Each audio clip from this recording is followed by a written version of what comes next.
What's up, Charlie? How you doing, bud? What's up, Charlie? How you doing, bud? What's up, Charlie?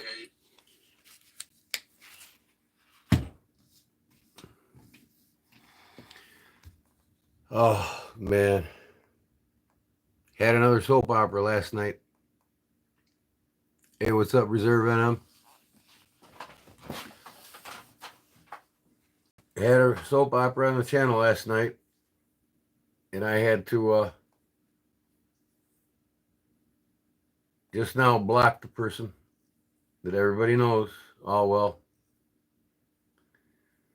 He just don't get it. So he can't see my page. He can't come onto my page. His channel is completely blocked from my channel. I'm not playing games with people anymore. What's up, Sean? How you doing, bud?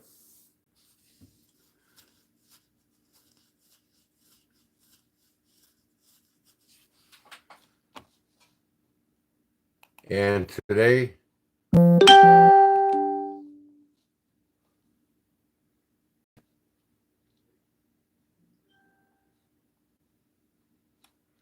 I took off all my moderators that are managing moderators. I have no managing moderators right now, and that's the way it's going to be for a while.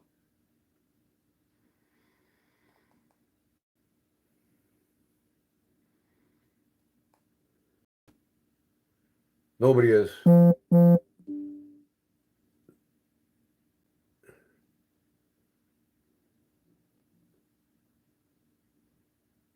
And, you know, I'm not going to have a soap opera on my channel. You go to Beast Blades, you go to Dark Water.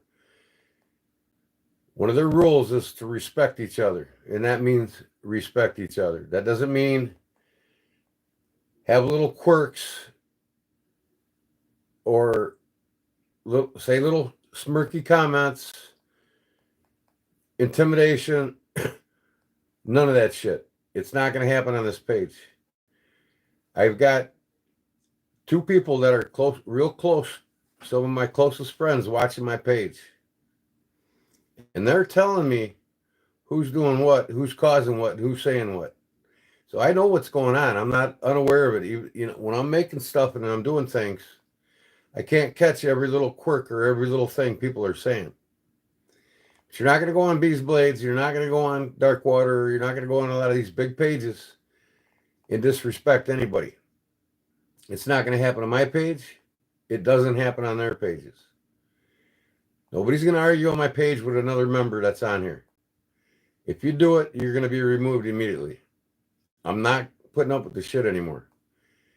And unfortunately, I had to totally remove this person because he just don't get it.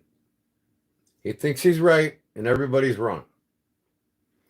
And two of my best friends that I grew up with that watches my lives are telling me totally different. He just don't get it. So he's completely blocked from my channel. His channel can no longer come on my channel. He can't see what you guys are saying. He can't see what I'm posting. He can't see nothing.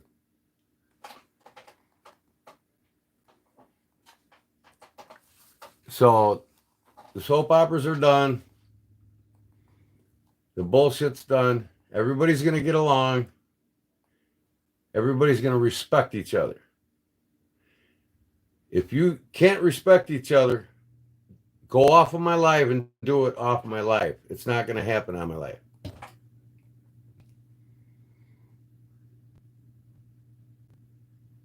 Yeah, I know, Parnell. That's why I probably lost about 500 people because of it.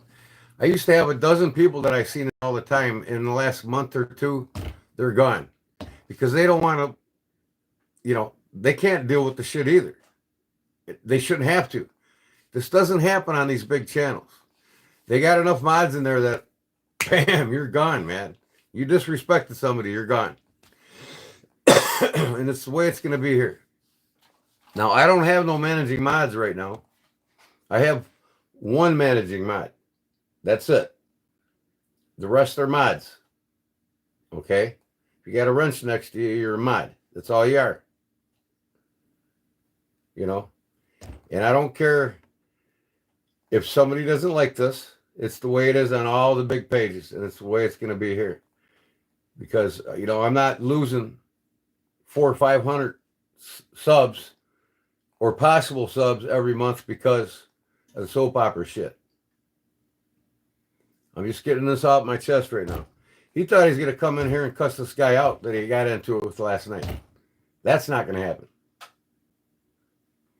And if I have to lose a couple cool subs or, a few of you to gain many, it's going to be done. Because I'm not going to play these games anymore. It doesn't happen on other channels. They got the rule set. I have some rules in the mod thing, my mod thing, that you must respect one another. No racial blurs. No cussing. I got all kinds of things set. And if you type it, it's automatically removed. And the YouTube will remove you for me. I don't have to do it.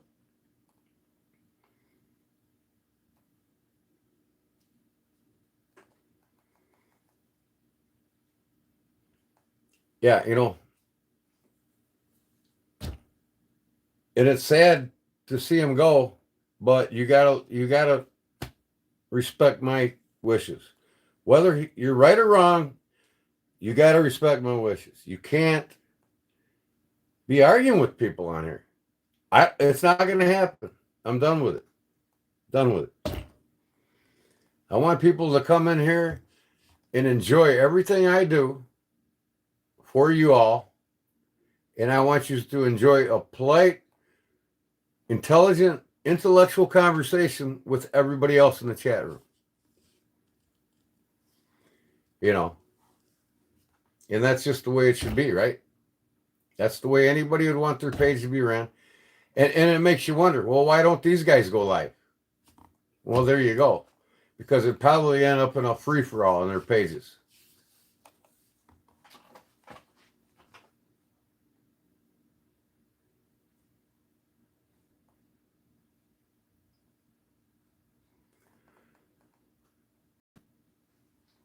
That's right, Illinois. I mean, let's just all enjoy the same passion. We're not here, this ain't preschool. This isn't, you're all a bunch of condescending. You're all a bunch of consented adults. You know what I mean? We all need to act like that. There's that motherfucker this, that motherfucker that. No, no.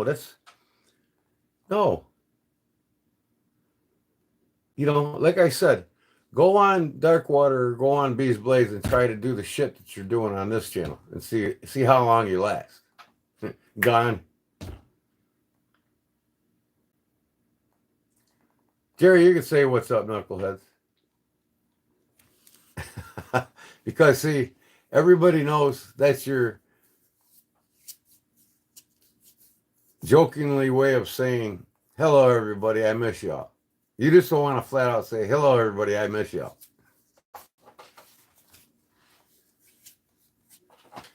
Your only live channel? And it's been a soap opera, hasn't it, Reserve?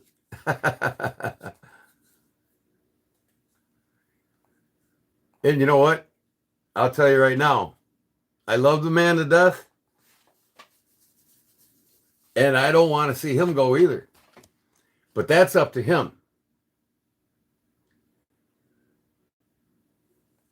But he's thinking otherwise too, just like the one I removed. And that's Big Jim. If Big Jim wants my respect, or wants, I should say, not wants my respect, I already respect him. If Big Jim wants to respect me, he'll understand what I'm trying to say here. No arguing. Nobody's wrong. Nobody's right. Don't go there. I don't want it. I'm done with it.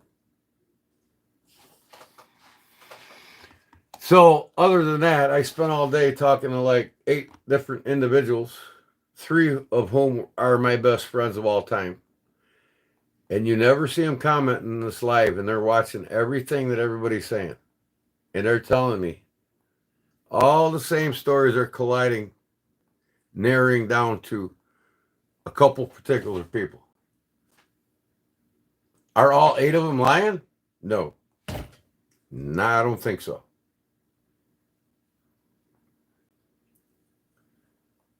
You know, yeah, I love you to death, Big Jim. But you're going to find out who I completely blocked on this channel, and you're not going to like it. And it's my wishes that everybody be respected. Everybody talk with respect to one another. You can't go on Bees Blades. You can't go on Dark Water or any of these 100,000 plus pages and be disrespectful and argue and have a soap opera going. It ain't going to happen. It doesn't happen there. You're gone. They don't ask questions. You're gone, man. And that's their rules posted. And I have them posted out too. We just all get along. You know, if he wants to text me and leave me some messages and start showing me some respect, because we got into a heated argument. He wanted to block my page tonight or report my page tonight. Well, I 100% blocked his page, so he cannot do that. He can't even go to my page. He can't see what's on my page. So, and I just want Big Jim to know, as much as he likes this guy, I like you, Big Jim, just as much as you like that guy. I'm not saying names. I respect you, Jim. And I just want everybody to respect each other here. That's all. You know what I mean?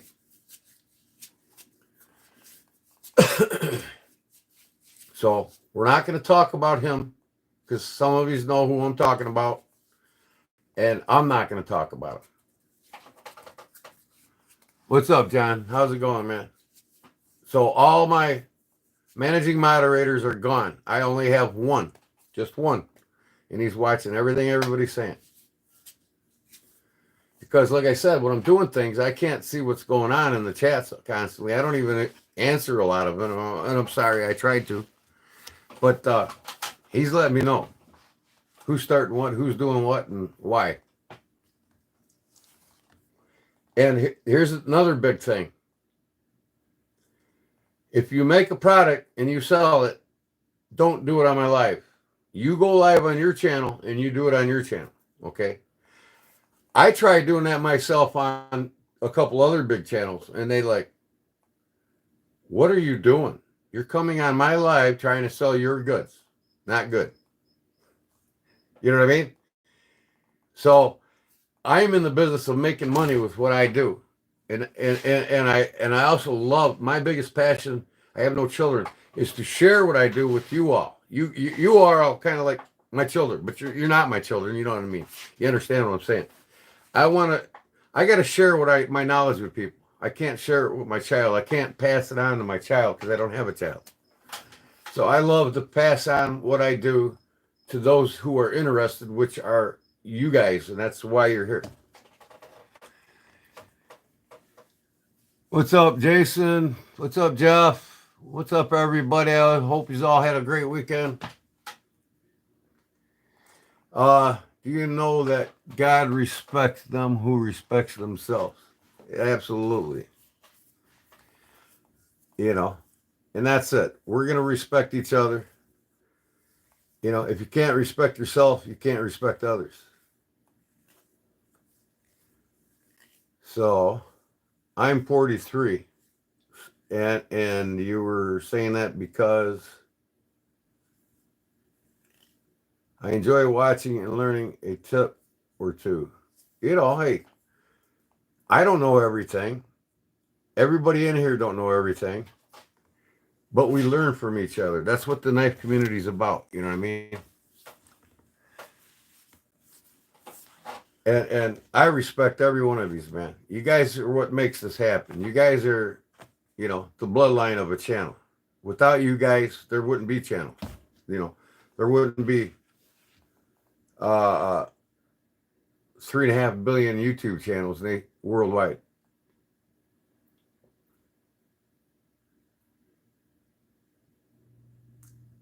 And you know, and that's all. I always look at it this way. Talk to others how you want to be talked to. You know what I mean? Ain't nobody want to be talked to in a condescending way. Nobody wants to be disrespected, you know. But I'm sorry, man. When I got lots of people telling me, pointing the finger in one direction, I got to eliminate the problem. Now he can text me and come to his senses, you know, and cool down, come to his senses and say, hey, all right, that's his wishes, that's his channel. You know, I got to get along with everybody, and you do. That's what we're here for. So, anyways, that said, enough rambling on about it. I just, you know, if you were once a managing mod, don't take offense to it. I just want to get this. I just started putting mods here and mods there and mods there. You know what I mean? The managing mods are down to one person, and he's disclosed. I'm not telling you who he is. You just don't know who he is. Okay? He's never met him. He's never talked to him.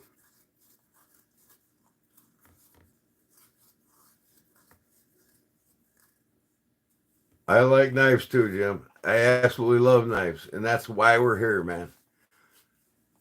And I love those who are in the knife community that help share me knowledgeable things. You know, like I learned shit from your channel, Jim. I don't know everything. Nobody knows everything. You know, I pick up little tips. I look at other people's work and I say, "Oh, no, that's cool. I got to do that." You know, I'm thinking to myself, I love what this guy's doing. You know, like a couple things Charlie Cook did. I love to see what he's doing. I'm gonna implement that. So I learn from you guys too. You know what I mean? I learn how to entertain you guys so that it's more and more enjoying every time. And I'm trying to do something on YouTube that most channels, even the big ones, are not doing. Have more and more giveaways.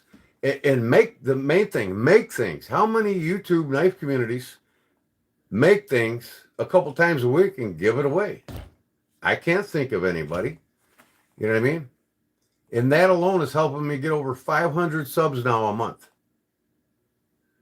You know, I've gained over 500 subs in the last 3 months, each month. And my goal was to get 100 subs a week, and it's getting there. Knives are my piece too.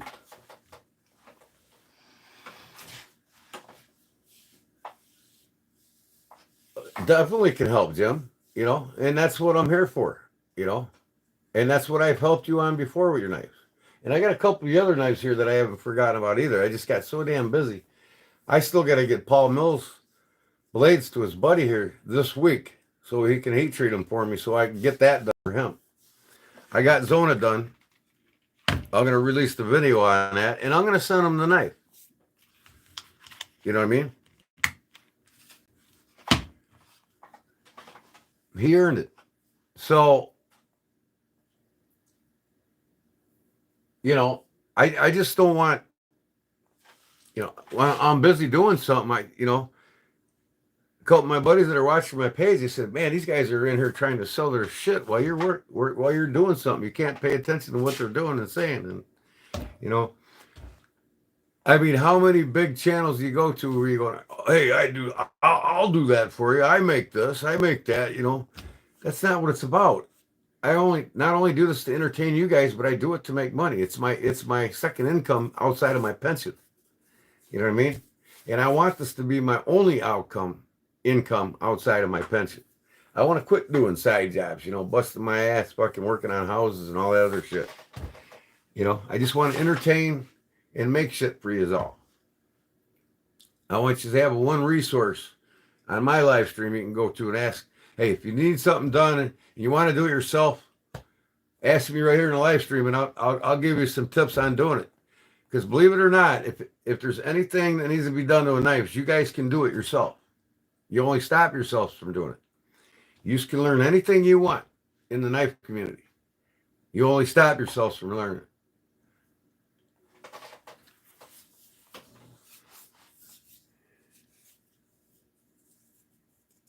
Who's in here? Ain't nobody in here demanding me send them a knife.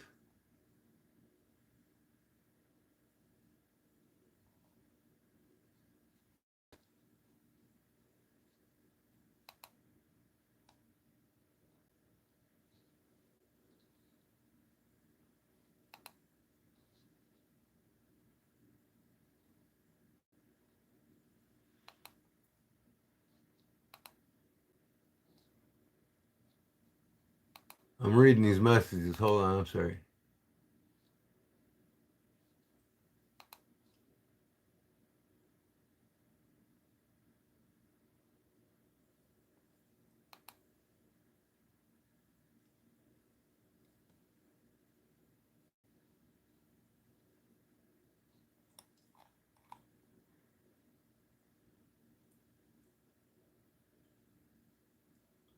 Was here. Well, is he on somebody else's page? Because he's not on his, because his page is 100% blocked from my page. He can't see my content. He can't even go to my page.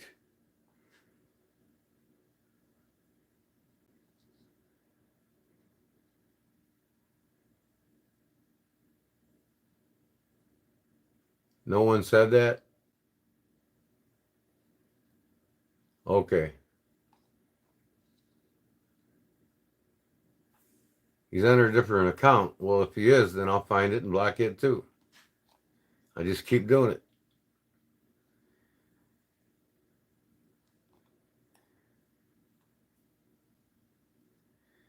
You know, I don't want this to turn out to be all him night tonight. You know what I mean? I'm gonna move on, and if he's got to play childish games, then you know, I'll just I'll just report his channel. That's all. He can't report my channel because he's blocked from it 100%.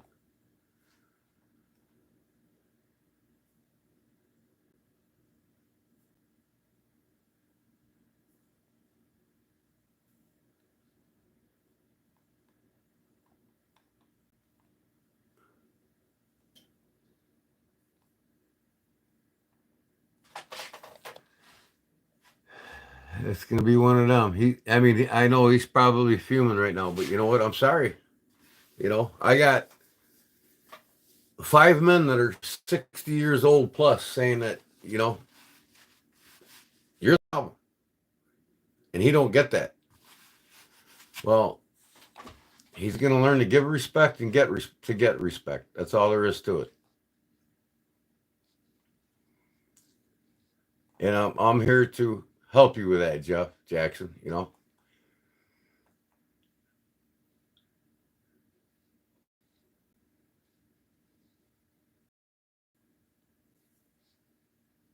Well, tell me who he is in this new channel that he's coming in on. And I'll go right now in studio and block that channel completely.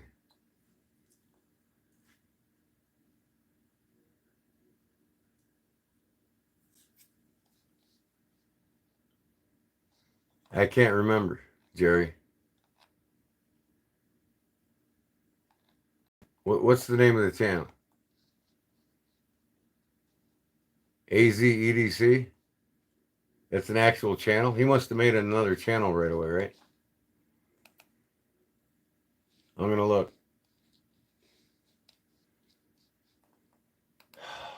Soap opera night with a child. You know, I just don't get it. All right, hold on a second.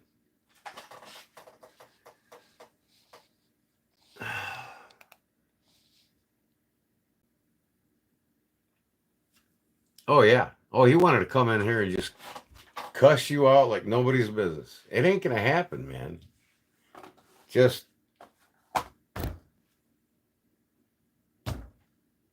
you know.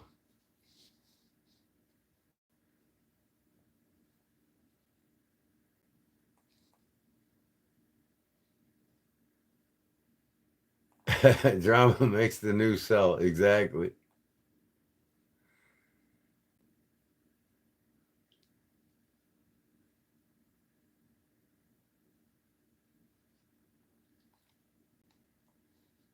Let me see here.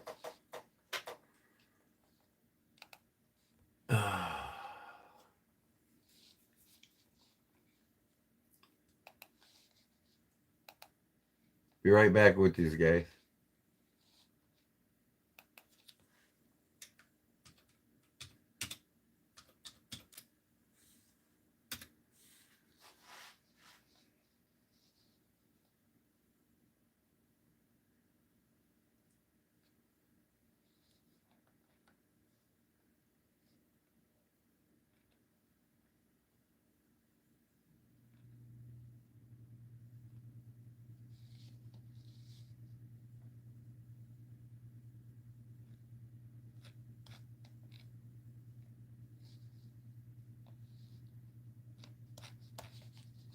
Whatever.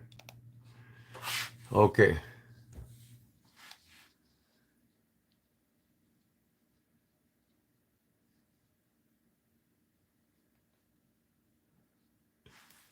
That's cool. Number 11.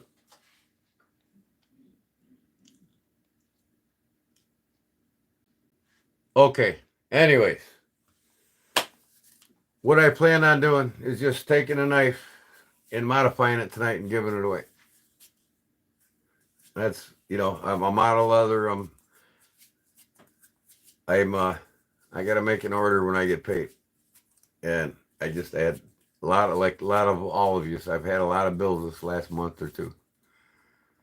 So I got to restock up on the first, get some leather and get a few things that I need for working on leather that I ran out of, and I'm kind of getting sick of making things out of leather.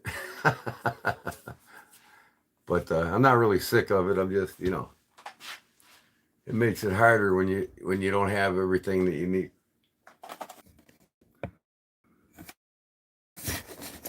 Okay.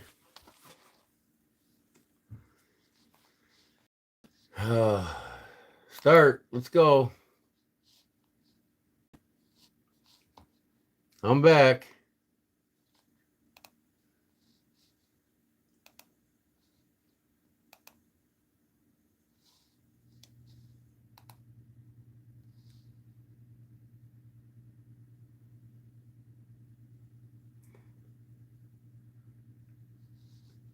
My favorite blade had mammoth tusk in it. The blade had it in it, or the knife had it on the handles?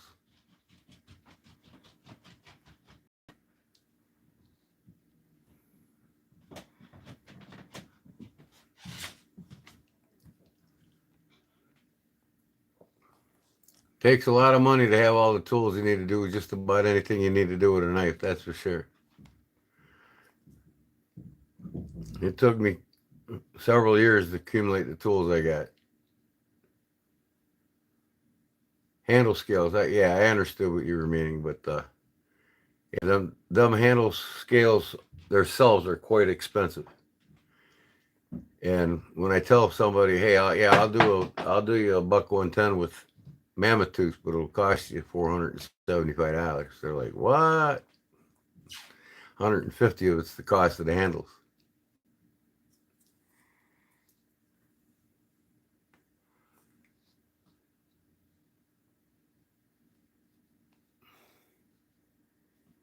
All right, welcome back, knuckleheads.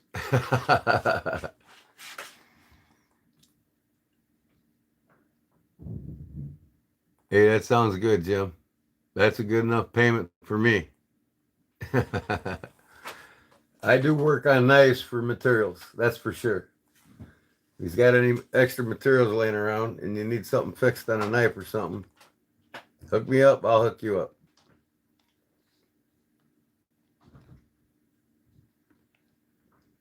Now I got my wife watching what's going on being said in the chat. She's just concerned. She's worried. She's being a wife. All right. So, anyways, I'm going to see which one I want to mod.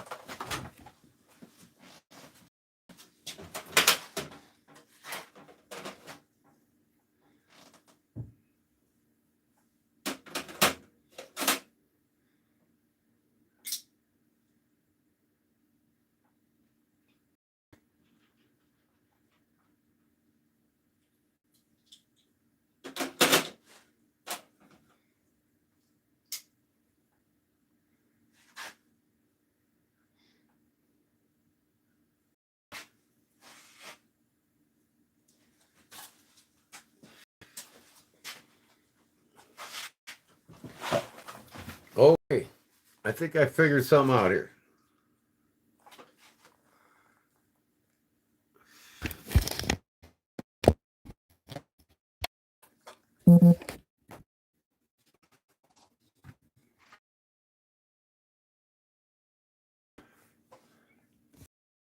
Life's still going here. What's going on? I tell you what, I'm getting rid of this internet provider. Verizon's gone, man. I'm going with the AT&T. I'm getting rid of Verizon. I'm sick of their shit. And I know damn well it's dumb.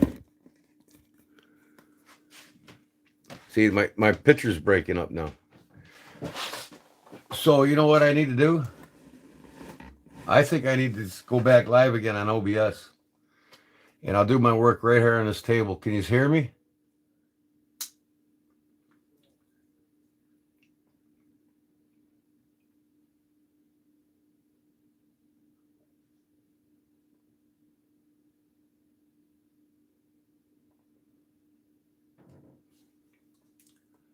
Yeah, you can hear me? Okay, good.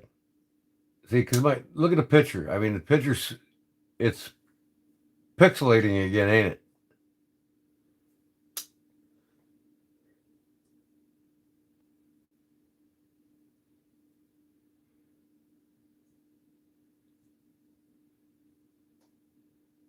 What's up, Ground Fog?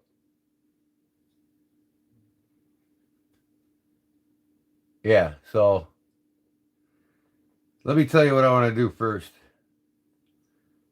This knife, obviously, here is a no-name brand knife. It's got a horse head on it. And it's made, can you see that clear enough? This is for trimming out the frogs of a horse's hoof. My days of being a farrier are done. I no longer trim and shoe horses. I quit doing that 35 years ago. So I'm thinking about getting rid of this here, the frog guide, and making this into a one-handed razor. This blade, since it's straight already. And then taking a horse head shield out and putting a 38 round bullet in it. And then maybe sandblasting this, acid etching it, and giving it away. Stonewash it. I need one for the ranch work I do, or one for castration. Well, you can buy these online, the Ferrers trimming knife, pocket folding knife. But since I no longer am a fairer, I don't do it anymore. I can't even give this thing away. But I think it's a perfect candidate to make it a modded knife. Now it's got a straight bevel, so I can't really make it into a clip, a drop point, because I'll be going into that bevel, and I can't continue to bevel up into it. But I can curve the front and make it into a straight razor. And then put a 38 casing shell here. Or, you know what, I could put I got some that'll fit in here. Coleman Western caps I can put in here. Nobody will know if it's a Coleman Western or not.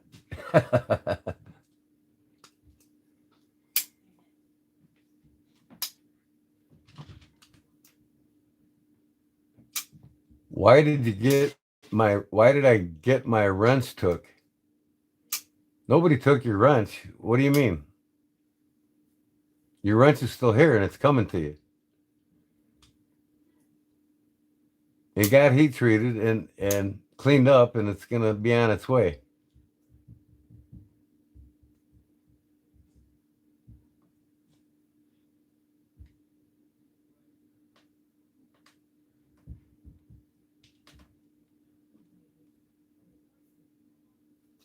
So, you all in for a mod on this knife, or should I find a different knife to mod?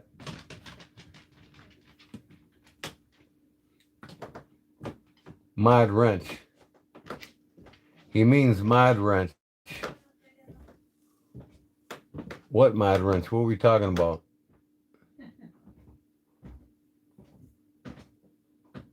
Oh, okay. I told everybody tonight that I cleared out all the managing moderators. All right. And right now, the ones that were managing moderators are no longer managing moderators.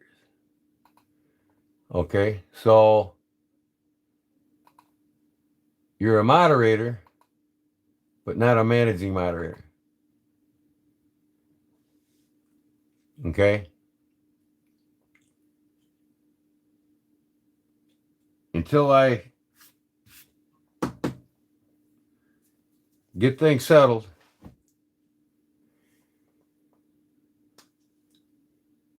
I just don't want to have a bunch of managing moderators anymore. One or two, that's it. That's my, because some people are timed out for shit that they shouldn't be, and they're done. I don't want it right now.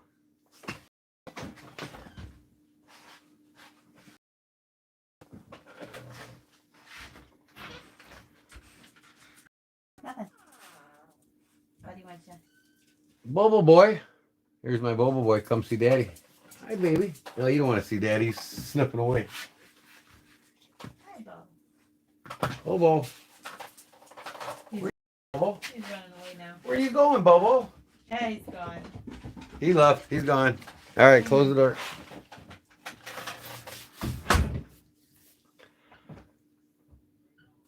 So,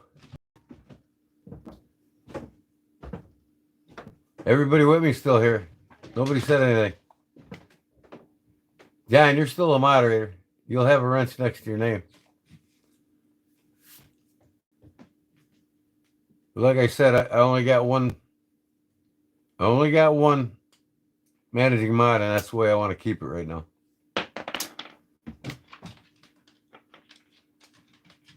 You're out. Why are you out, John?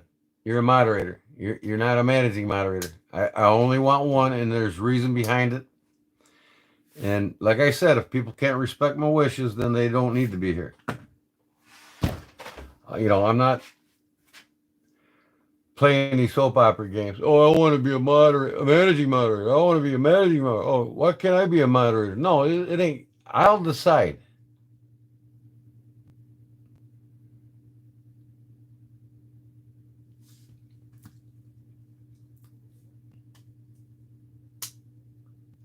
Yeah, he's a mod, because most of the managing mods, I put them on moderator. I might have forgot a couple. I think John was one of them.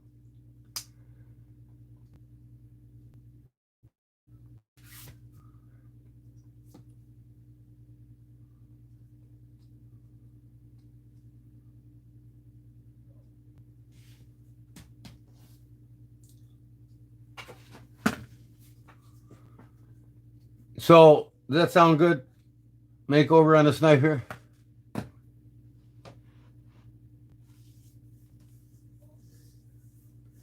Right, Ill. You know what I mean? It's not all about being a moderator. You know, people, everybody doesn't have to feel like they're in control, you know, but if what's happened in the last month hasn't happened, then it'd be a different story.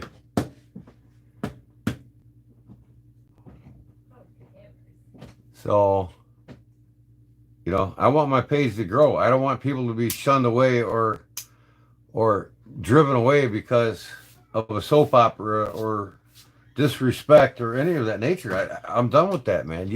People don't do that on big pages. You see how fast you see how fast and I'm sure he's watching still. He got me on his big screen TV, but he hasn't said nothing since the beginning either because of what I did. Well,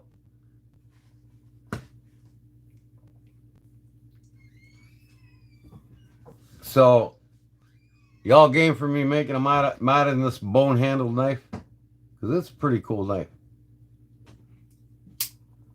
It's got this little hole in the back though. What can I do with that? Put a ferro rod in it? I don't think this is a good candidate. Let me see if I can find something else.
Okay.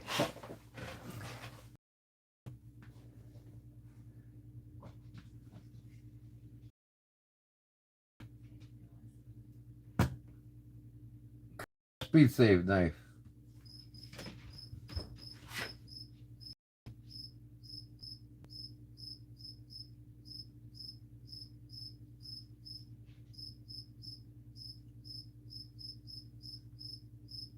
I guess he's out too.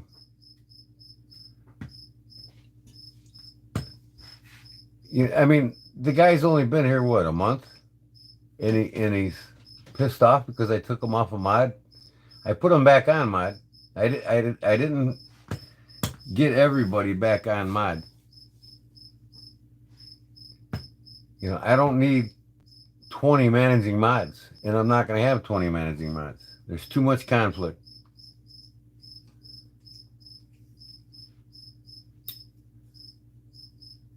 So, I don't like the blade shape on this. I think it needs to have a slate belly and not a Tonto style belly. I think it needs a new grind. Yeah, I know. Well, he took off before that. He got mad and gone. So, well, like, whatever. You know what I mean? So, Let's make this Kershaw into something.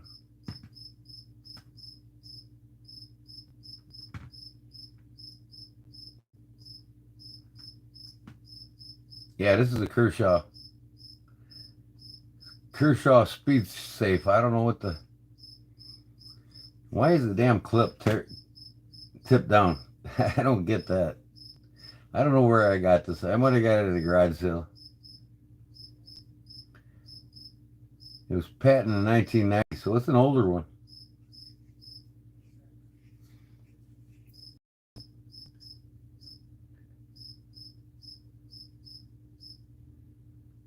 And no, he didn't do anything wrong.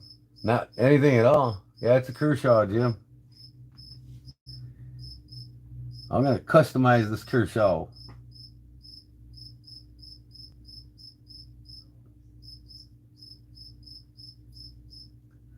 Put this in your box. Yeah. So leave it as is and modify this one instead.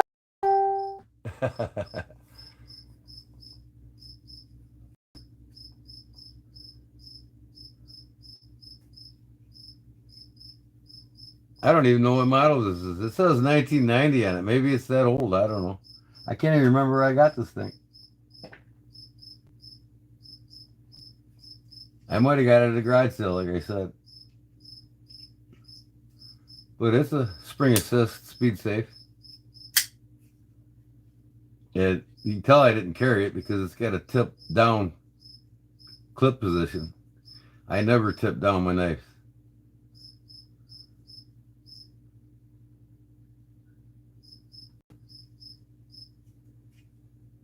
Do the hoof knife? Okay.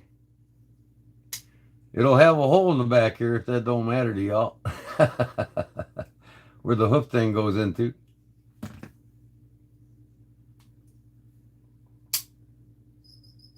Yeah, I think we need to make this one into a razor.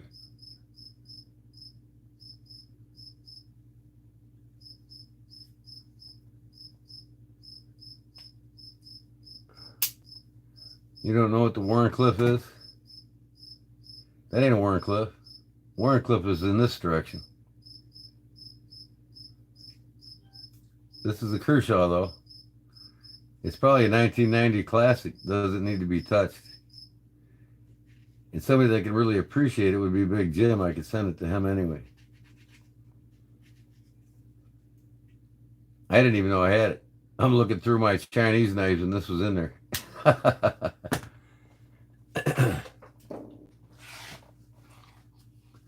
Do a Warncliffe? Oh, on this knife here? Yeah, I can make that a Warncliffe. Yeah. That's a good idea. That'll be a nice little sticker, man. This is a lockback, so it won't collapse on you.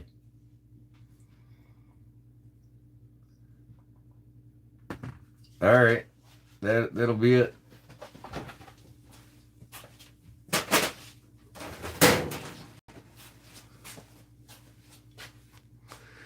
Okay, let's take a little voyage. Where's my battery at here? Let me check. It's at 9%. So I'm going to take my charger with me. In my phone, I should get better reception in my shop. Jim's a Kershaw-aholic. I hear you there, man. I love the Kershaws too. But there's just certain ones I want to keep, you know what I mean? Can't love them all. I love the traditionals more, so I'd rather have the traditionals over the moderns. So let's go back here. I didn't even move this thing out of the way.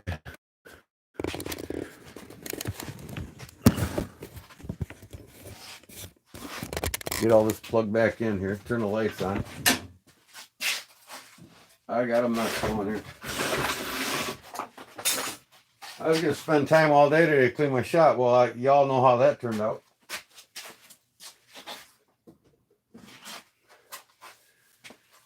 So,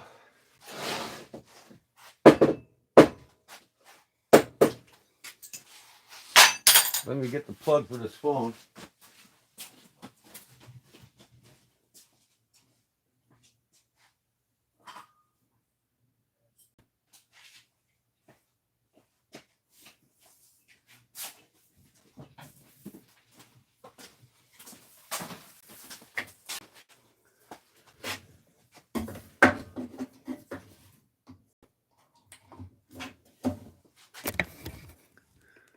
Okay, I'm plugged back in. I shouldn't lose you again.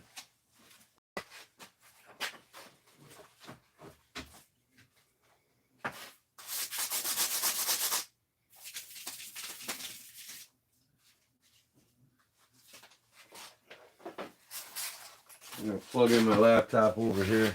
I'm putting everything on the table top. Guess what I gotta do tomorrow? Tomorrow I have to, on my table saw, and with the my hand router, I'm making a bar top molding for around my brother's new bar. I'm gonna make all of it all the way around the bar. Okay, my computer's plugged in, that's plugged in, I'm good. Let me go to my page here on my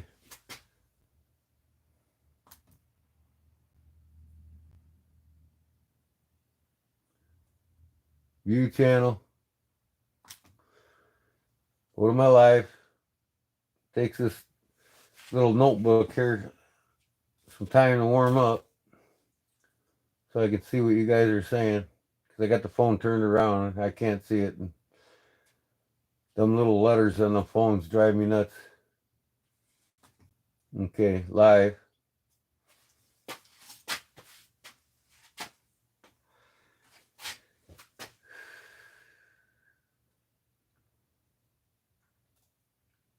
Come on, warm up. Let's go. Yeah, I'm going back to AT&T, man. This Verizon's pissing me off. I had no problems when I had AT&T fiber optics coming out to the house. My modem was super quick. And now I got Verizon off a satellite. And it's just terrible.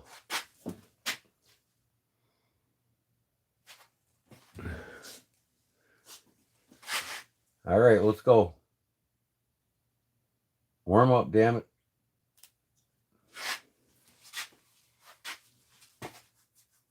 There we are. Now, is the video going to play or what? What's up, Cliff?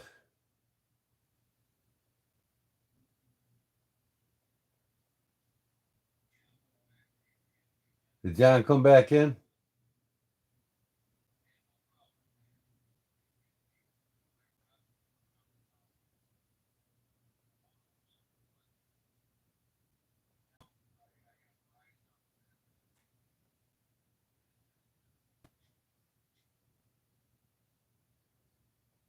The wrench is back, brother.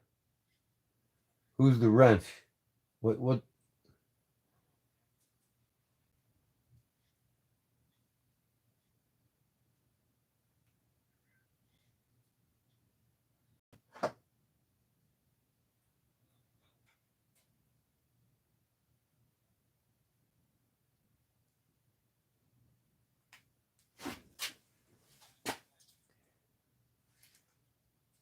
Okay.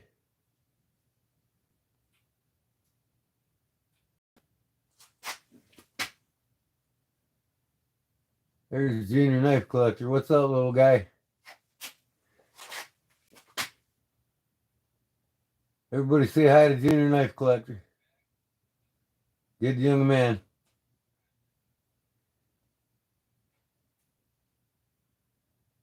What's up, Eric? I'm working on a mod here. Now, why is my video not playing? Lag. See what happens here. It is playing. Okay. I got like a 15-second delay here on my video. See if I can't get that back to normal.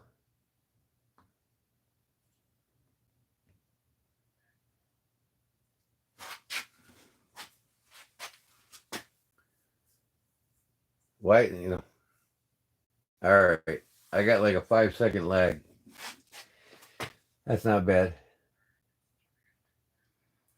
Boy, John just disappeared, didn't he?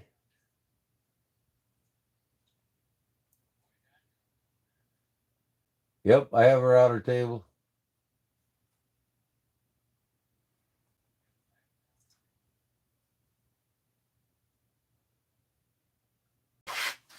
Okay, let me see here.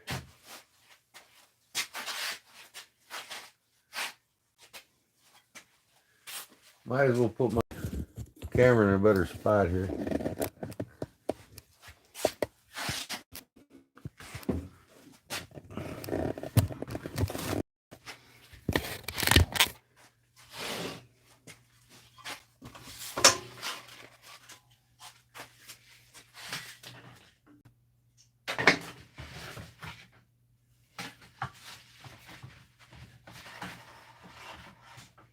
And I gotta get some new belts. I keep putting it off, putting it off.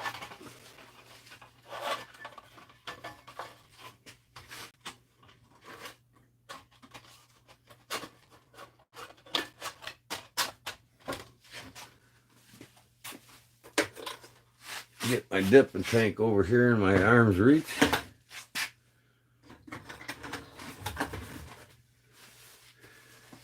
Got the net in my pocket? Yes, I do. So make a Warncliffe out of it, he said.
That worked out nice.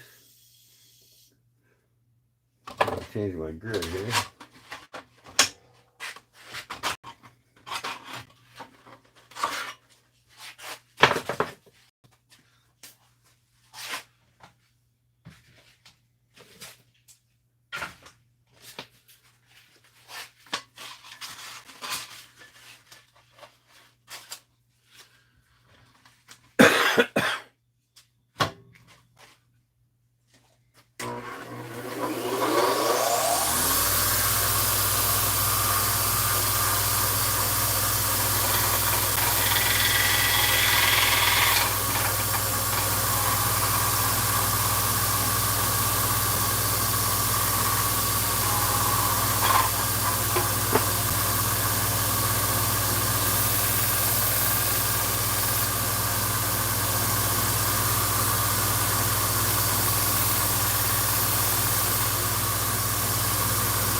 See, this knife don't have nothing on it that tells you whether it's stainless or carbon, but I can tell by looking at it it's stainless.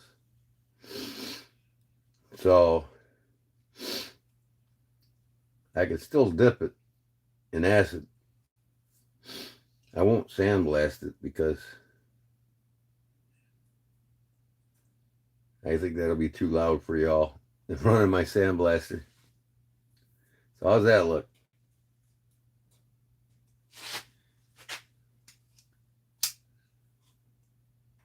Now I think I need to put some kind of plug in this hole here and cut a slot in it. I might take a brass dowel, put it in there with a slot for that blade to come into. That'd be different.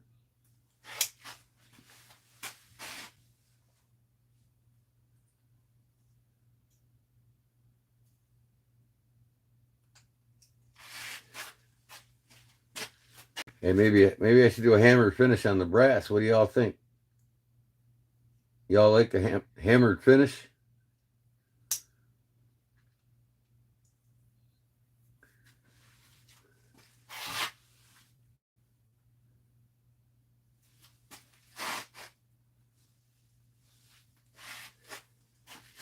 Of course, I don't hammer it. I use a drum tool and make it look like a hammered finish. It's a lot safer, especially around this bone. If I start hammering on that, that bone will crack. There ain't no doubt about it. So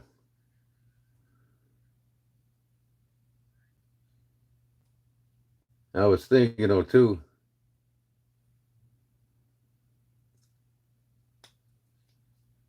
I don't want to chance it, though, man. I don't even want to take this pin out. Thinking about carving the spine, but well,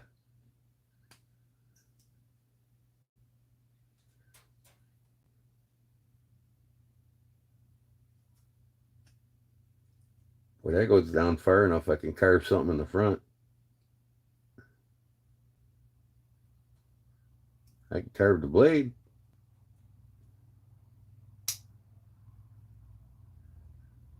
Let me see if I can find a dowel for this.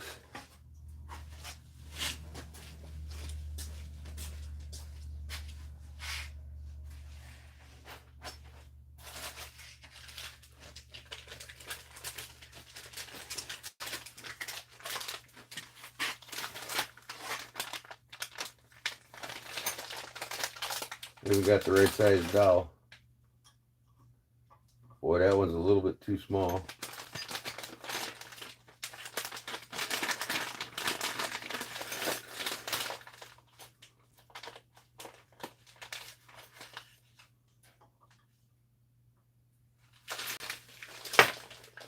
I can grind this down to fit.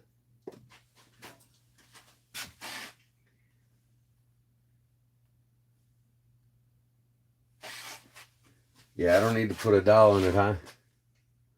I mean, that ain't an eyesore, really, is it? I was going to put a dowel in there with a slot in the dowel so that the blade come into it, because it only comes in barely. But then I got to sand it down to the bone, and I don't want to touch that bone, so I think I'll just leave it. Maybe y'all can find some gizmo you can put in there that's round.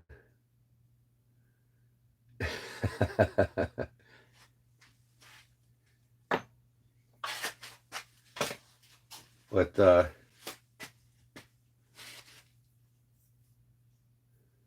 let's carve this blade. What do you think of that? Carve a vine pattern on the blade. I won't do the spine, just the blade. That way I don't have to take this pin out and take a chance of cracking that bone. I'll just put it in the vise like that and carve it. What do you think of that?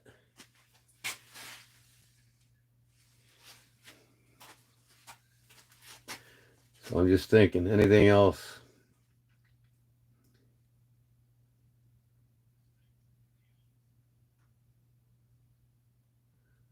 I could acid etch it. Stonewash it.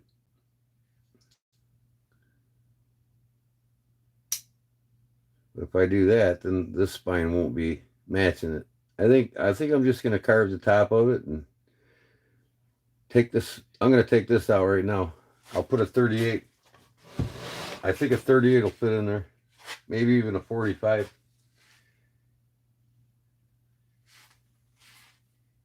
Let's see what I use to take it out.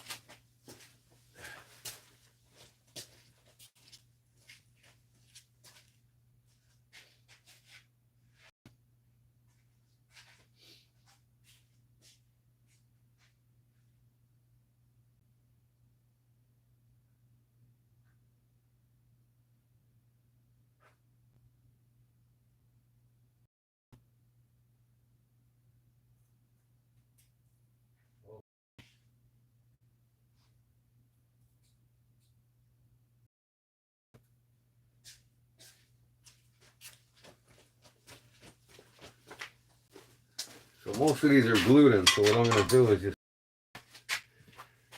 I might even put a burn look on this bone so it ain't so pinkish looking. Now, I went to grab my lighter and left it.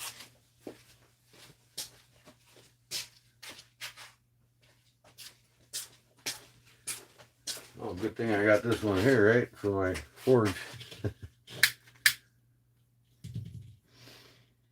These things, the starters always go out on them, man. I haven't bought one yet that I haven't used heavily that the starters never went out on them.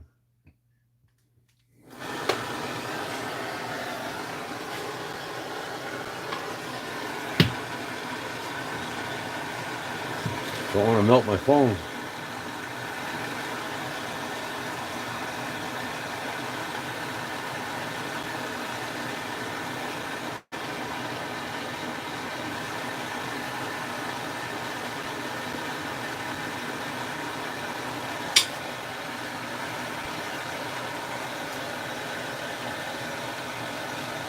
It moved. It doesn't want to come out.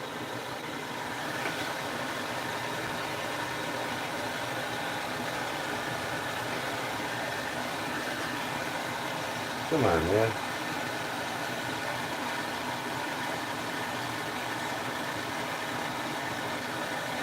There she is. All right. Got it out.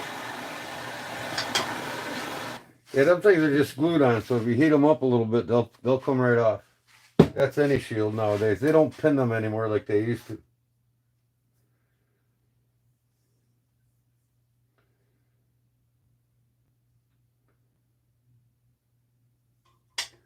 You know what? Let me give a little burn look to this bone since I got the torch here.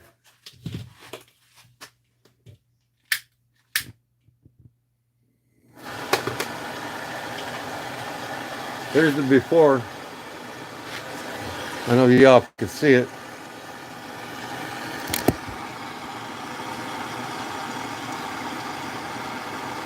We'll see what the after is going to look like.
I don't know, kind of gave it a little bit of a burn look to it. Not bad. That's a little more prominent here and there. I don't like this, the way they jigged this. They put some kind of paint in there, man, and it bubbled up. I'm gonna try to buff it more.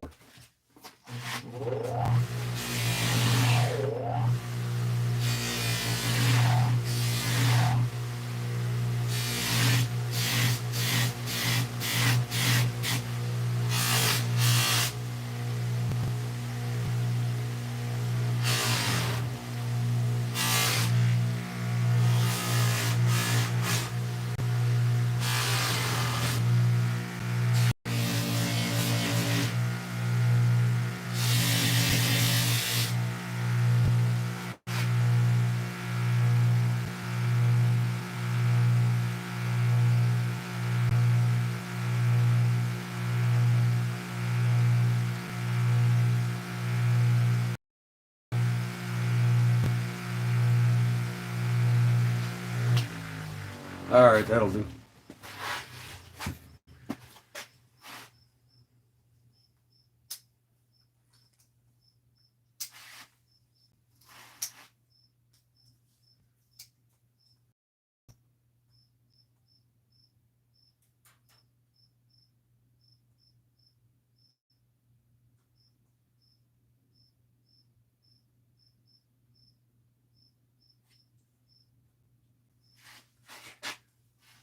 What in the hell?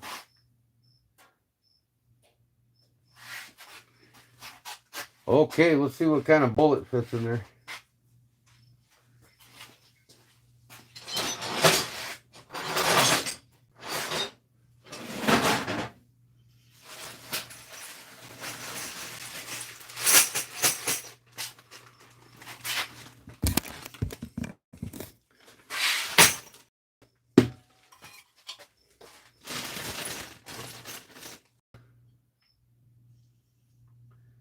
Wow, 38's too small.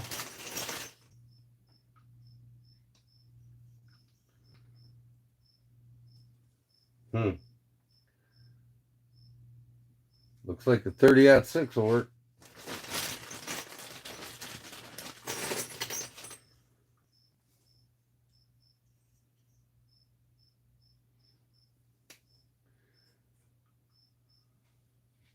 That's what it's going to be, 30-06. Okay.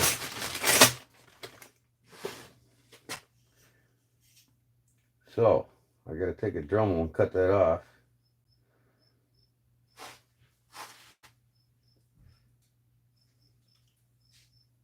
I think that'll do it. Hold on a second, please.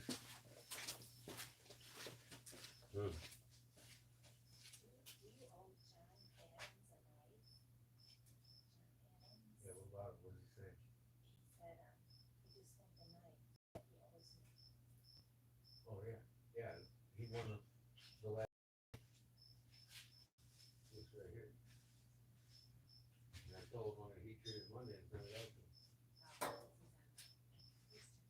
He's pissed because I took him off of being a managing mod. I said I left you a mod. I didn't take you off of being a mod. You're a mod.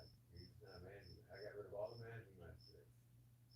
So I'm not worried about it at all. So, okay.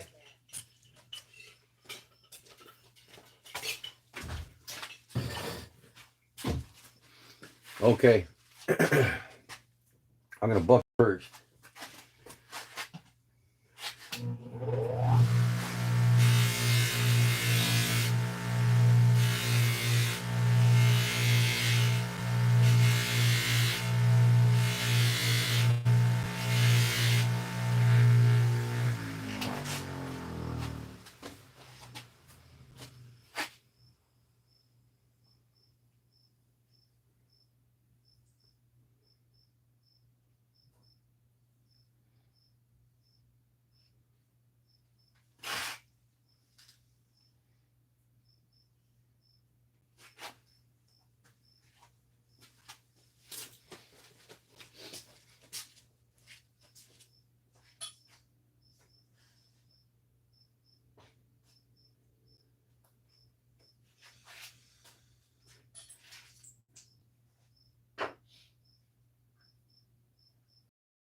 All right. Oh.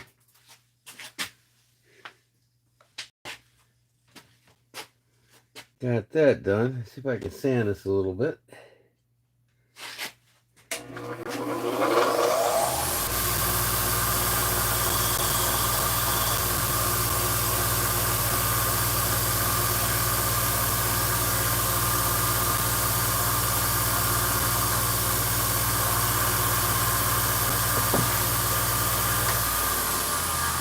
Got it.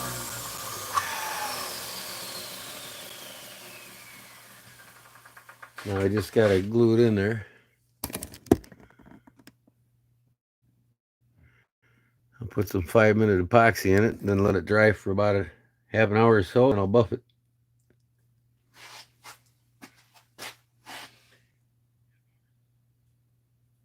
What's up, Stacy Bolster Blades? How's it going, man? Good evening.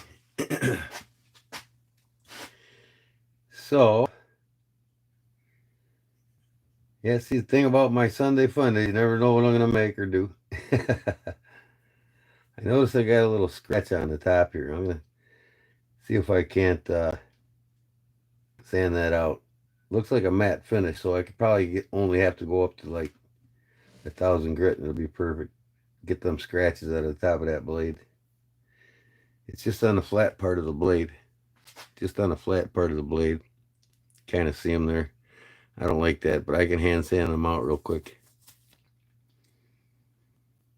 But yeah, I think that I'll center this 30-06 Springfield. It's a Springfield round. So I think that looks cool, don't you guys? Y'all, any of you shooters got a 30-06?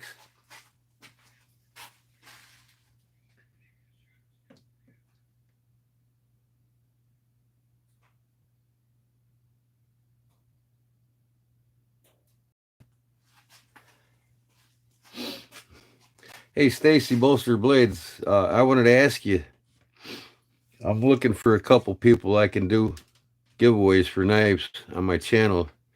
If you know a couple that could maybe come in and give away a blade once a month or something like that, then I can talk about the products and everything else. That'd be wonderful if you know anybody. All right, I notice here I gotta bring this bevel, this cutting edge across. I'll do that real quick.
There we go.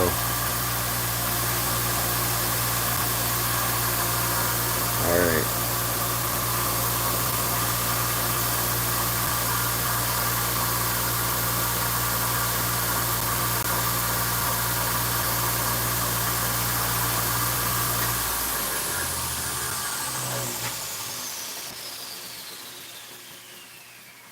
All right, I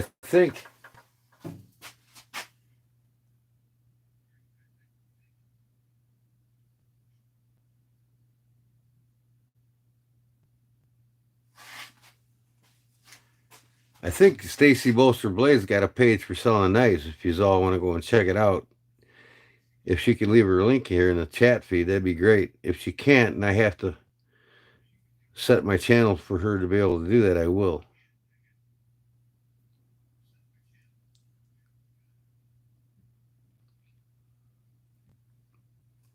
If I'm right, though, I think she sells knives. Do you, Stacy?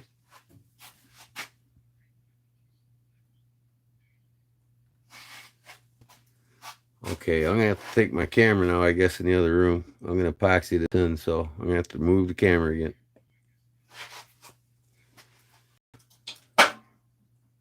I think I'm done in here for tonight.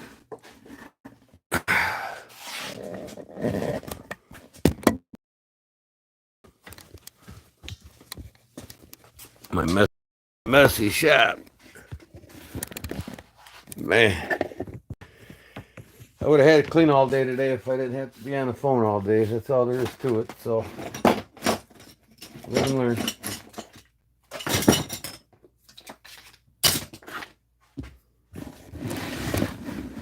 I think my signal's perfect here, though.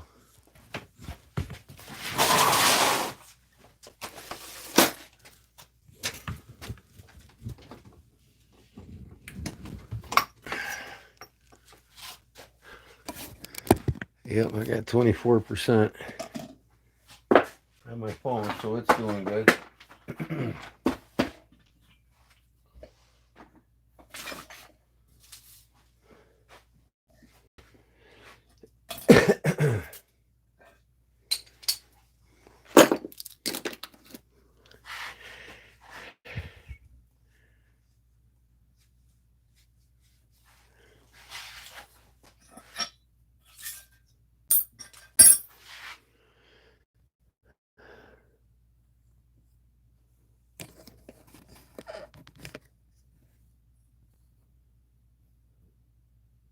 Oh, you used to, Stace? All right, that's cool. No big deal. I'm gonna bring in a couple knife sponsors for my channel. Get a giveaway from them, and try to do what every other channel's doing, but as a bonus thing. Uh-oh.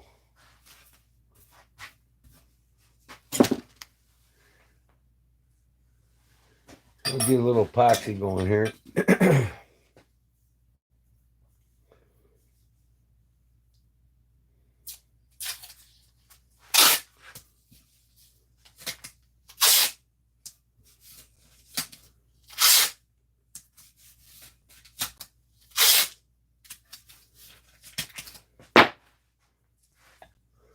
Only need a dab. Only need a dab.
I love these cam clamps. They come in handy for small work. If you don't have any of these for working on knives, you need to get some. Amazon's got them.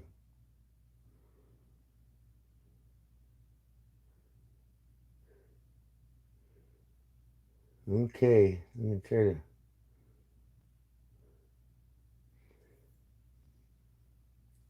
to clean out any run out.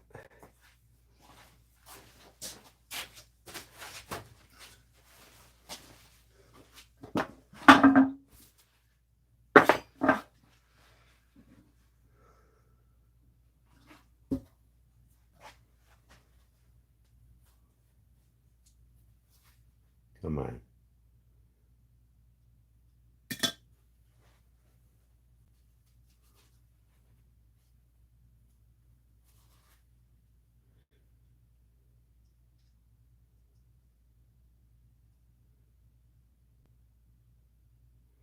There, don't need much pressure. All right, I'll let that set up for about half an hour.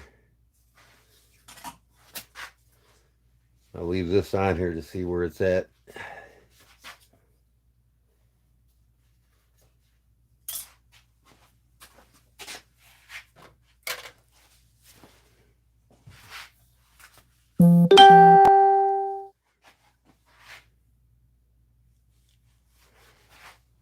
Huh. My wife's making posts on Facebook. Okay.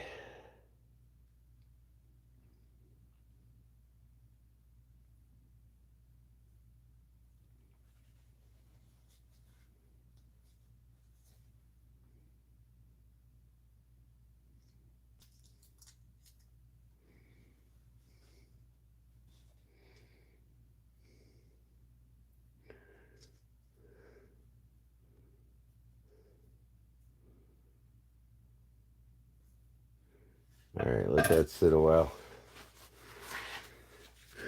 I'd hate to go to, see, I'm not pixelating over here, but once I go to that other side of my shop, I'm close to the modem. It seems like it does that.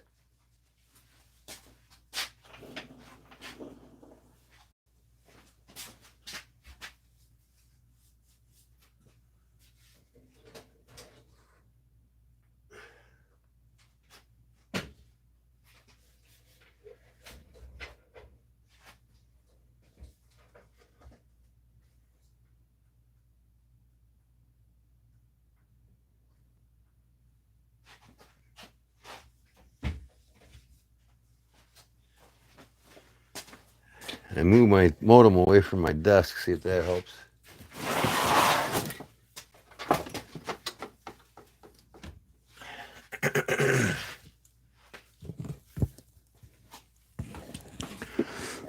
Back over there.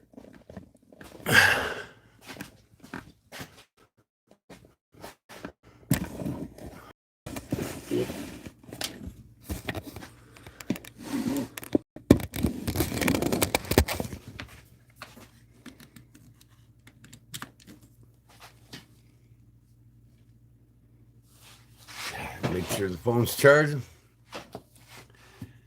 Oh, it looks like I got a little lag time here.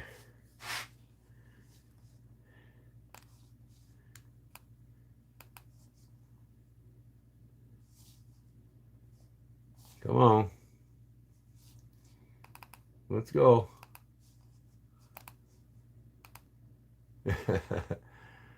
Okay, lag check. Lag.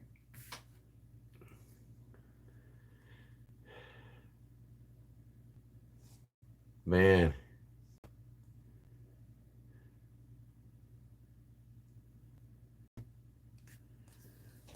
Cliff Broad, I lost my wife to cancer in '04. It happens to good people too often. Yeah, unfortunately so, Cliff.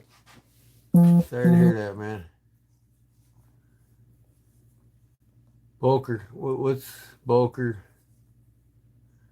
What's up on the Boker, Jim?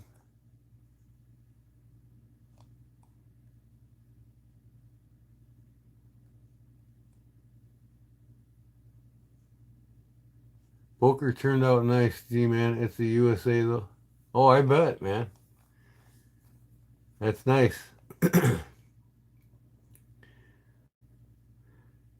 Cleaned her up nice, huh? Yeah, that's cool. Yeah, I mean, you know, you're not going to go wrong with a Boker, man. I'm telling you. American or German made. It's German made, but in America, you know. They got their branch here in America making knives.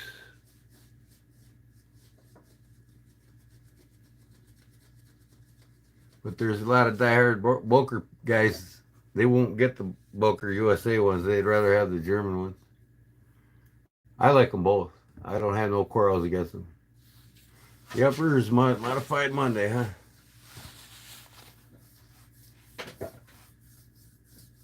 Hey, this is nice, man. No arguing going on. Everybody's learning to respect each other, and that's the way it should be, guys. You know, we're all here for the same reason. We're not here to fight. It's so nice when you all talk to each other and, you know, look forward to seeing each other every time I'm live, and you know what I mean? That's what it's about. It's nice.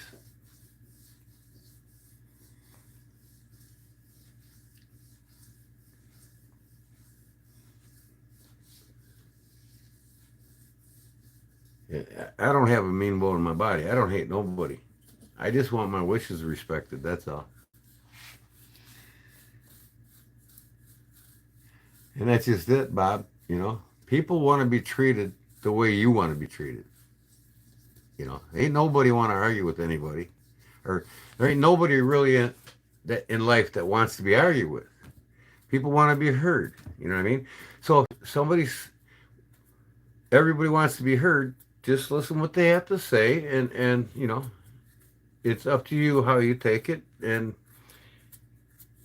if you take it the wrong way, then you know, just continue conversing with the person. That's all, out of respect.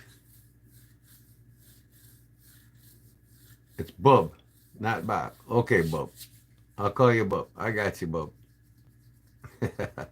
Well, I know his real name, and it's not Bub.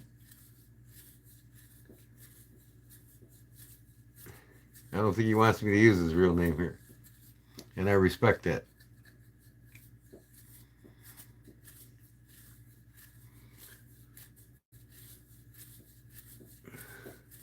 So, anyways, I'm letting that. See, I moved that modem away from my desk, and it's not interfering. No, I don't have a pixelated picture. I just got to get this live. Let me see here. Lag. I'm checking my lag.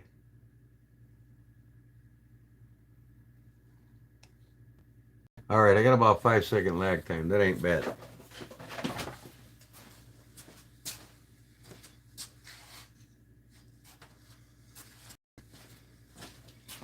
Okay, I got that epoxy on my tape over there, and I'm letting that epoxy dry up real good on that tape. When it shows me it's strong enough to take this clamp off, I'll take the clamp off, and then I'll polish up this 38 round. And I'll give it away to one of these all. It's real bone, but I don't like how they colored inside the jigging. Now what? Man, now my lag time's picking up again. And now it's pixelating. What is going on here? I tell you what, I'm so done with Verizon, and it ain't even funny. That's my problems is Verizon. Don't get Verizon, people. Get rid of them. And you know what? They just keep jacking my fucking prices up. Pardon my French, but they jack my prices up constantly. You know, I started out at $60 a month on this modem. Oh, it's a business modem, so if you know you get the business modem, will take 20 a month off your cell phones. Well, my cell phones went up $80 a month for the two of them, and the business modem it now went up to about from 60 to 120. You know, it's like what a bunch of lying crooks, man. I hate these companies that do this. And I've had Verizon for like 10 years. I'm just sick of their shit, man. So I'm gonna get AT&T fiber optics underground to my house like I had before I got Verizon. And I had no issues with the fiber optics. The modem coming right from the fiber optics right to my stream. Starlink? I never heard of that. That must be something over there in Alaska, huh? Bub. It is Bub, ain't it? B-U-B. Man, am I blind. Let me see. Hold on.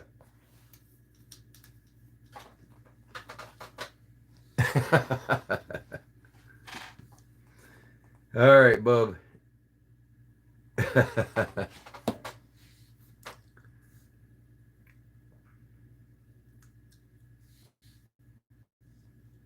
Too soon laughing out loud. Hey, I know. Old Gordy.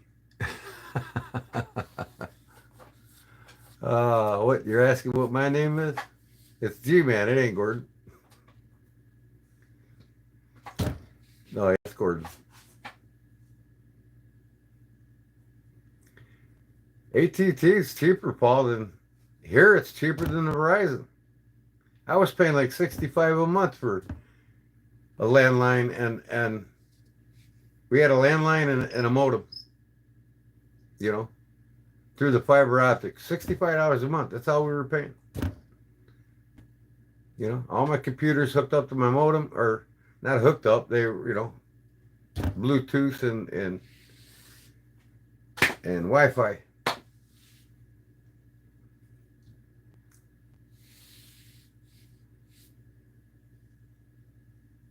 Mr. Barlow.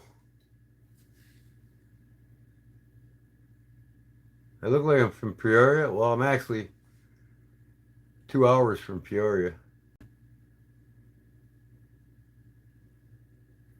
Yeah, that's what we were paying. Well, that was 10 years ago. But even if it's like 95 a month or 100 a month, no. I don't care. It's not 125 like they're charging me for this worthless shit. And then top it all off, the cell phone services. I'll get T-Mobile and drop Verizon completely. You're drunk again?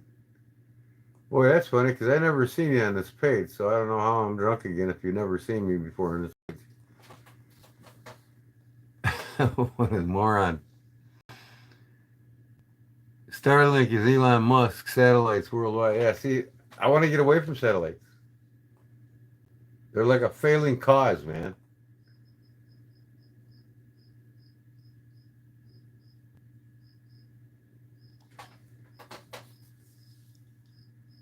What's a hobbit?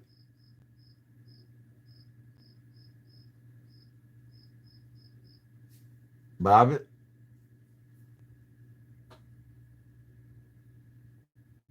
What's a bobbit? That's what I'm thinking. T-Mobile's good. Everybody's talking some good things about it, but you know, I'm not gonna play their game either when it comes to price. I'll just keep bouncing around to these son of bitches. Get it this price for locked in for a year, and then that year's up, they jack me up, I'll go to another place. Lock me in here, I'll lock you in here for a year. I'll just keep doing that shit.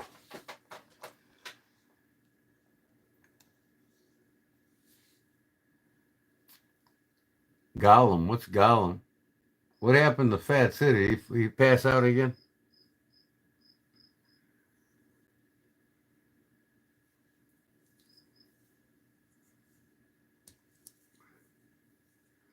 Never imagined this thing would be a Warren clip.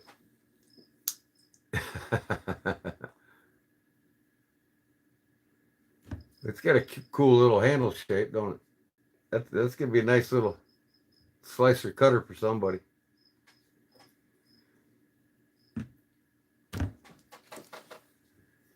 Roger Baker.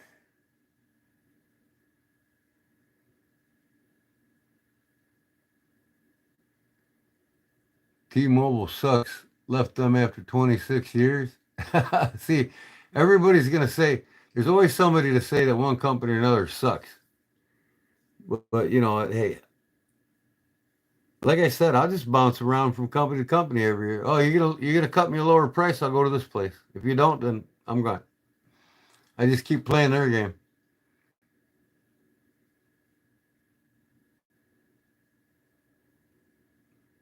You look good in that slip you won a few weeks ago. I bet.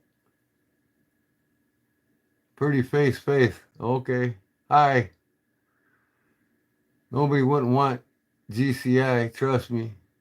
Right, Cliff? Okay, what happened to my live stream here? Oh, man, I'm telling you what. I'm going to get the most expensive Wi-Fi booster money can buy, and I don't even think that'll help Verizon.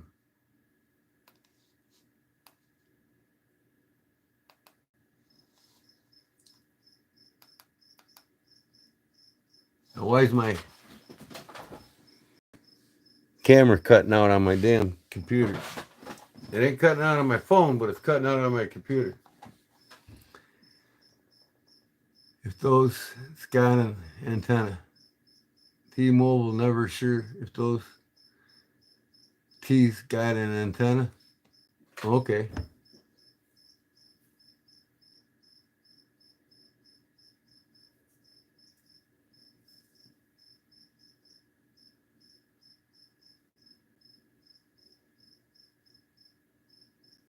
Man. All right, I'm going to say the word lag. I'm going to count down 3, 2, 1. I'm going to say lag. And I want the first person, when you hear me, type in lag. I want to see if it's my computer screen or actually my cell phone. All right, 3, 2, 1, lag.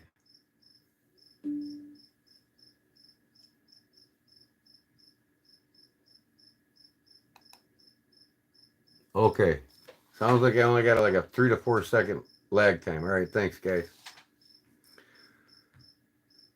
My PC is getting it at a much different time than my cell phone. So I'm not really lagging that much, but 3 or 4 seconds. Boy, everybody typed lag, didn't you? Is that 25-year-old computer? No, actually, this computer is only a year and a half old. I bought it at Best Buy. It's HP rebuild with a AMD processor by Ryzen. It's rated for game speed. It's a fast one.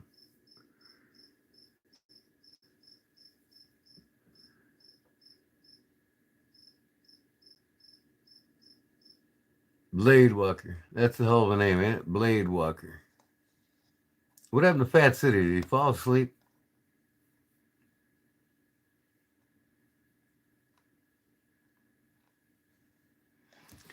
I need to go up and make a cup of coffee. I think it's coffee break for everybody, including Big Jim. Y'all need a coffee?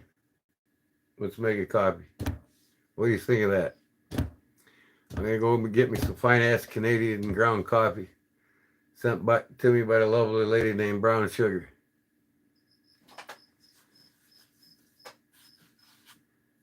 That's cool. I like to hear that, Paul. That's cool. He's welcome here anytime, Blade Walker. Did he go away? I haven't seen his name in the chat. Has he got a different YouTube name, Blade Walker? I'm looking for his name.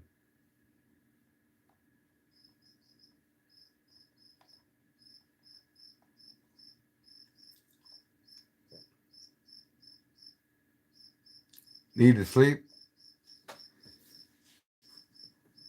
Well, if I get a coffee now and I'm live for another 3 hours, by the time I drink the coffee, I'll have at least 2 hours in between. An hour in between at least. That's all I need. After I drink my last cup of coffee, I only need 1 hour before I go to bed, and then I'll fall asleep fast. But if I drink coffee till the time I go to bed, it'll take me at least 40 minutes to fall asleep, and I hate that.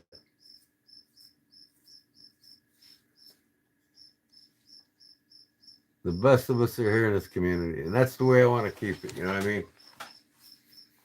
No bullshit, no soap operas, no, hey, let's love each other, man, for the same reason we all love the knife community. We all love knives. That's why we're here, right? That's why I do it, and that's why you guys do it. We're not here to quarrel with each other, instigate each other, and, just respect each other, how you want to be respected. That's all. So that said, I'm going to go up and make me a quick one. You guys don't care, do you? It'll only take me about less than 4 minutes.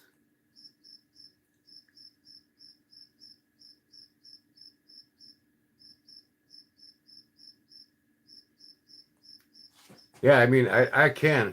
If I got at least an hour before I go to bed where I haven't drinking any coffee, I'll crash less than 30 minutes. But if I drink a coffee up to an hour, a half an hour before I go to bed. It'll take me an hour to fall asleep. Usually I'll just make a decaffeinated coffee.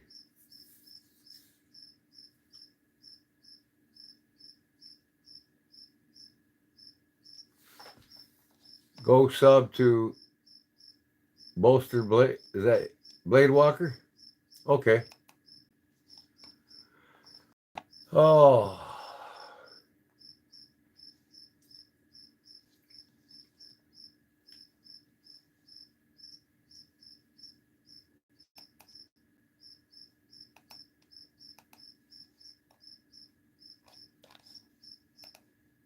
I got him. See, if I was on OBS right now, I could bring up his page and we can go through it. Would you all like to see me on the widescreen on OBS? I could bring up my No Bull Reviews, Blade Walker. Thank you. That's you, huh? No Bull Reviews? You're Blade Walker? I think I actually seen your channel one time and watched it, but I don't know why. Usually when I watch a new knife channel, I always subscribe to it. So you want me on the widescreen? I'm going to get out my cell phone. So, okay, I got you. And that's No Bull Reviews, Blade Walker. Yeah, that's what it says up here. No Bull Reviews, Blade Walker. Yes, sir. That's cool.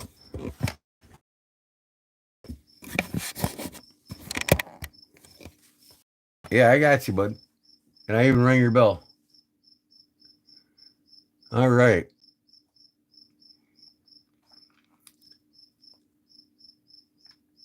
You're starting to get up there too in the subs, huh? That's good, man. Hardest thing to do is break 1,000 subs. But man, once they broke 1,000 subs, I'm at about, last month I was at 430 subs for the month. I broke 100 subs a week, and that was my goal. And this month already I'm at 500 subs, and July ain't even over with yet. So it's picking up. The more you whack at it, the better it gets. And I'll tell you, people, that's why it's crucial to be live, like what I'm doing. You can do anything in that knife community. You can, people, if you review knives like you do, Blade Walker, you know, do this shit live most often, because I don't care what anybody says. I get a majority of my subs from being live, way more than I do making short or long form videos. And here's an example. If you go to a page, here. Let me see. My channel. You go to a page here, right? And you go home here, right? And you click on live. You're going to see all the knife community people that are live. You know what I mean? And there's more people looking in here than they're watching videos, because they want to see what people are about more. So if you got a live channel and you're in there constantly, a lot of times there's only one or two guys left that are even live. You know what I mean? So you click on the one that's live, you go check them out, and then they're all of a sudden, oh, wow, man, I love this guy's shit. I'm going to stay here. And that happens to me a lot. Once people come in my live and see what I'm about, they're digging it. You know what I mean? But if they watch a video or two of mine, they won't subscribe. It's funny how people are. I've gotten probably 2,000 of my subs out of 2,700 just by being live. Just something I wanted to point out to y'all that want to grow faster. I grow faster on live than I do anything. Oh yeah, lives and shorts is what reaches new viewers. Well, shorts do reach new viewers because it gets in, shorts pop up everywhere. But the lives do even better than shorts. You know what I mean? If you got a good story to tell and you got a good, a good thing going and people love it, once they click on you, they're going to stay. Because really a lot of the shorts are based on the same principles. Everybody and their brother's showing off their knives. You know what I mean? But people want to interact with you more live. I mean, if you show off the knives you got, or if you review knives, they'd rather be able to talk to you about them live than they would watch your shorts or watch your full feature videos. You know what I mean? My P-ball peacock, yeah.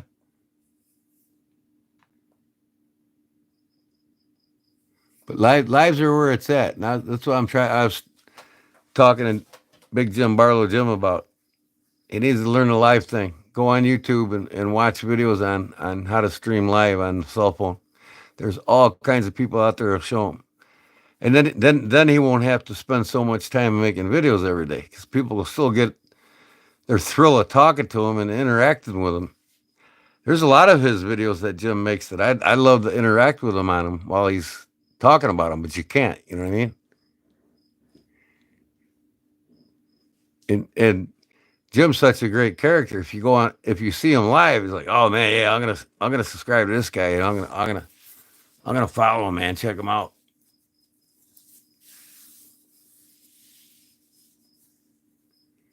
Jerry, the Shelby knife guy. See, Cliff, you are getting attention. Let me see, Cliff laughing out loud. Cliff, what's going on now? I'm telling you guys. I'm telling you, man. Don't do it. Leave it alone. End of story.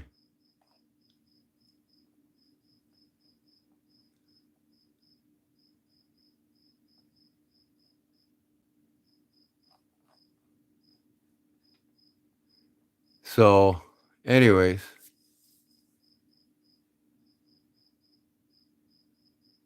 he let you vent last night. Yeah, he did. But let's not talk about last night. That's back. That's in the past now. All right, we're done with that. We'll just respect each other. That's all. I respect each and every one of you because if it wasn't for you guys, I wouldn't be here. But if you guys can't respect each other, then you know, yeah, exactly, Derek. They're better because you get more connections with people.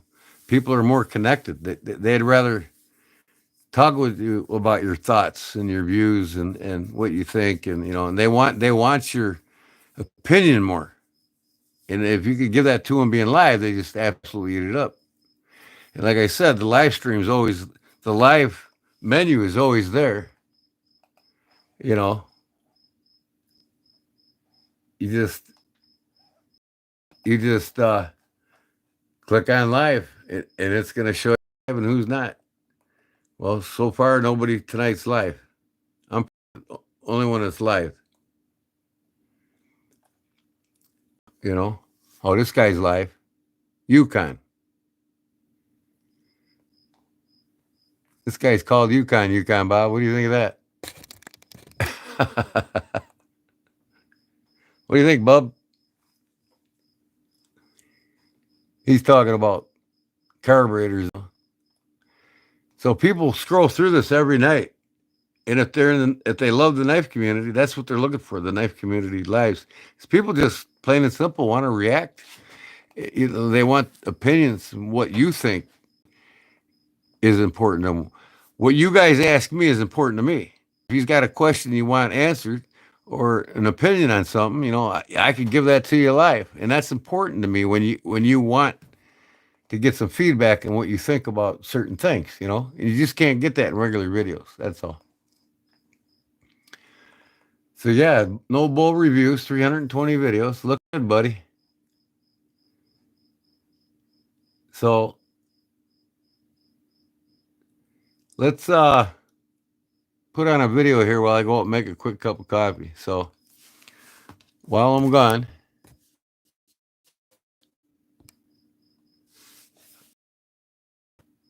is this one I want to show?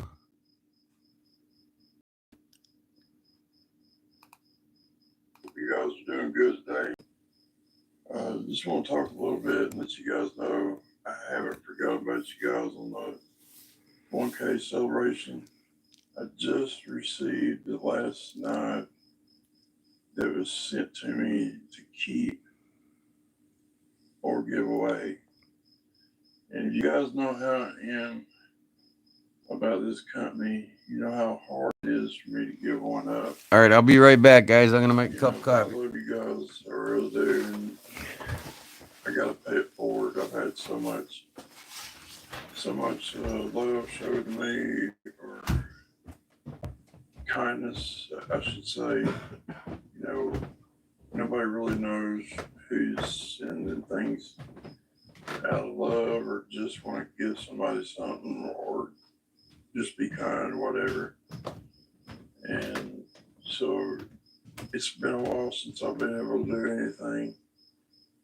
And although I'm doing this, it's going to take me a minute to figure out shipping, guys, because I've never done a huge, get you down a little bit.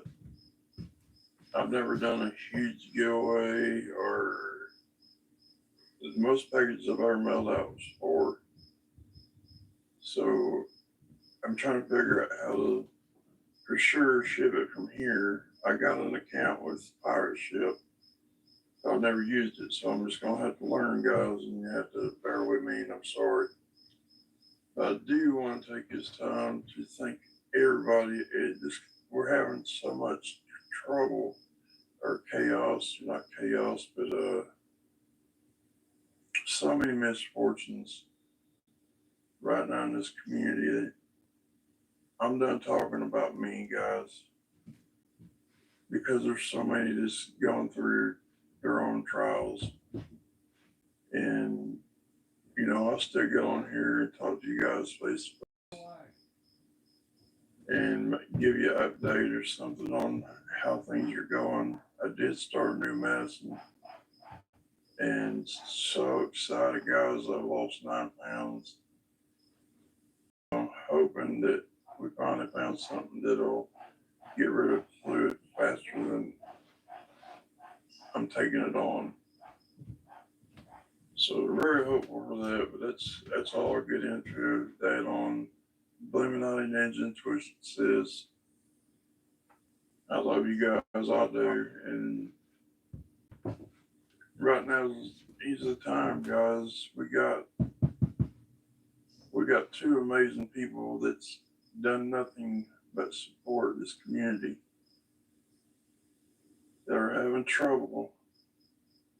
And I say trouble or devastation. Your house has been destroyed. And, you know, I know a lot of people's made videos on this, but I haven't. Now's the time to dig in your hearts. And just think about it, guys, what it would be like if you lost your home. It's time to buckle up and do what you can.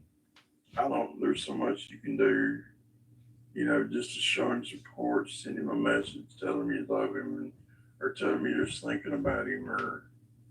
But we've got to make sure that we show them how much they mean to us. And maybe not to you, but they do to me. And it's just real important. You know, I just think a lot of them. I'll leave it at that.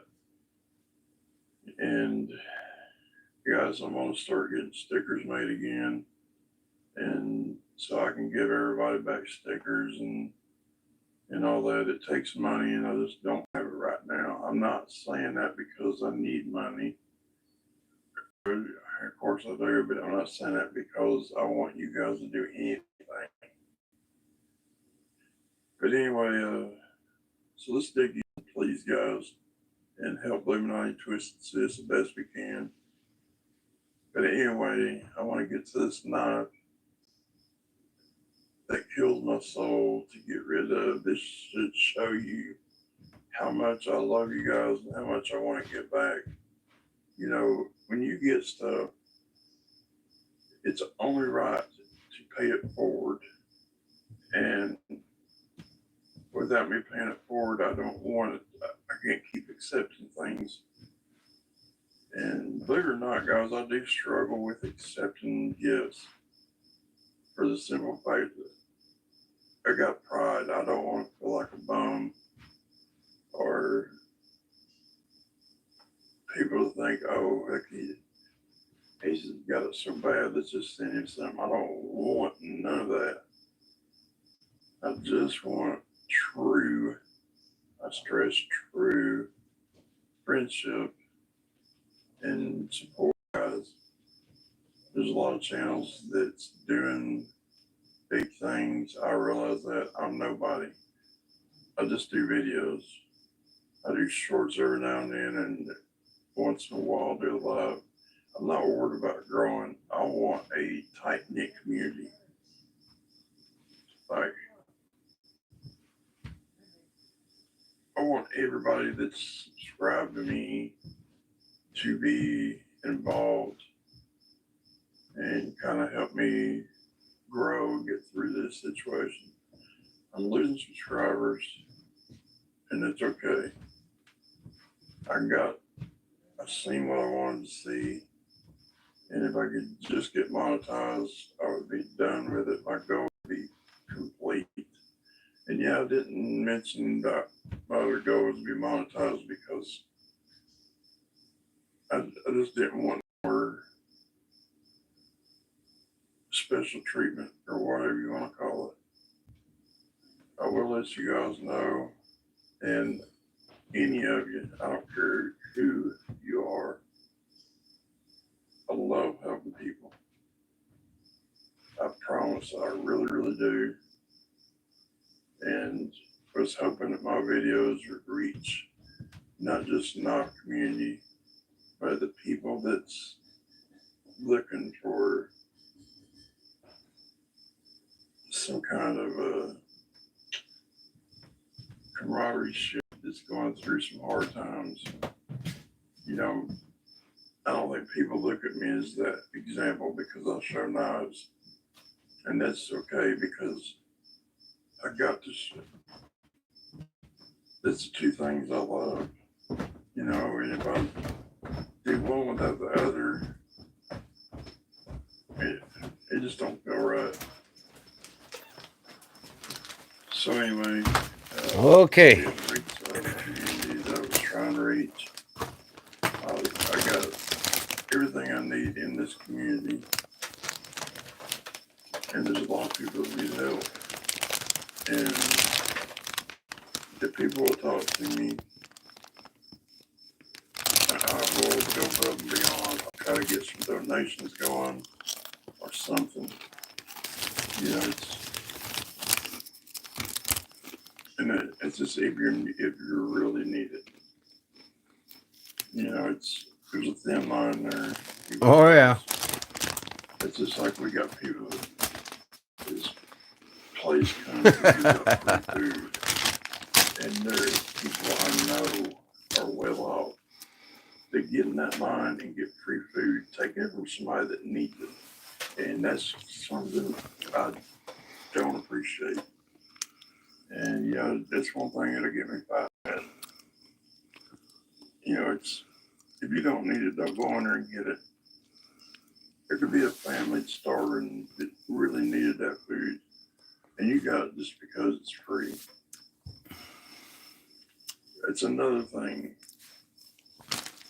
It looks like it only took me less than 5 minutes. Places got stickers. I'm gonna check that epoxy. Hanks or whatever, just giving it away. Don't go up there and take half the pile. It's just not right, guys. And if you put something that's not yours, give it back. Somebody either worked hard to get that knife, Oh, hell yeah. or they saved just to come to get that knife, or that was the only knife they could afford. You know what I mean? And they spent their hard-earned money to get that knife. Let's have some dignity to ourselves and have some integrity. Stand up and be somebody. Okay. I agree with you 100%, Blade Walker. People work hard for what they got and everything else. So, what the heck is going on now? I got 10 damn pages up here. Wow.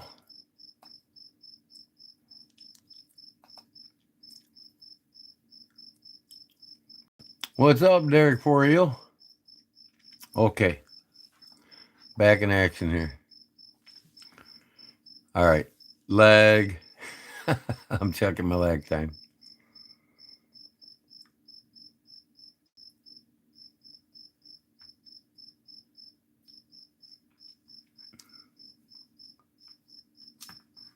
Wow, that's like 20 seconds.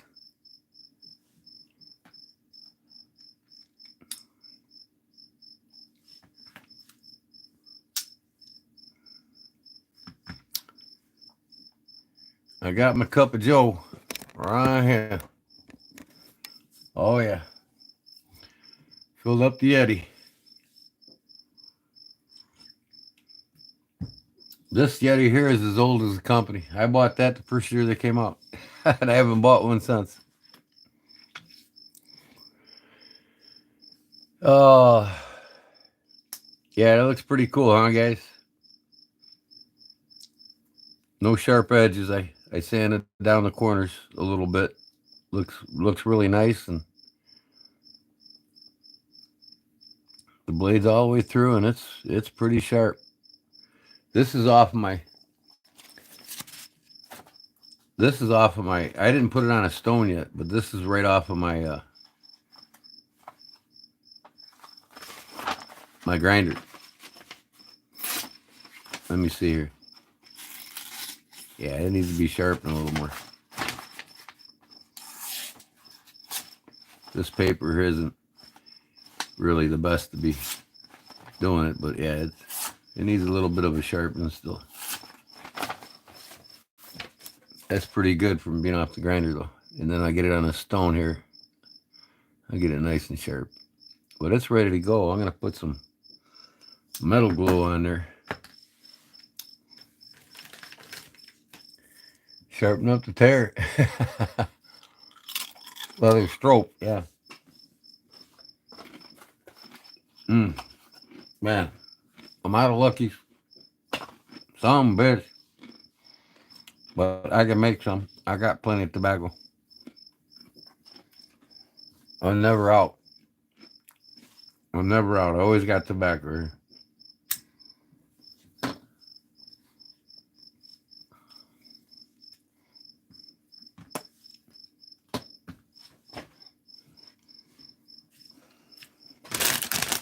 All right, where the hell is my microfiber? Oh, it's right in front of my face.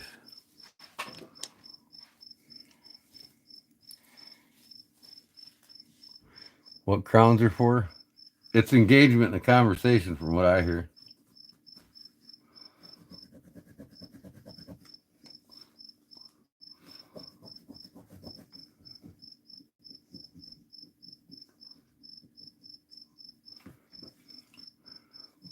Oh, hey, I was going to hammer finish this, wouldn't I? I could do that real quick.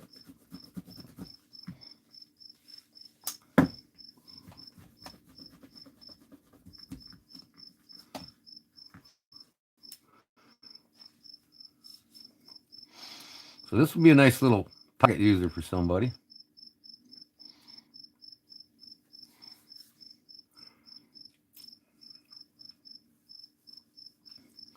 This blade don't have a name on it at all. Company or nothing. So I think I need to etch Kodiak edge on this blade. What do you think? I'll make it my own for one of y'all that win it.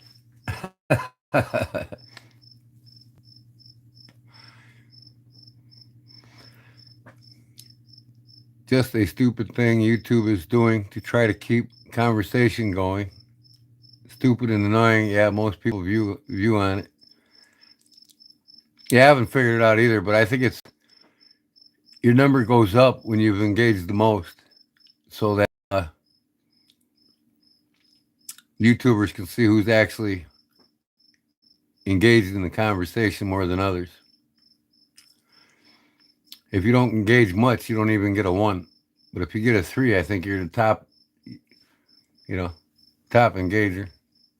Somebody can pass you up if you engage more. If they engage more. Going to bed, Charlie? You want to take a chance at winning this? I can raffle it off right now, and then I'll finish it up.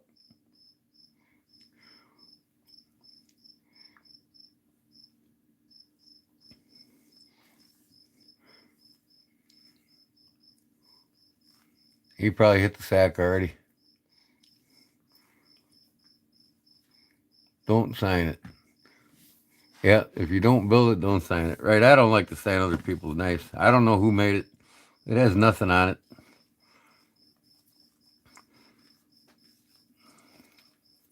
I can make one better. There ain't no doubt about it. And it'd be signed if I wanted it to be. But I'm not going to sign somebody else's work. I have no clue who made this, and I don't care. I just bought it for trimming horses.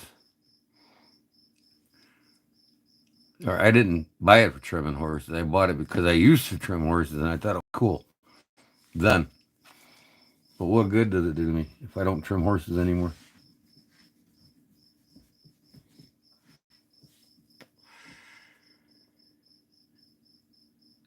Super chats, I believe there is an algorithm to it.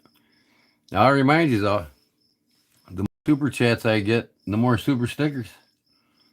The more I give away to you, though. I'm almost at my quota for the month. If you don't get up to 100 for the month, dollars, you don't get $100 for the month. They they postpone it to the following month. They only pay out no less than 100 a month. So if I don't make the 100 this month, I got to wait till next month before I can give you all something away. And right now I'm at like 84 bucks, somewhere around there. So I'm close to it. I should have it by the end of the month. Still got a lot left in July. Before last night, I was at like 64. And then after last night, I think I'm like at 84 now. So, but like I said, I got what is it, 13th? I still got a half a month. So a couple weeks, I should be at 100 easy. But like I'm just trying to say, though, the more I'm given, the more I give out. Because everything that I make goes back to you guys. Either mailing my giveaways, paying for the giveaways, being mailed out, I'm going to start buying hoodies with my logo on it, hats with my logo on it, t-shirts with my logo on it, like this one here. I'm going to give away these to the members only, I'm going to have a bi-weekly members only giveaway, and you all pay for these. Here's the back of the shirt. But I do the hoodies, I'm going to have this big logo here on the back and the front. It'll be a big logo in the front, big logo in the back. So people can read you coming or going.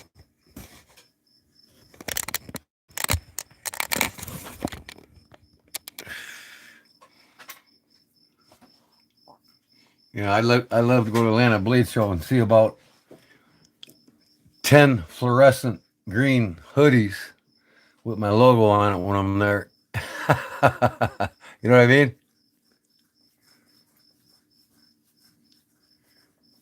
No, I've never done a Kardashian. What's that? I never really heard of it.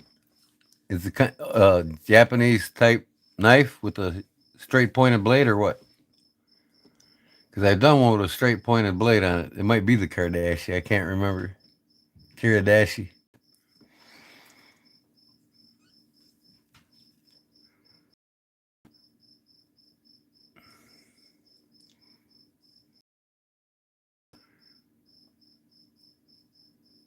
I'll give you advice on the topic of what this channel's about. If not, I'm not going to give you advice. You're going to have to seek a page that talks about what you're interested in. If you need advice on knives or leatherwork or something like that, I'll be more than happy to give you advice. But if you're having problems financially, physically, mentally. Nope, go somewhere else. Unless we all know you and we can relate to you.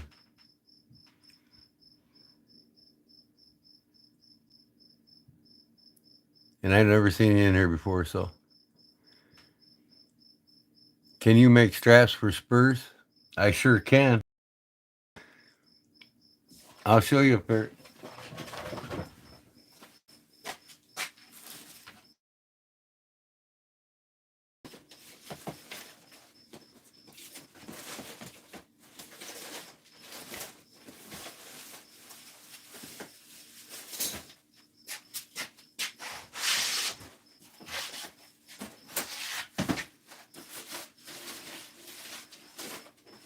There are fucking straps.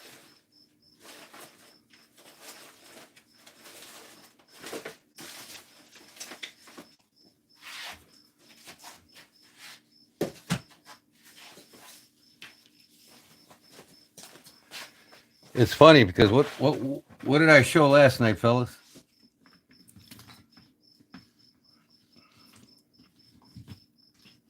I make them.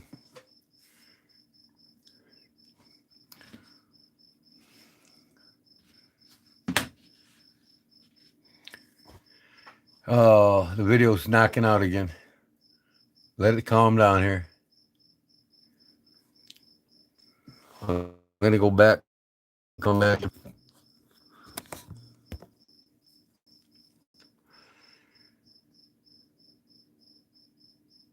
How much will these cost you? I don't know. I have to look at the market price on them. Depends on how much I do. You know, the more carbon, the more expensive. Set, I would probably say about $60. But if I do a lot of carbon on it like this, you're probably talking 75, 80.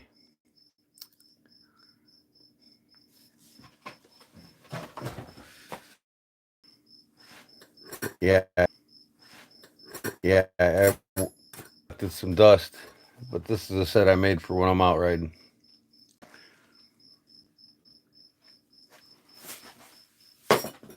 I don't ride that much anymore.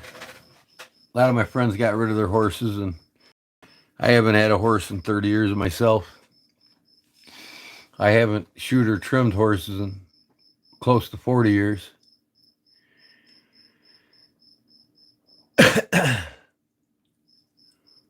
I don't know what crap. What's going on now? Some troll coming in talking shit again? All right, Sean. Thanks, man. And Sean, I wanted to tell you still here? Can you hear me?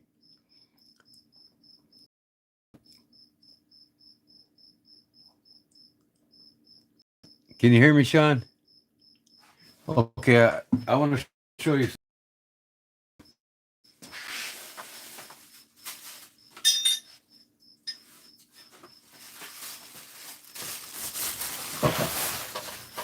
You won this, right? This Cuxa. It's almost dry. It takes a couple weeks for it to dry. I really don't want to send it. I don't want you to get it and it crack on you. So I'm going to wait till about the middle of this week, and then I'm going to go ahead and resand it outside of it. I'm going to put a burn finish on it, and then you can put the coffee grains in it and waterproof it yourself with it. But it's almost dry. I didn't want to send it to you right away, and then all of a sudden it started cracking on you, you know, because I didn't want you to get mad. And I'm not putting it off sending it to you. I just want you to know I want it to dry before you get it. I'm gonna put this is a cowboy braid here on the strap. I mean, I'll leave it if you like it, but I'll probably put a skinnier one on.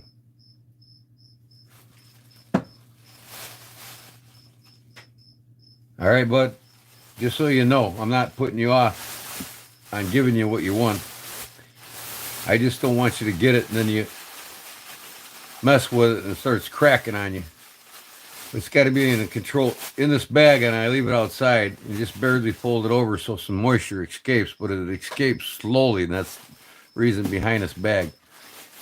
But I can send it to you in this bag, and you can leave it out. You can leave it in it for another week, and then you know when you feel that it's nice and dry, then go ahead and get put the coffee grinds in it and work them in 2 or 3 times. And that'll, the tannin in the coffee grinds, it's a natural oil, and the tannin from the coffee grinds will make this so that it's oil proofed. It's waterproof. Seasons it kind of like a cast iron pan.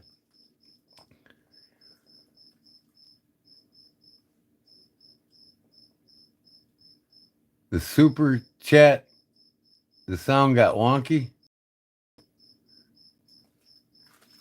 The horn eye? All right, good night, Sean. Thanks, man. I'll get it out by the end of the week to you. That way it's well dried by the time. Yeah, so this fellow wants some of these made or what? Who wanted them made again? It's funny because we were talking. Either for Spurs. I was talking about them last night, showing them off. And then a guy comes in here the next night asking about them. That's cool. You're 32 and just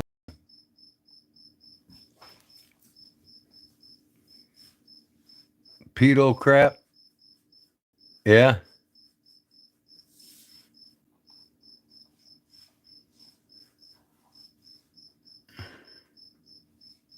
All right, Sean. Good night, buddy. Thanks. Yeah, definitely this weekend I'm going to send it out. I didn't know that about the bag. I've had little projects crack on me drying out. Good to know. And you can also put it in a bag and put it in a, at about 140 degrees with heat bulbs, and it'll dry even faster. But the bag slows it down so it don't crack. You can go on YouTube and type in how to dry out wood, and all kinds of videos will come up and show you how to do it with the bag and everything else. There's several different ways. That one guy, I can't remember his name. He's from, I want to say Australia, or I think maybe even Sweden. He's got that accent. And he's the guy that reviews he's been around a long time. He's the guy that reviews the Swiss Army knives, Victorinox, the heavyset guy. He's real funny looking. I mean, I love the guy. I love watching him. And he carves the Cuxa cups too. And he shows you how to dry them like 6 different ways. Mm-hmm. Himmler, yeah, he's a good dude, man. Funny as all.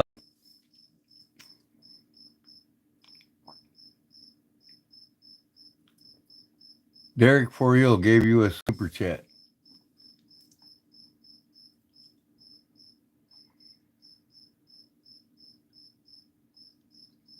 YouTube that you're searching how to dry your wood, not Google. Yeah, exactly. Because Google will get you lost. Searching YouTube, there's videos for everything. YouTube University will teach you anything you need to know other than brain surgery.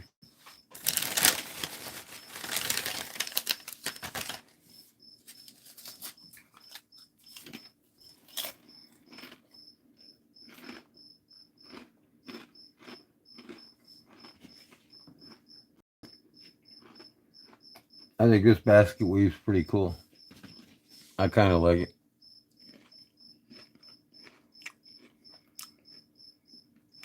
That's when you really got to get on point when you're using it. That tool there. You'll get off quick with that tool if you don't. Paul Mills, $2. Thank you, Paul. Appreciate it. Like I said, it goes right to the shirts and the hoodies and the back to you is all, man. I'm not worried about it until I start until I get up to, like, say, 100,000 subs, you know what I mean? Or even 40,000 subs.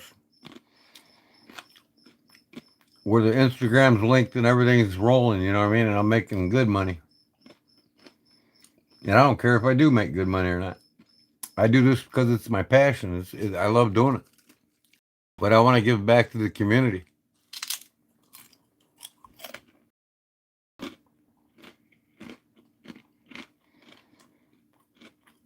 Oh boy. Justin's coming here to tell a master woodworker how to dry wood. Denatured alcohol works best for drying wood. Bowls. Okay.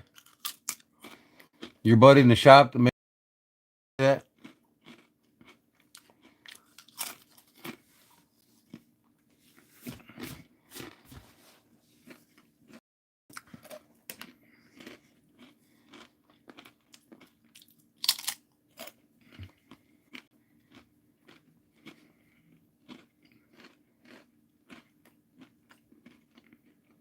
Show me one link on YouTube that shows you how to dry a bowl with denatured alcohol.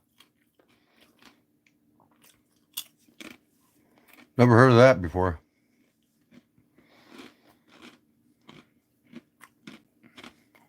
I want to see it done. If he does it on YouTube, then I want to see it done. I'm open to learn something.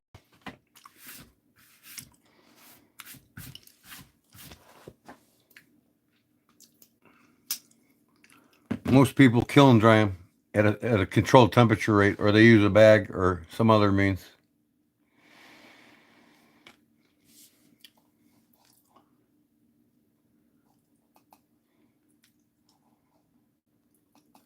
Boy, that troll came in fast, didn't he? Uppa come ma pop. Pob. What kind of name is that?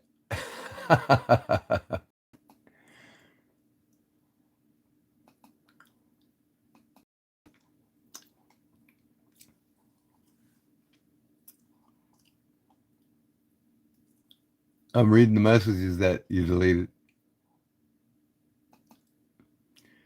Noka, Nana, Ona Gabiki. Guy can't even speak English.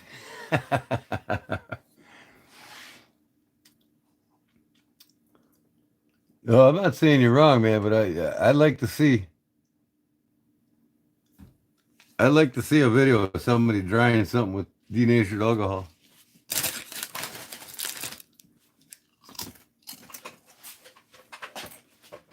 I've been in woodworking for 50 years and I've never heard of that.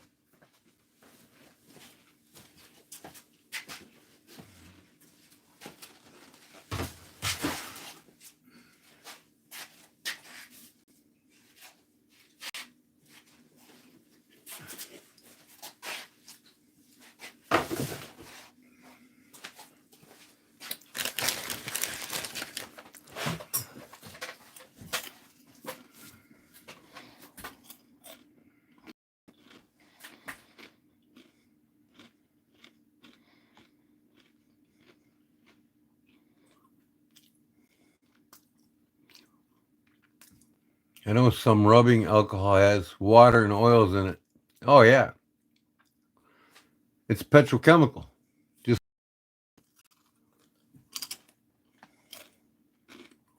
yeah, they need to speak English or stay away.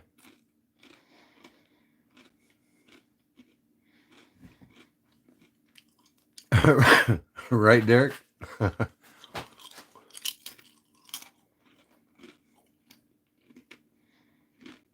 Oh, I've seen it.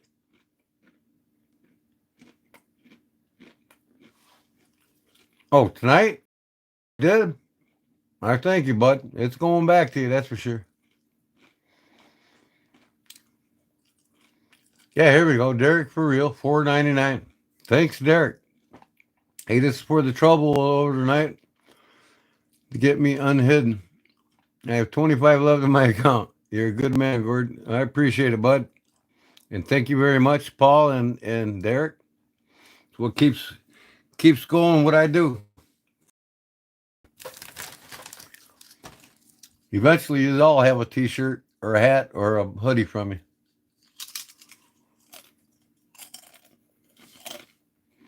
That you are, Derek. That you are. It gets you back because you're such an unargumentative, nice person.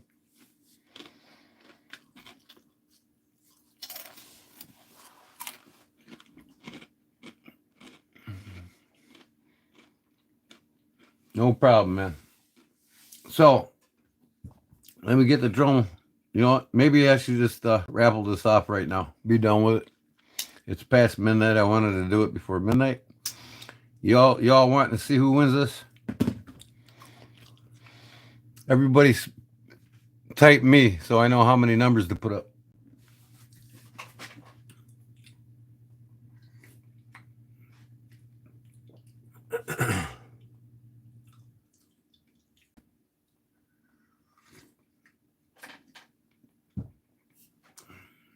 Now again, every Funday, Sunday I do. If this is your first time here, nobody's recognized you. You got to come back the following week to be eligible. That's my rules has been from the beginning. That way, nobody just out of the blue gets in the raffle. So there is a one-time association procedure. That means you come in here, you talk with everybody live, and let them know who you are, and let them get to know your name, and then the following week they remember you, and then I'm not picking on anybody that comes in new. That's just the way it is. If this is your first live Sunday Funday, the second time you're here on a Sunday Funday, you're from then on out. Yeah, right. Well, I got to say it because you get new people in here, and then there's people that ain't even. I like people that associate with us. We all get to know, not just some person off the street. Oh, there's a live. I'm going to get that drawing. I wish a lot of people would change their rules for that too. You don't interact with us, you're not eligible. I see so many lives where people go there just to win shit, and they never talk to anybody.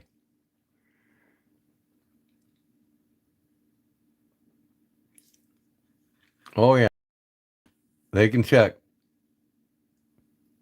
Not your first, that's for sure.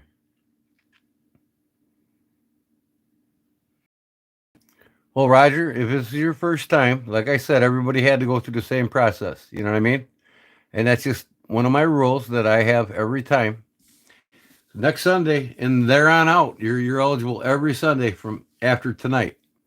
You're in here socializing. We know Roger Baker now. So when Roger Baker shows up next Sunday, he's in. And I'm alive 2 times a week giving things away. So you're eligible now for every giveaway I give. We just make it to where everybody knows everybody, and there's just not somebody out of the blue coming in here. And you're not out of the blue. You love the page. You're subbing the page. You want to be here. You're socializing. That's the biggest key right there. I like that gets in these drawings. You know what I mean? Okay, let me. We got 1, 2, 3, 4, 5, 6, 7, 8, 9, 10, 11, 12, 13, 14, 15, 16. I got 16 me's, so I'm going to put up 15 numbers on the, I'll put up 16 numbers on it. Okay?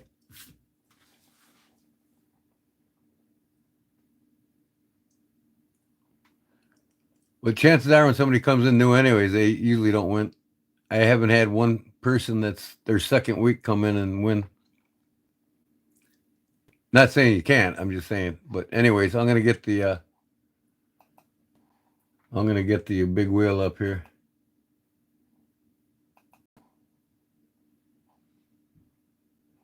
I need to find another pick. All right, I'm going to put 16 in here. Okay, you know the routine. Pick a number starting now, 1 to 16. And Jerry will say stop. Or Big Jim, or any of you, really. Just get the numbers in. Go ahead.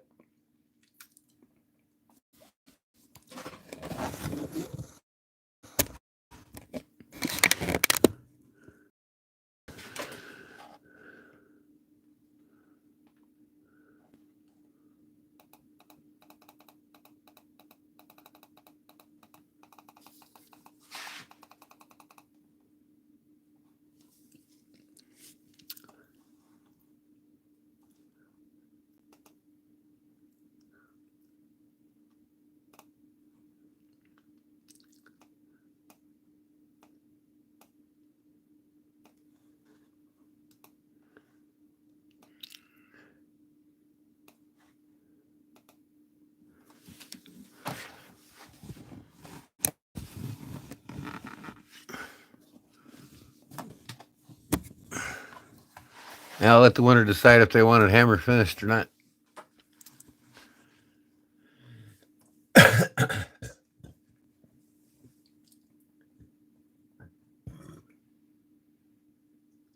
Yep. Chris pick 16 first, Jim. Pick another number, buddy.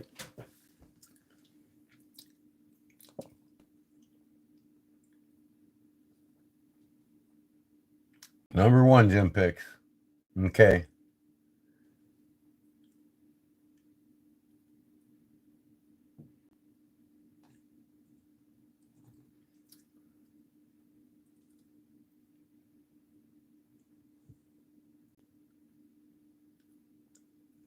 Now, before we start, is there anybody first time in here?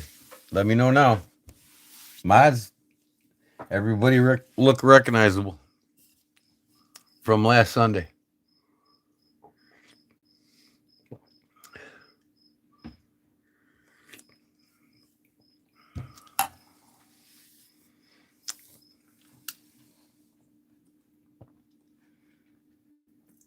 Okay, so if it's your first time, next Sunday, from there on out, you're eligible.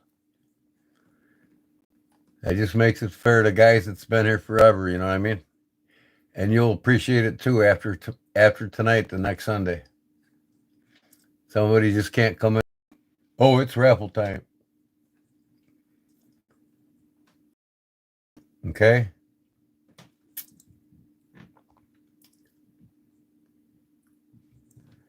Only outnumbering once. If someone has the number already, please delete your previous number to keep track.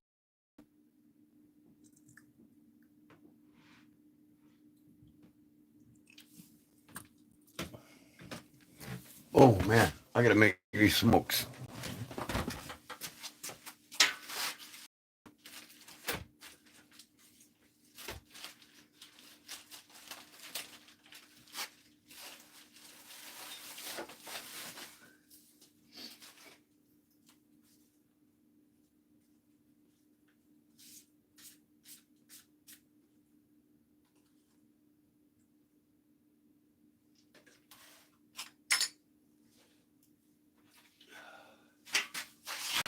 All right, where in the hell's my tobacco bag? There it is.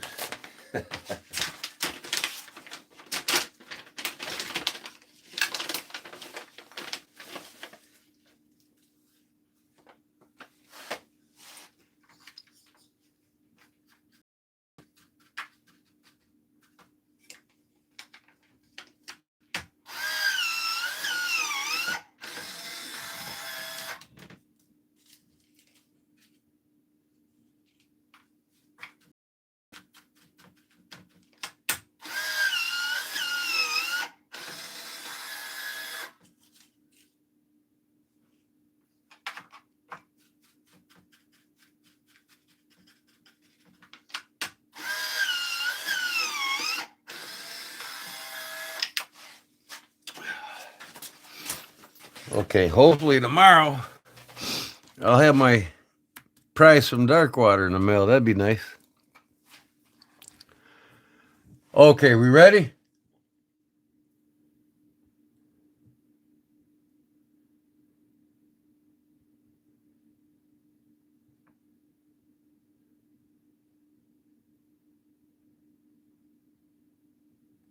Is this Chef's first time? I never seen him before.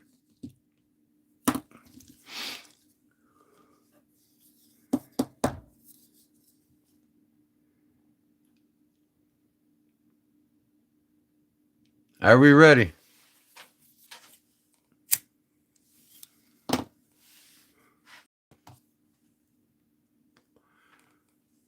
That's right. Rawhide, Illinois.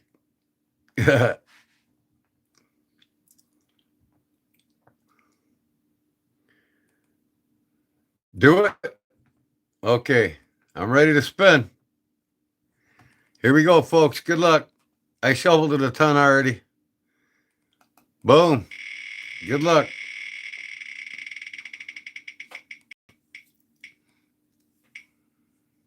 Who's got 7? Todd Carr?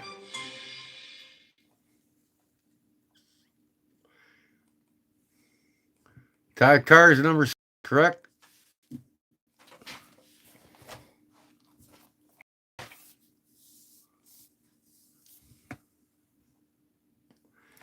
All right.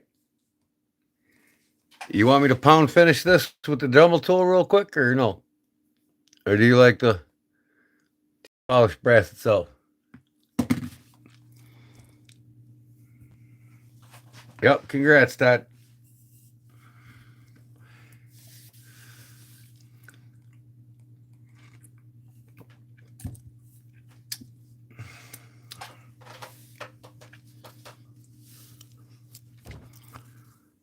Now, I still got some watches I want to give away.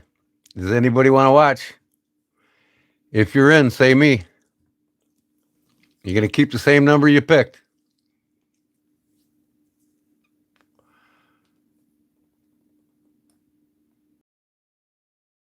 I'll let you pick the watch, too.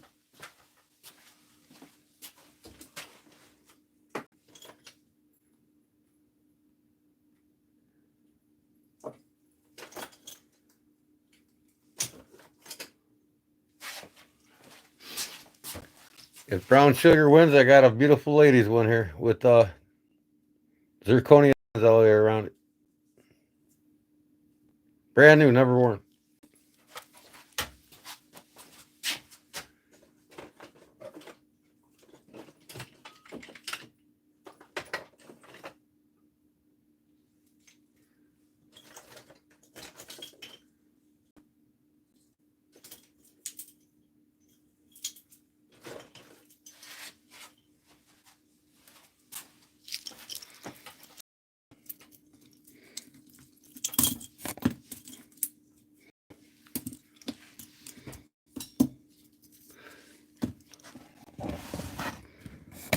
Y'all get the pick from the ones I got out here. Let me write that down though.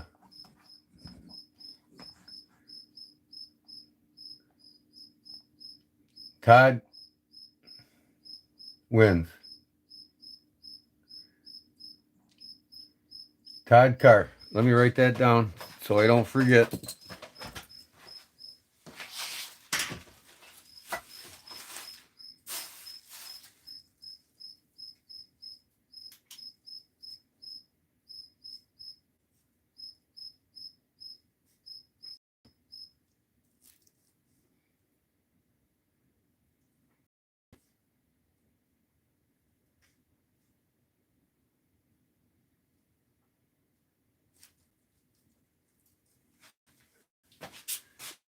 Okay, I'm gonna put that on the pile with the rest of the outboard.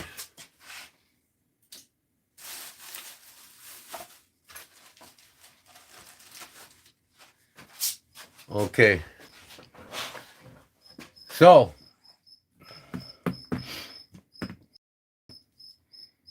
I don't know what the name of this one is. Let me check it out here. Charter. It's got the plastic wrap on the front. Charter Club, it says. Quartz. It's a quartz watch. It's a beautiful lady's watch.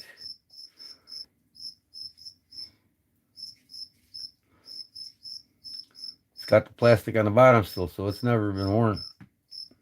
I got this one here. A lady can even wear that one. I got this one here. This one here. These are eclipses. I don't know what this one is. Some off brand, but none of these have been worn. I got 100 watches for $100 from a business that was going out of business. Eclipse. These are just like Fat City got one of these from me. He loves it. Sports watches here. So I'll let the winner pick. Okay. Keep your same number. Done. I'm going to shuffle it. Where's the shuffler at? There it is. Boom, boom, boom, boom, boom, boom, boom. All right.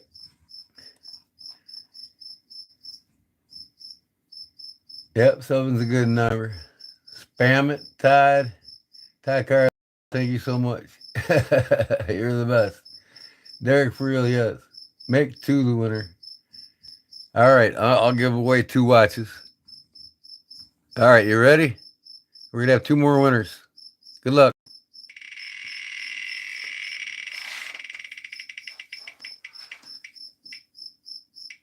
Number 8. Who's number 8? Big Jim got a watch from me a couple weeks ago. Anybody number 8? Looks like, well, has he been here before? This is his first time here. Gabriel and Shira. You know what? I need to get rid of these watches. Gabriel, I don't know. It's up to you guys, though. Whatever the mods say. Brown Sugar's 8. Okay. Which one of these watches do you want? One zirconia diamonds on, or do you want this one here with the stripes?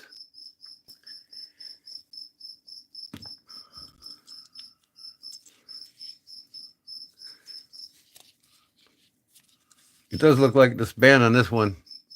It's an easy replace. Just take that pin out.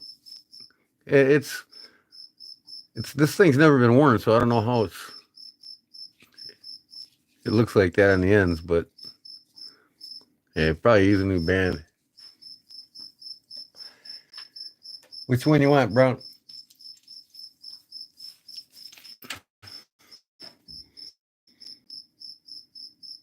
Get a new band for this one. I mean, it's got the plastic wrap on the top and the bottom. Nobody's wore it. It's just, for some reason, this is like a cheap leather or something. I can actually make you a leather band for it.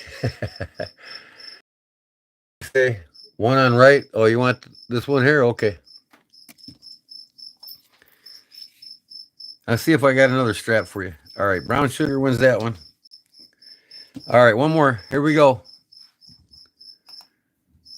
Last one.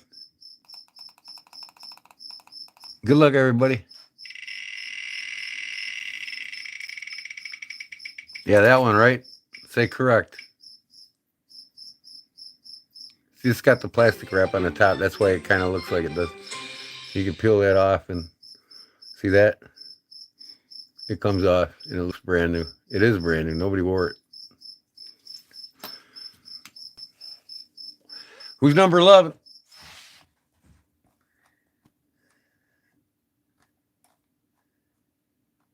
Number 11 is Paul Mills. Am I right? Paul Mills, number 11. Paul's the lucky dog, ain't he? All right, which one you want, Paul? You want a metal band one? Look at the plastics coming off of this one. Never been worn. Or these sport ones for work duties around the house or yard or whatever. They just need batteries in them. But they've never been worn. None of these watches have been worn.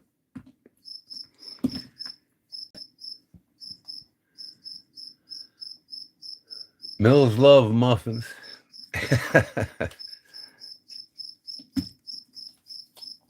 One of these? Or one of these? This one looks pretty classy with the gold in it.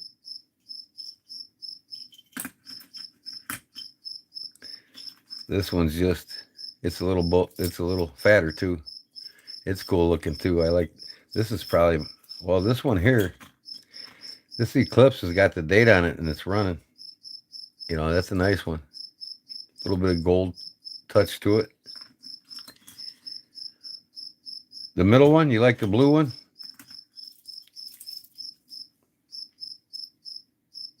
This don't have the date, but if you don't care to have the date, then it's cool though. I like the shape of the dial, the bezel. Okay, this one it is. All right, let me write that down. And don't worry, guys. I'll probably be having more giveaways with these.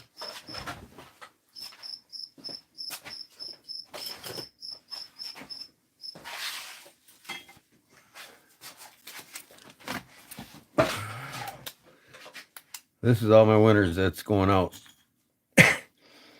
Paul Mills.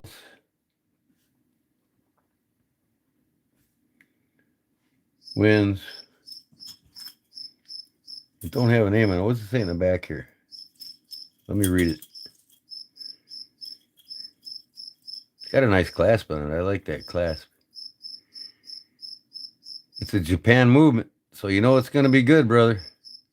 Japan makes the best of the best when it comes to movements. Stainless steel back, Japan movement. It's a Y12F7. It's a classy looking watch. I like the lines that go through the dial there. That looks sharp. Even the hands look cool. But it needs a battery. I'll see if I got a battery here for both of you. I might even have a battery. I got a whole bunch of batteries, so if I got the right size. Wins blue dial. Japan movement. I put this in the out pile anyway, so it won't get lost. And then brown sugar.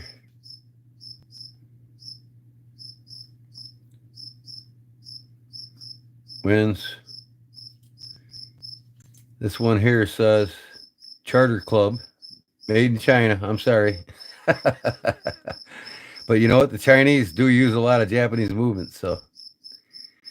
But here, we'll take off this plastic. This thing looks sharp. I'll put it back on. I just wanted to show you it's nice and clean. It's never been wore.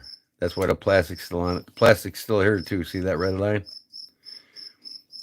It's plastic too. So anyways, Sugar wins the Charter Club watch.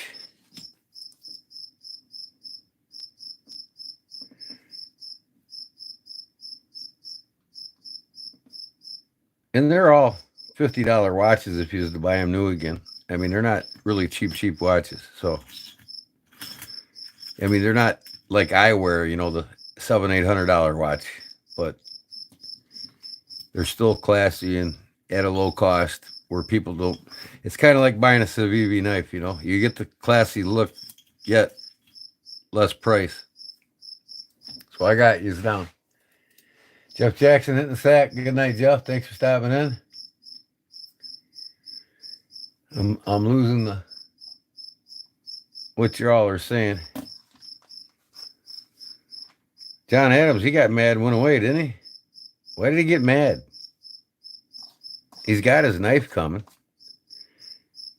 I just had to heat treat it.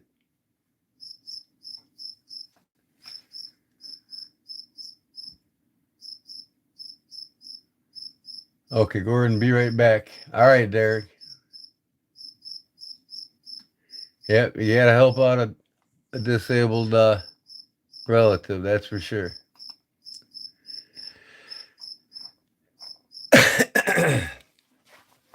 So, I got these on the out pile with the rest of the stuff.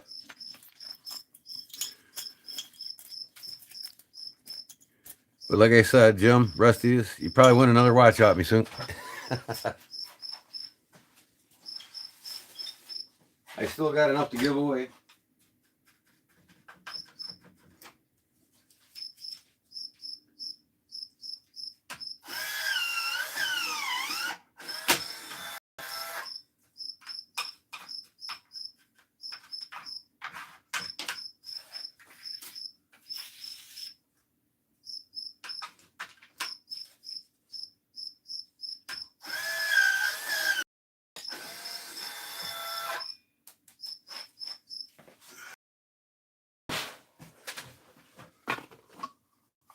Man, what's wrong with my damn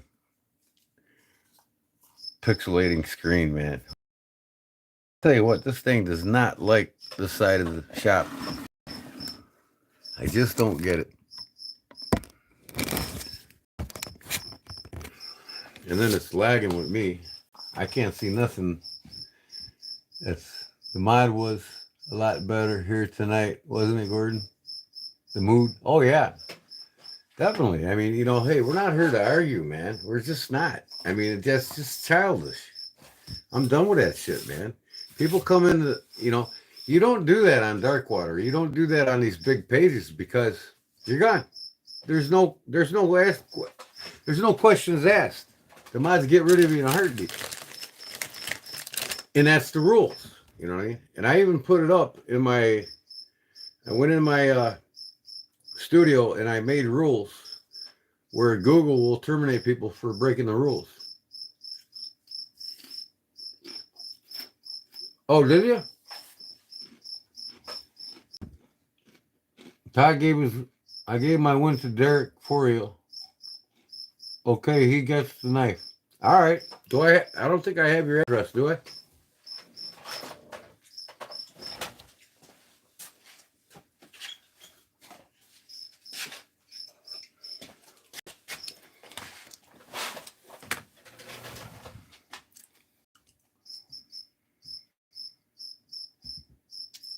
You got my email? Okay, that's great. Send me your full name and your address.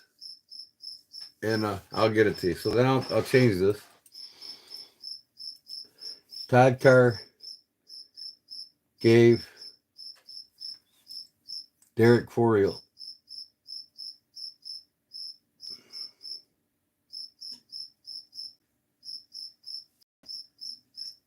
the red bone. Nice, mate. Okay. That's done.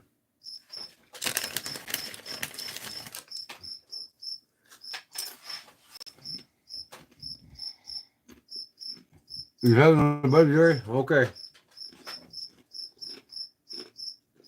Thanks for your help, bud.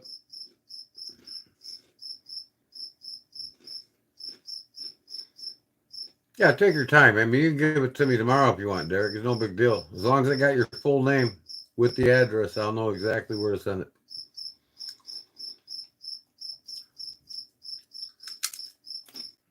But I had one guy in here that flipped from me, and he forgot completely to give me, email his name and address. I could see forgetting your name, but the whole thing. And it went on for about a week and a half. And I'm like, I just gave it away again.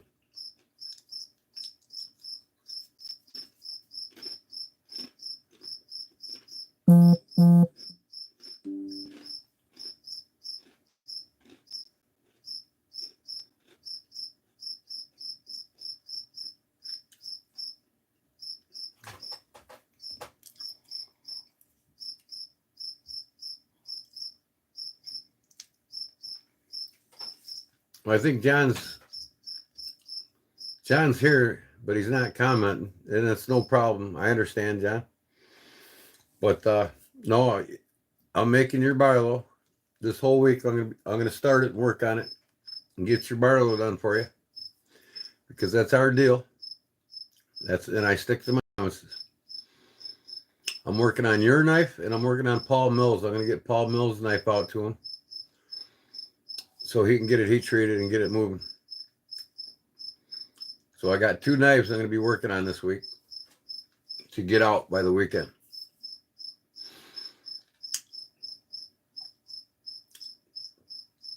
So, and no, John won that members giveaway. And I'm sorry, man, if you hear me right now, John, I got rid of all the mods, the managing mods. Until, but you're still a moderator, just not a managing mods. And all my managing mods are gone until further notice.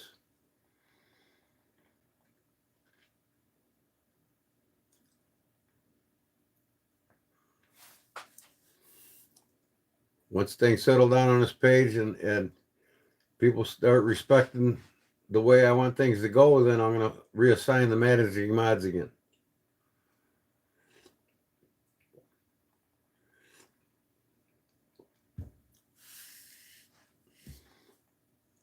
Got to go myself, Gordon, getting late here.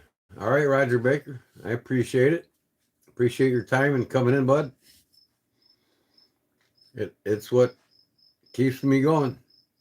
And I'll see you I'll probably go live again. I don't know, Tuesday or Wednesday. Most likely Tuesday. I gotta have at least a day in between. Good night, bud. Thanks. Appreciate it. Have a good day tomorrow. Be safe.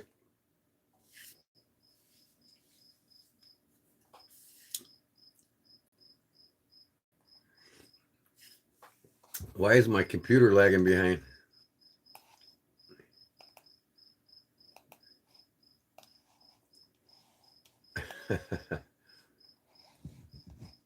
Oh my gosh.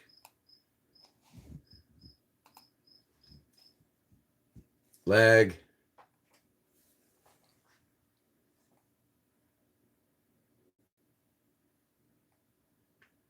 My computer's still at like 10 seconds from my talking. All right, I'm going to do this one more time so I know how fast I'm coming up here. I just want one, go ahead. You all can do it. When I count 3, 2, 1, and then I say lag, I want you guys to say lag. 3, 2, 1, lag.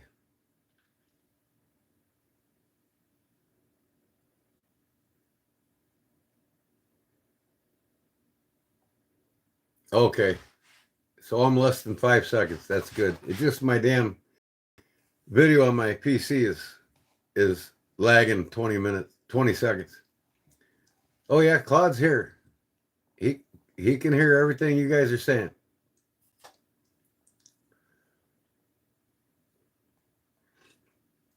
And like I said, he's my best friend, and that's why he's a managing mod right now.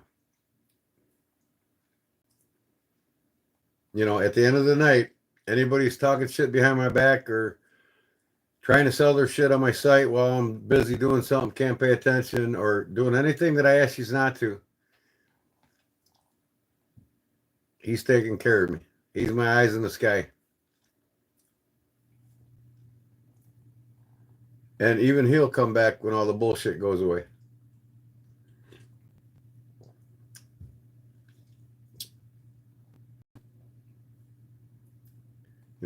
They started giving Claude shit, and I'm like, hey, that ain't gonna happen, man. Claude's my best friend.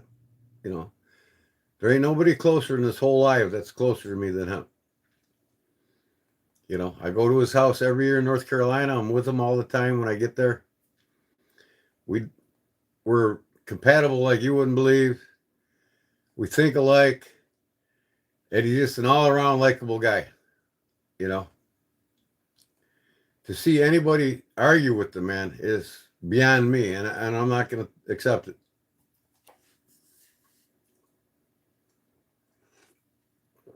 Too much old coffee, you need Tums.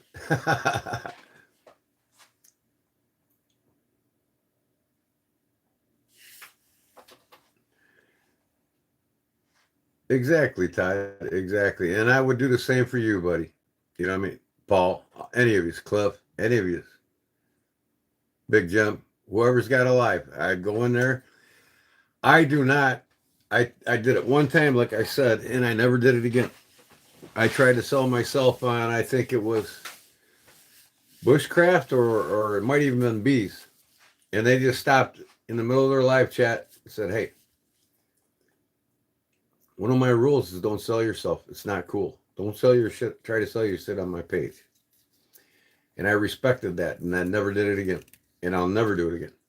And all these big channels, they don't like that. They will stop and tell you. And this is why we do this, to make money. Not to have others come in and advertise their shit so they can make more than me. It's just not right. And that's just not how it goes. You just can email each other, talk to each other off the live, you know what I mean? And Claude likes you too, Paul. He was tickled to death when you got that koozie off of me. He said, man, I laughed my ass off when Paul Mills got that koozie, because I was talking to my wife before you even had that giveaway. He says, I hope that Paul Mills wins it. Guess who won it?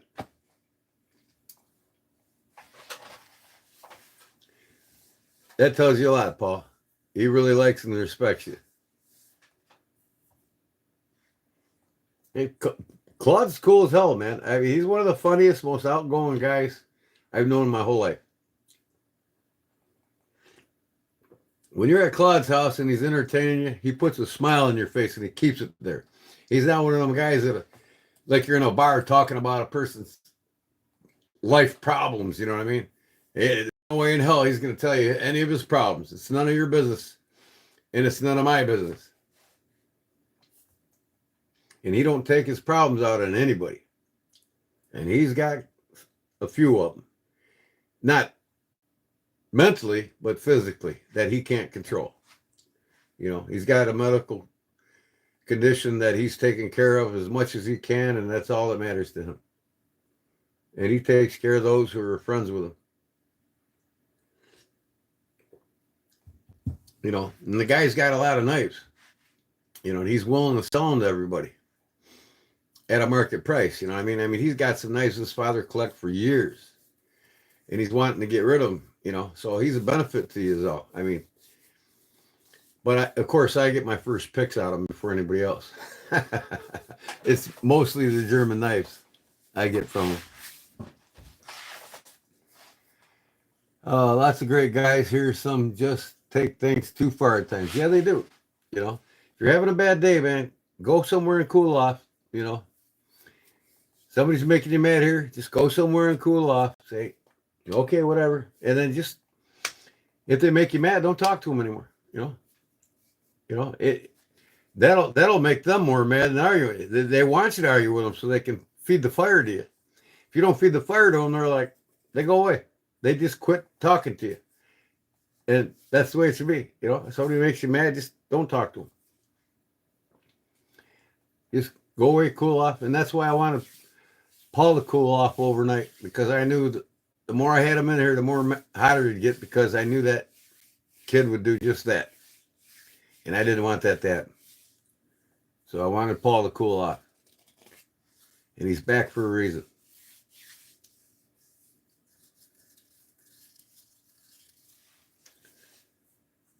You know, I mean, everybody, even when you ain't here, Paul, there's guys saying, "Where's Paul at, man? I like Paul, man. He's cool as hell." Blah, blah. I hear that a lot about you. Now, somebody else, no. Always the opposite. Always the opposite. And when I got all these elders telling me the same thing, always the opposite. I just got to stop it. You know, I got to stop it. I'm done with it. No, none of these big pages do it. And one day I'll have 100,000 subs, you know, and I'll be too busy to read all your comments, you know, and answer as much as you just want me to, you know. That's why I'm going to have these stickers you guys can get, emoji stickers next to your names. That'll be bright and colorful, that I'll know who's been here the longest. Not that I'll pick out comments then when I get bigger, who I'm going to respond to. I'm going to try to respond to everybody I can. But you know how it is. When you're in a group with 300 talkers in a chat, it just keeps going like this. And it's like, oh, I got to back up. Like Beast Blades, he's always backing up on his comments. In Darkwater, he does the same thing. Oh, I'm behind on the chat. Well, you theoretically you can't. You just got to do like me. When I'm on Darkwater, I'm on Beast, and I say something that's important to me, and they don't read it, I'll just wait 10 minutes in between and post the same comment again, knowing that they'll catch it the next time, and they usually do. You know.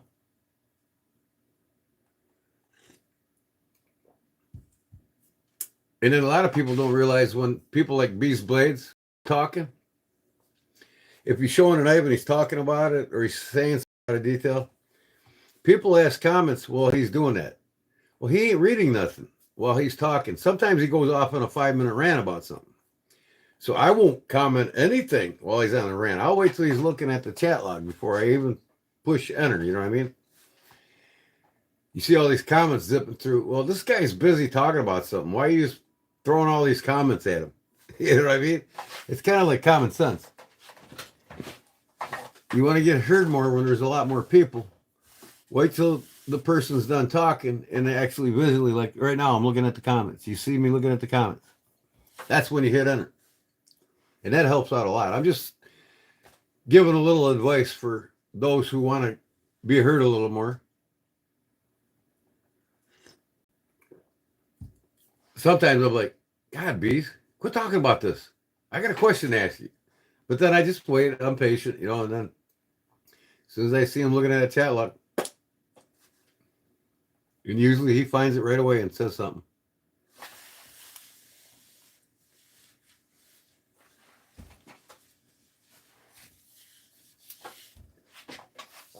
And I don't want to have 10 managing mods. You know what I mean?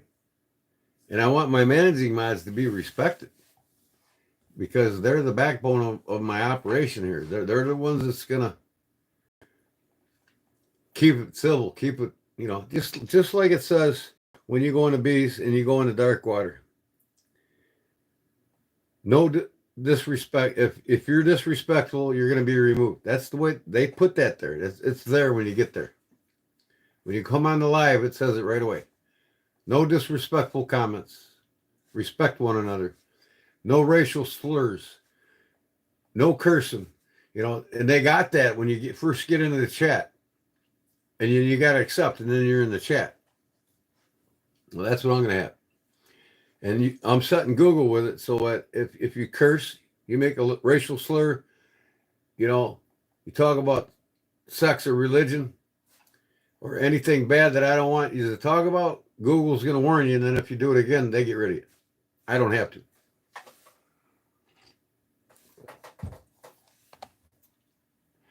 Oh, you always smell better, Jerry. Fresh as a baby's ass, brother.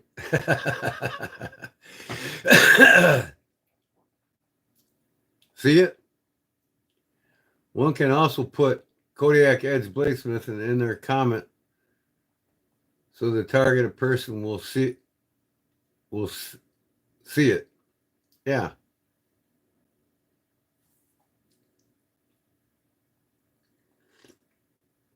Yep. And if you're not sure whether you should delete the person or delete his comment, put Kodiak Edge in his comment, and then I'll see it right away. That's right, Todd. Only need one or two. And right now I got two. And they're both here. They're not commenting, but they're here.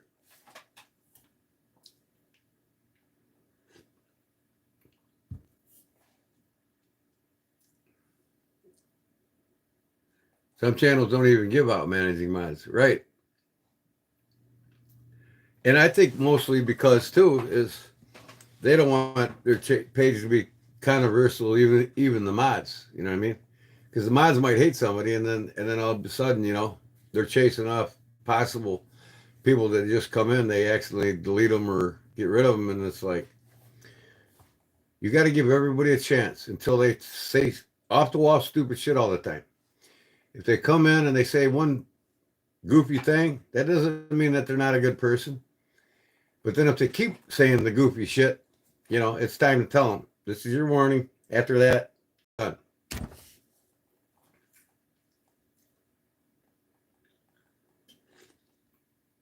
I'm so glad you don't kick people for saying random dumb stuff. Otherwise, I would have been gone a long time ago.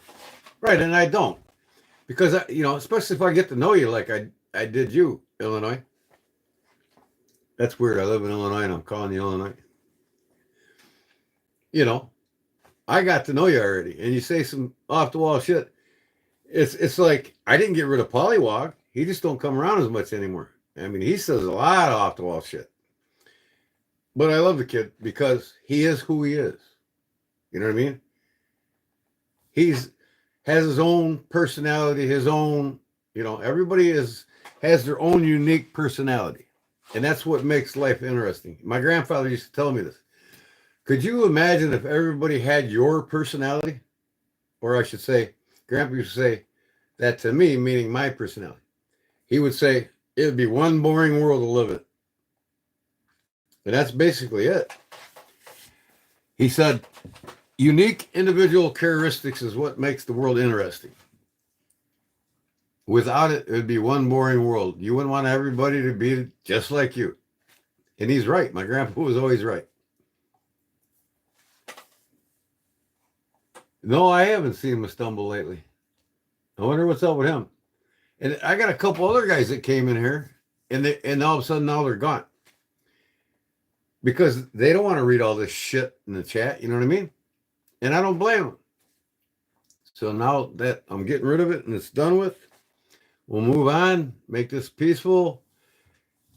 If the person I got rid of wants to, and I can't ever see it happening. I can't see this young man apologizing to me. I don't think he's got it in him. He just does not see that. He just sees that it's not him. It's all these other assholes. But yet all these other assholes are saying the same shit that it is. So you got to fess up. You got to apologize. If you don't, you're not welcome back.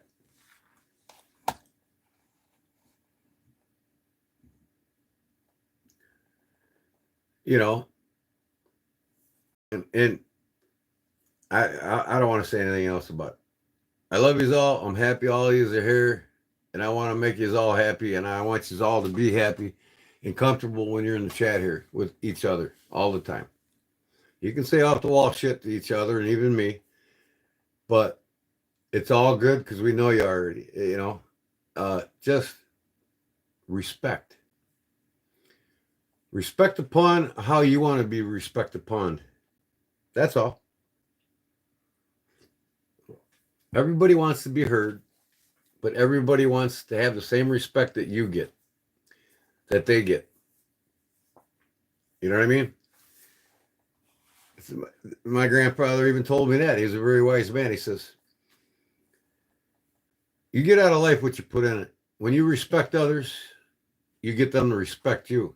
But first, he says, you got to respect yourself before you can respect others and get people to respect yourself. The Bears. That's right. 11-12 win season this year. We're going to take the NFC North, and I don't care who laughs about it. Ben Johnson's aggressive play calling and what he did with Detroit is in Chicago now. And he took care of all the positions he needed to take care of to get the job done. We got a whole new offensive line, and they're studs.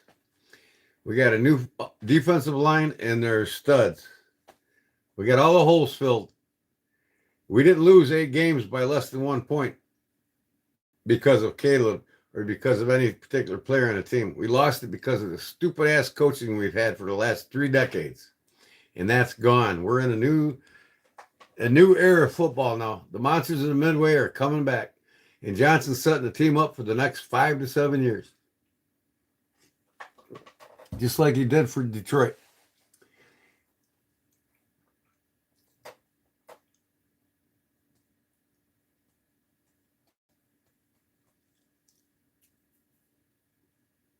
I saw him a little while on JB or Zach's live, I think, maybe a week or 2 ago. Ground fog. Wasn't ground fog in here?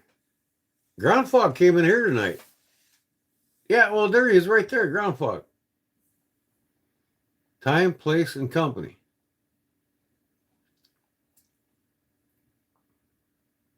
Oh, no, wait. Ground fog and Todd's talking about somebody else. And he just said his name, and I can't remember already. Ain't that terrible? Who's what he's just talking about?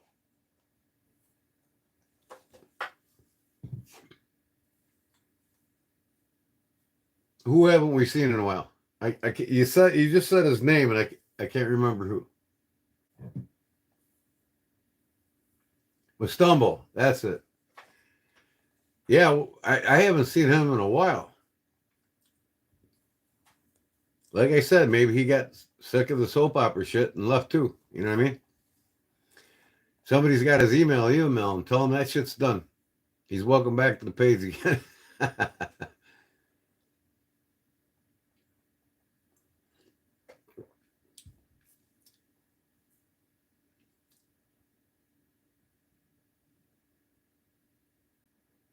Yeah, a lot of you guys are easy to talk to and get along with. You know, just some of these younger generations, they like to antagonize just to see the responses. But that you can't do that. Or what is it? They want to, you know, and I wasn't raised that way. I wasn't raised to push somebody, you know, with little quirks and shit that you say just to test somebody's patience. I never done that. I never tested. When I was in high school, I was a bully. And I grew out of that as soon as I got out of high school and went in the military. You know, I found out that being a bully isn't the way to go in life. But even using words against people is not creative criticism. It's not creative socialism. You know what I mean? It's trying somebody, testing somebody, taking people to the limits. You should never think about doing that. Never. I walked all the way down there to take his trash out, get back home, and then he says he did get those 2 other bags I put on the back porch. I got you, Dirk.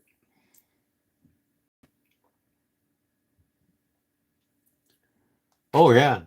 And you know what I always say, Jerry? This just goes across the country. This isn't mark out.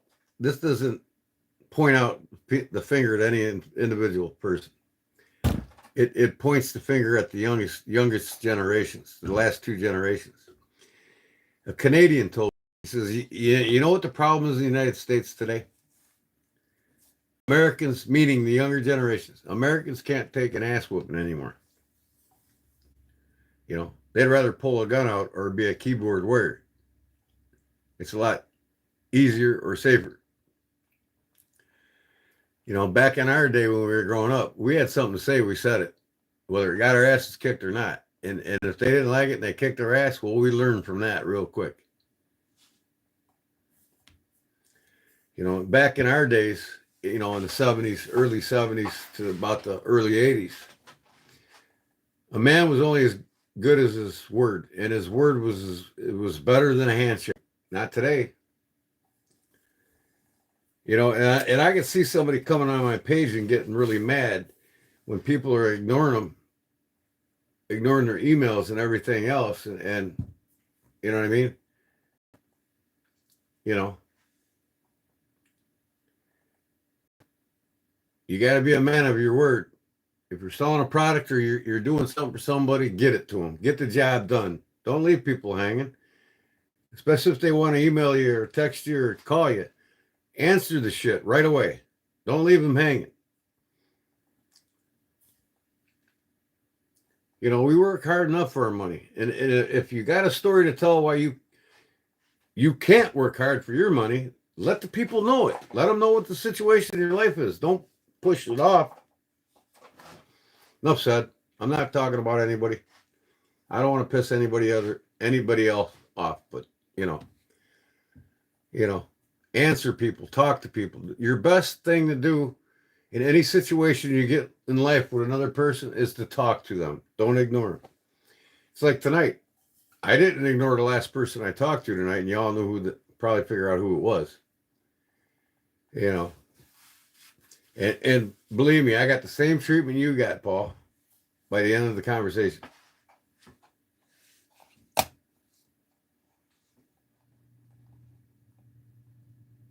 F y'all. That's the way I look at it. You too. Send me my shit and I'm done. Okay. Bye. Hung it up.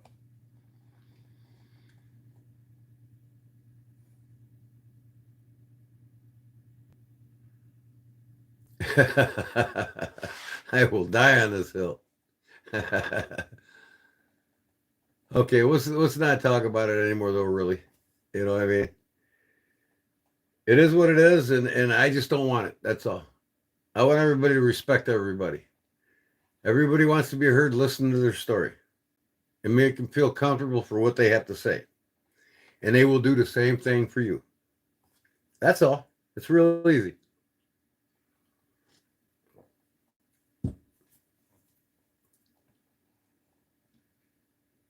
You know, if one of you say, hey, I make this and that, I'm like, oh, that's cool, man, you know, and I'll talk about it, you know. I won't say, oh, you fucked this up when you make it and you fucked that up while you do it. And I don't know. People don't want to be responded to when they want to be heard like that. They just don't. So it's like, forge on. That's right. I need a forge.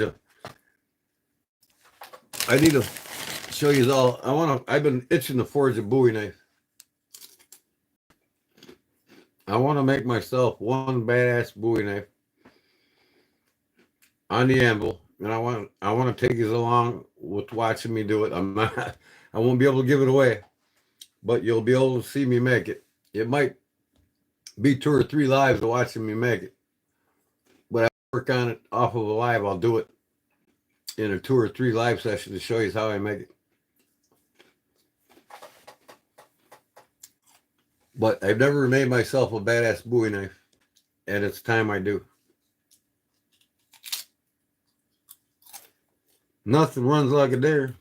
I got another hat upstairs that's got this logo on it, but it's got the deer on top of another. It says John Ditter.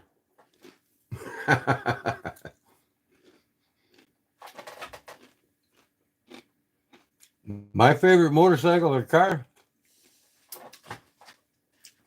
Well, I'd have to say a Triumph's my favorite motorcycle because they're designed and made in America, and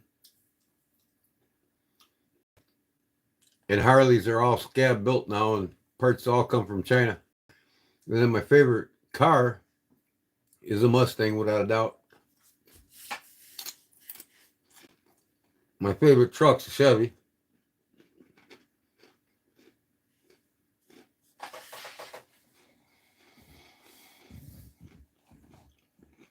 What still you thinking on?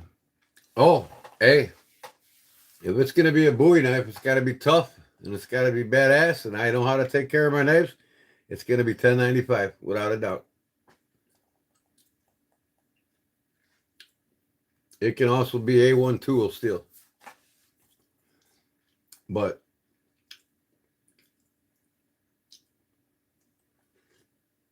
I might even Cerakote finish it, Todd. I'm going to put, I'm thinking about putting that. Let me bring you up the site I'm talking about. Hold on here. Let me bring it up. See if I was on OB. No, I wouldn't have to do this shit. What am I looking for here?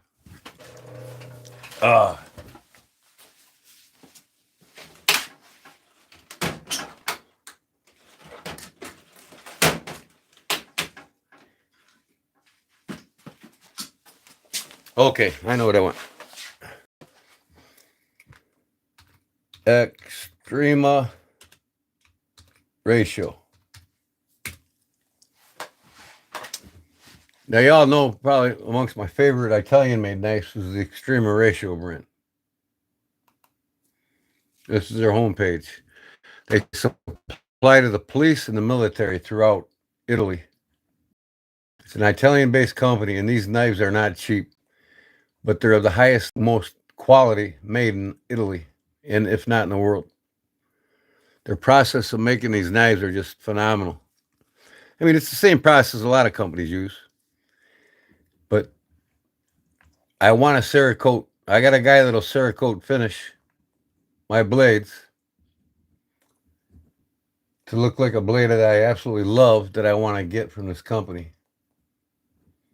All right, now I'll show you.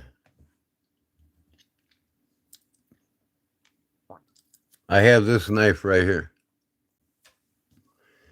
That's the BF2 CD, but that one's $218.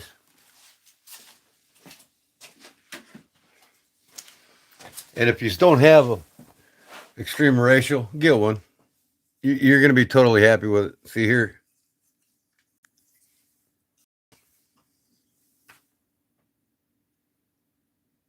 It's very damn close. See, actually the BF2 RCT, this is the CD, BF2 CD. So this one took the place of this one, which is basically safe. It's got a fire safety on it. So it can't be unlocked while it's open. See, that liner lock will not move now until you take that safety off. So you can't accidentally trip that or bring that down. $218 knife. But now they make one. Where's my damn chat log here? Wow.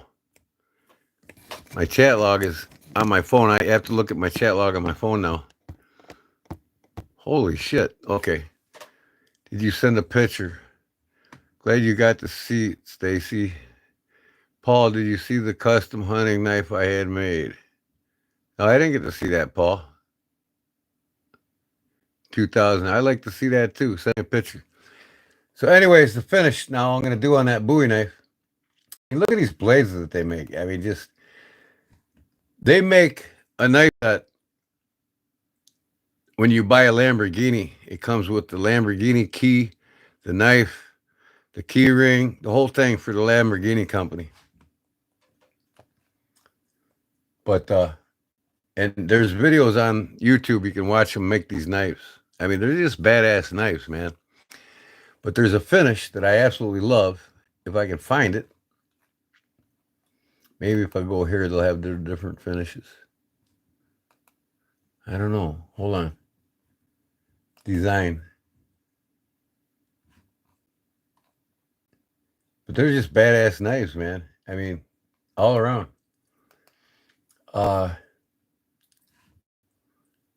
Where is the one that I want to finish on? Let me go to the next page. Be right back, Cliff said. Good night, Jerry. Jerry, you hitting it? All right, bud. We'll talk to you later, man.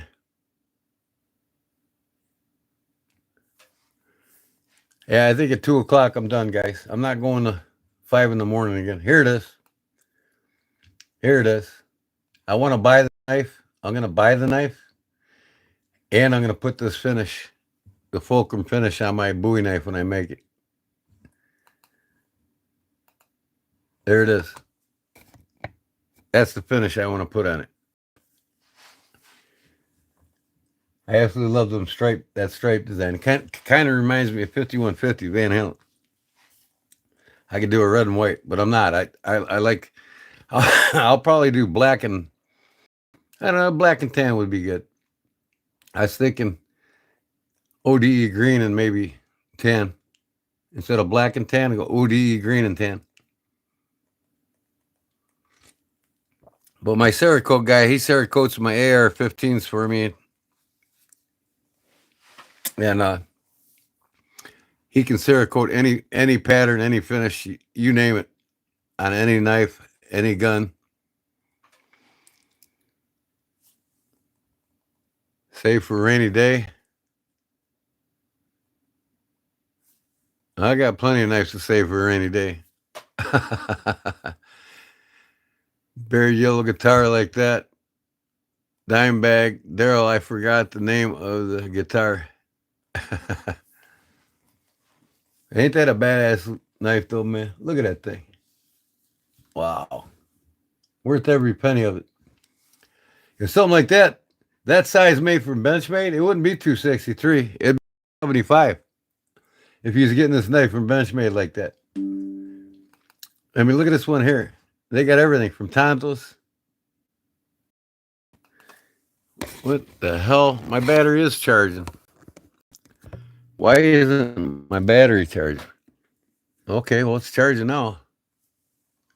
My computer just told me my battery's not charging. Ain't that funny? Look at this bad boy here, man. That is one badass knife. And you can buy these different handles and put them on them. You know, you can get different colors. Change them out. This company's got everything covered. Police and military tactical. And that's up my alley. Look at this knife. Frame lock. Check this out.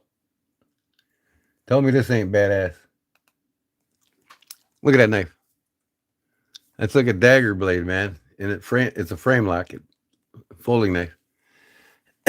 What's that thing go for? I absolutely love that. I need to get that for my next one. Looks like it's out of my price range. Well, hey, this one here is 551. It's titanium, that's why. I don't think I'll be buying that one soon, but I might one day. 409 for an awesome dagger. I tell you, these are Italian, a reputable Italian. It's number one company over there when it comes to tactical and first response weapons, fighting and first response.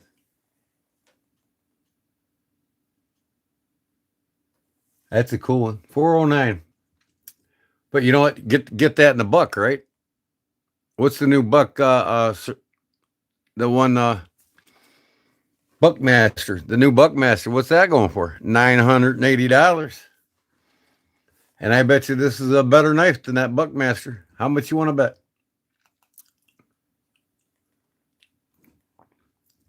Not that everybody's going to go out and buy a Buckmaster, right?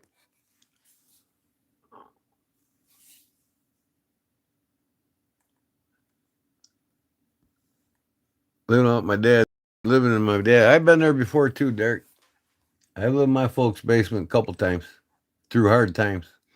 I've lived in my car in the fucking conservation area. I've lived in a crack motel. I had to put up with dope heads. I've been through hell and back. When I met my wife, that changed my whole life.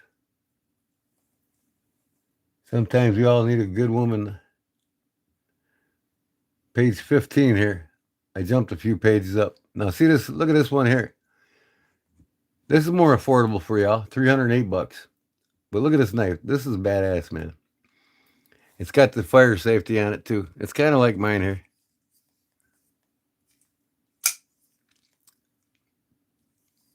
Kinda. Except it don't have the round bolster in the front. It's got the squared off. That's about the only difference, really.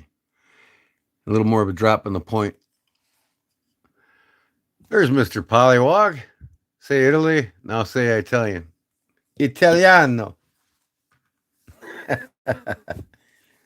Ain't nobody make a better pizza than me.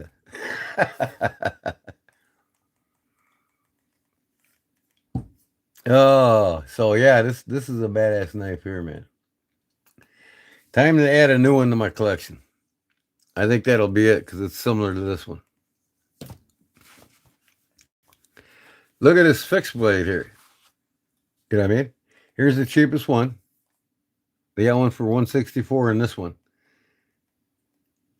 $151. Now, if I made that, my pocket drops I was making for $120, $125. Now, this one's a little bit thicker and bigger, and it's wore on your chest, but that's pretty cool. Look at that thing for hanging on your chest.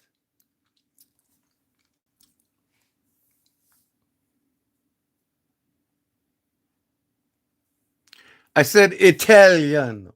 Italianos. I got all kinds of Italianos in my family.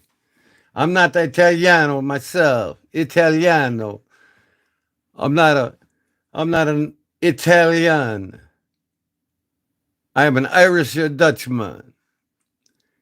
But I got lots of aunts and uncles that taught me how to cook Italiano food.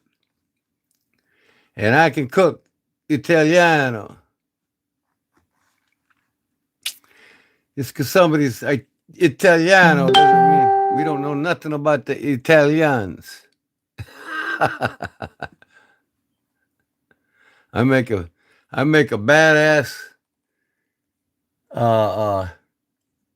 I make a badass pizza. That's all there is to it. My double lot flour for making all my pasta, my noodles, and all my crust for my pizzas. Double lot Italian flour. I get it imported to my house right from Italy. When I make something Italiano, it tastes Italiano.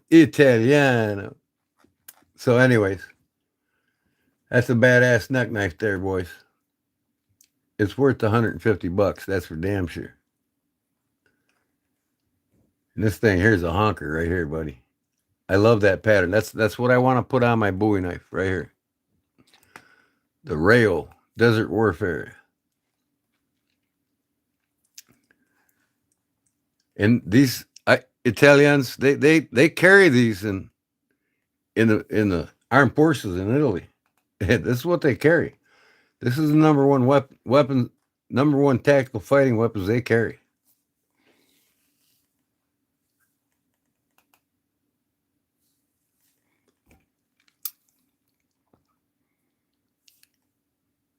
How far away? I'm about northwest Ohio. I'm probably, well, it'll take me about 2.5 hours to get through the state, and I'm like a half an hour from the border now.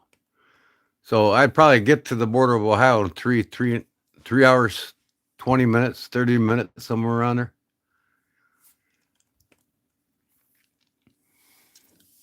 Indiana than Ohio, right? Indiana don't take long to go through. It's not as wide as Illinois. But I'm 20 minutes outside of the Illinois border, south of Chicago an hour.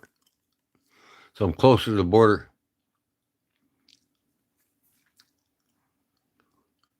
What size is this brown sugar? This is 359. The Fulcrum Bayonet Desert SW. Let me see here. In stock. Fulcrum Knife Extreme Ratio developed bayonet version of that design. Like the Fulcrum, the bayonet is extremely versatile and strong, capable of sustaining loads of over 150 kilograms, and that's well over 300 pounds.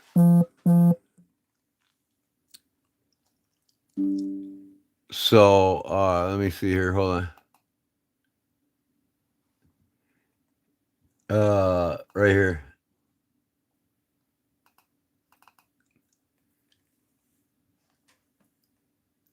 I just got a picture sent to me. Oh, that's a badass looking kukri there, Paul Mills. He just sent me that in an email. Oh, this is Cliff's fixed blade right here. That's badass, man. I love that stag. What's this stacked in the front behind the bolster? Is that brass or is that combination of brass and leather? What is that? But that's badass looking, man. That kukri. Thanks, brass. Yeah. No, for the neck knife? Brown Sugar wants to see the neck knife? That's badass, man. I'd be proud to own that thing. I got a few kukris here. Handmade ones in India. Let me see here. Let me go back to that there, Brown Sugar. The neck knife, right? This one here. Well, we got NK3 Stonewash for 164. That's got a little bit longer blade. And then you got these two for 153. NK1 Stonewash, NK2 Stonewash. These two got fullers along the blade. This one don't. Hey, Gordon, Cliff got a badass fixed blade he wants to show you. I text a picture over to you. Let me see here.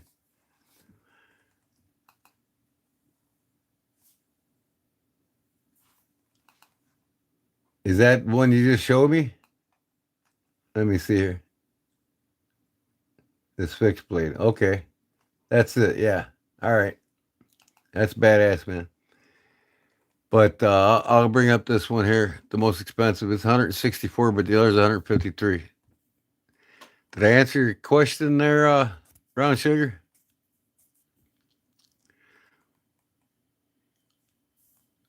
The website? Oh, this is Extreme Ratio.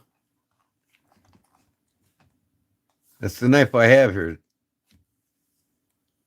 Just go, put a Google search out for Extreme Ratio. Well, you can't see it. Let me see it. Extreme Ratio is the name of the company. Made in Italy. And I'll go back to the homepage. Here it is right here.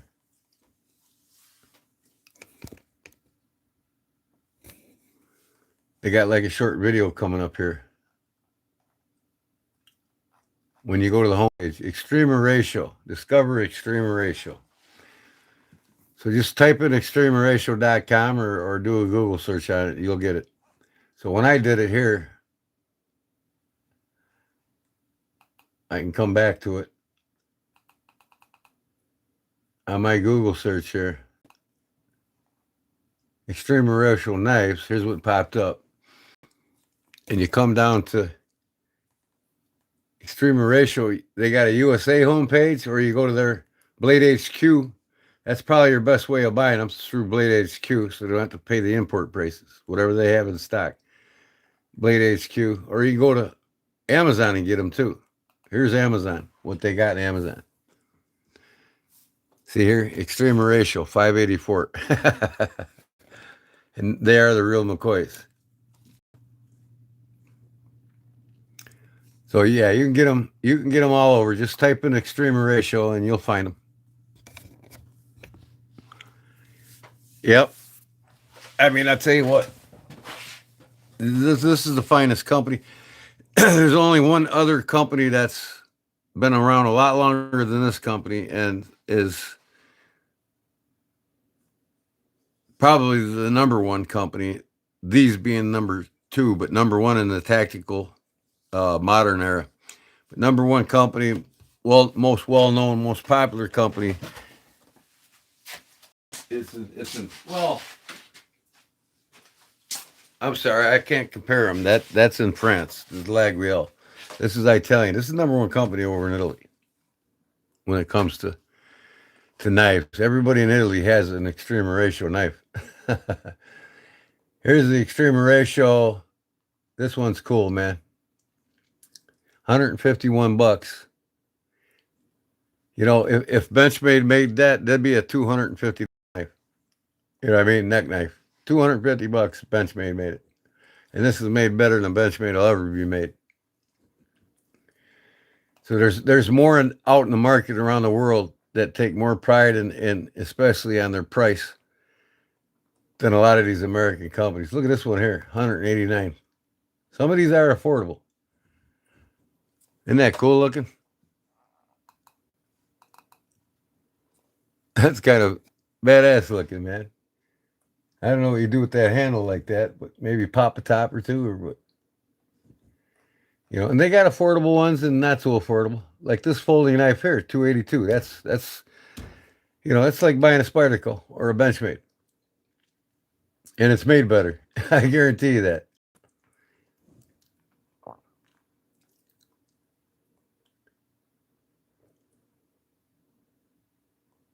Man, this one for $365. I'm really digging this. Hunting, bushcrafting, fishing, camping, extremer ratio X130. Let me see. Cold steel makes the best fixed blades, period. Well, that's what put cold steel on the map, is that triad lock. And, you know, it's hard to beat that. You know, I love my cold steels, don't get me wrong. But when it comes to final, you know, I'm telling you what, cold steel makes a lot of great knives, don't get me wrong, but they don't, until you own an extremer ratio fixed or a folding blade, you can't compare it to a cold steel until you own one. And I will tell you, I've compared this to the Bug Out, to Spyderco. The tolerances on this thing, the weight ratio, everything's there. I mean, it's just well built. It's just a well built knife, man. At a great price, 215 bucks for that knife. And you know damn well if it was a Bug Out, it'd be what, 285 with a plastic junk handle on it. Because they want to keep down on weight. I'm sorry, Bug or Benchmade. I don't want to buy a folder, a tactical, or even a fixed blade that's down on weight. I want that shit to cut, and I want it to cut with ease. And I don't want to be having to push my damn Bug Out through something to cut it as much as I'm gonna with this thing. And this thing's probably only an ounce heavier than a Bug Out. So, you know, a lot of these American companies are just American hype. You know, it's all about the marketing ploy that they use on the community to get them to buy their shit. You know, I mean, I was big into Spydercos at one time. Now I don't care less if I even have one, and that's all I got now. I used to have a dozen, now I got one. I'd rather have traditional folders because that's just me. But if I'm going to spend my knife on a knife now, it's mostly well-crafted, well-handmade knives. I don't want any of these mass-produced craps that the American companies are pushing out.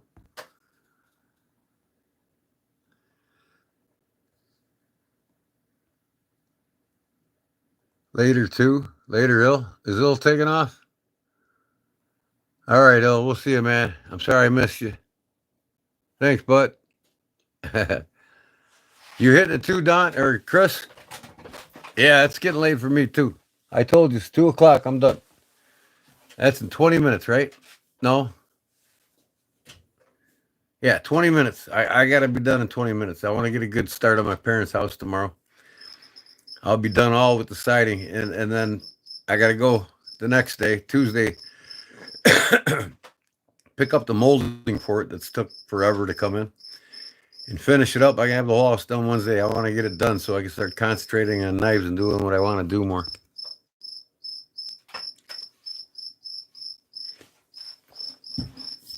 But I can't stop looking at these knives.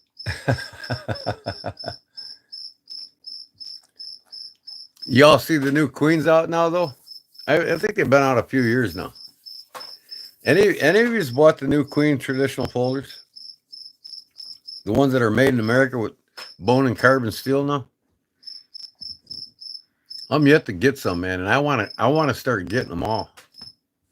They're made in America now. They're bone and they're carbon steel, the most preferred choice of knife material that most people want in the traditional world. I want to start getting them queens. Because forever they were made in China. Good night, Todd, man. I appreciate it, bud. Thanks for stopping in. Thanks for making the channel great. Oh. Rail 2 folder, 365. With that sheath. A folder with a sheath. You know what I mean?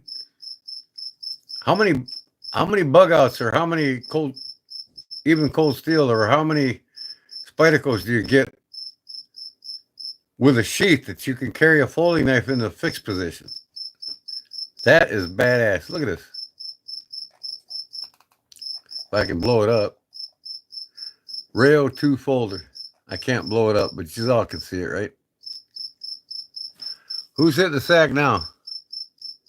Good night, eh? All right, good night, Tom, man. Thanks.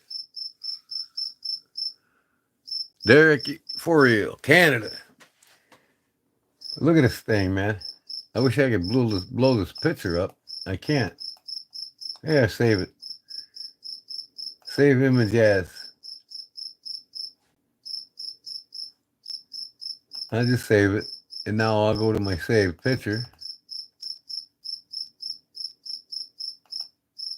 There it is. Now I can blow it up. Look at this badass. Look at that sheath. You can carry this thing horizontal or vertical. In a fixed position. That's what the American companies need to do. You know, now could you imagine? I'm going to make me that sheath. Not the ballistic. I'll probably make it leather.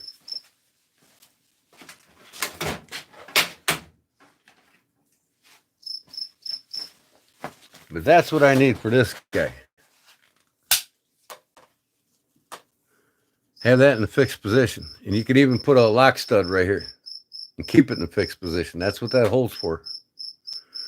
You know what I mean? You can lock these blades up so they never come unfolded, even if it takes more than 900 pounds to break that lock. But I want that sheath now. Looks like it's got a pack on top of it for either sharpening or what. I'll probably put a sharpening stone in it. But look at the similarities though. Look at this. It's almost a clone, ain't it?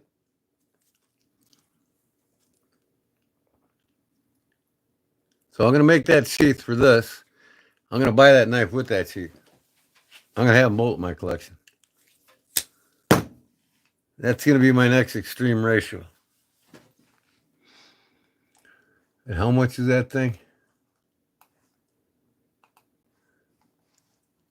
$365. That ain't bad. Let me see this.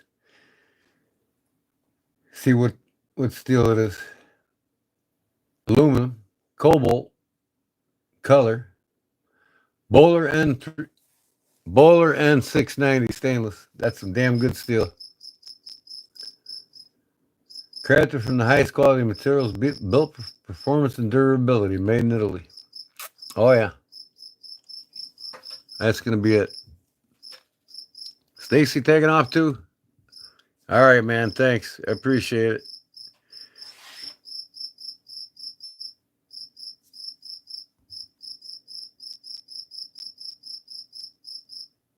When you can't sleep, brown sugar. Yeah, that I tell you what, I'm getting excited now. This thing's turning me on. Sorry, folks. I just love the design, everything about it, man. It's got the notorious extreme ratio cut out in the handles, as usual. You know, and it acts like it's a jimping. You know what I mean? You put your hands right there, and you got something to come up against. That's their trademark.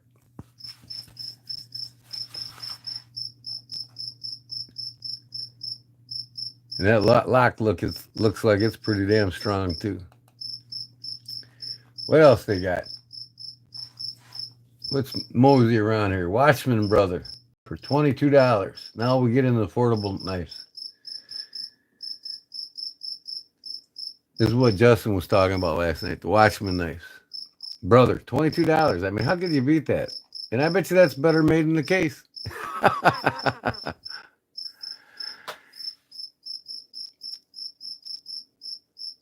Not having it turns me into insomniac. Brown sugar. I know what you mean. I'm trying to read the comments on the phone.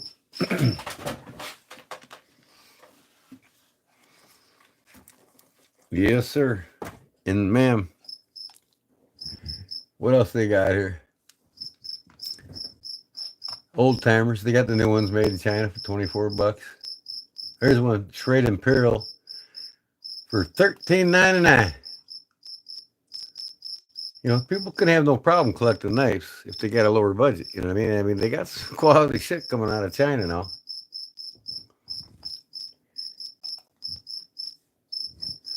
Let me see what else. They got the old timer 94 TY gun stock trapper for $20.20. Here's a sexy looking Rough Rider Barlow. Check this one out. $22.35. How the hell can you beat that? I wish Big Jim was still around to see this. He's probably got one. But he probably passed out on us. That sucks. What are we talking about? What sucks?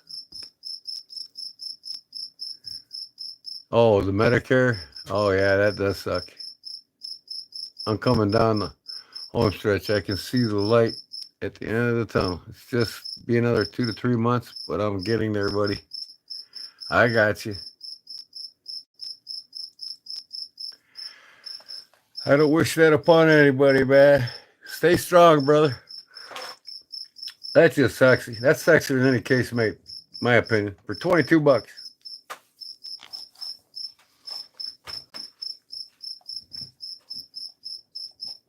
Really, I'd rather have a bunch of new Rough Riders than I would any new case.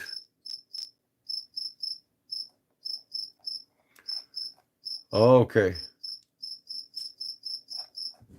Well, out of here, I guess. What's this, man? Watchman Brother. Cowfish. 10 blade. VG10. Oh. VG10. $35.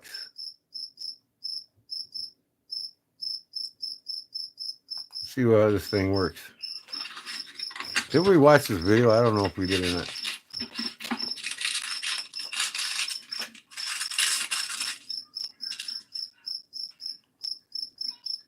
It's pretty cool though, no less. Looks like a knife shield on there.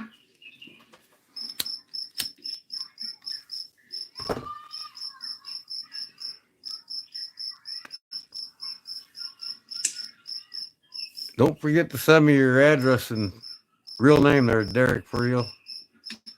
We'll get that out to you right away. That's a cool looking knife, man.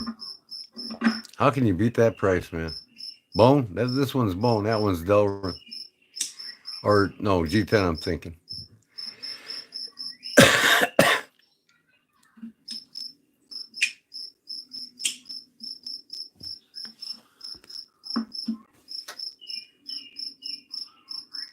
Yeah, the knife you won, yeah. He gave it to you, right? I got you wrote down. The new Warncliffe. 30-06 cartridge round I put in for a shield. Instead of the knife, can I get one of your slips instead? Oh boy. Yeah, I can send you a slip. But like I said, I got to get leather, and it's going to take me a couple days before I get over there. The place is 30 minutes from me, and I just got to find time to get over there. If you can wait a week, I'll have one made within then, and then I'll get you one sent. In the meantime, I might as well just raffle this off right now, but everybody left. So I'll raffle this thing off Tuesday for everybody. I'll make you a slip. What kind you want? Text me a message.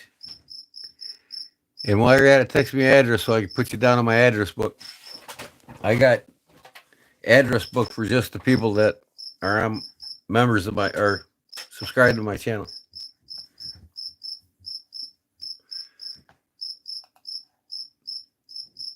Yeah, $35. You can't beat that. Yep, you can text me what you want so then I know, you know what I mean? I don't have to look back on this video and say, oh, I forgot what he wanted. Text me what you want on it, how you want it made, and I'll make you one. Dragon scale slip. Yeah, Paul really likes that dragon scale that I sent him.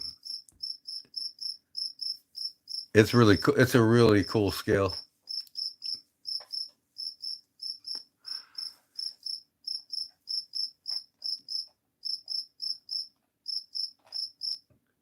Oh, what else we got here from Amazon? I need to look locally here, man. Let me see. I'm gonna pretend like. Where's it at here? I just want to bring something up here. Hardwoods Incorporated. Is there a share icon here? Let me see. I want to share something. I gotta share something. I don't care what it is. Maybe I'll go back to my page.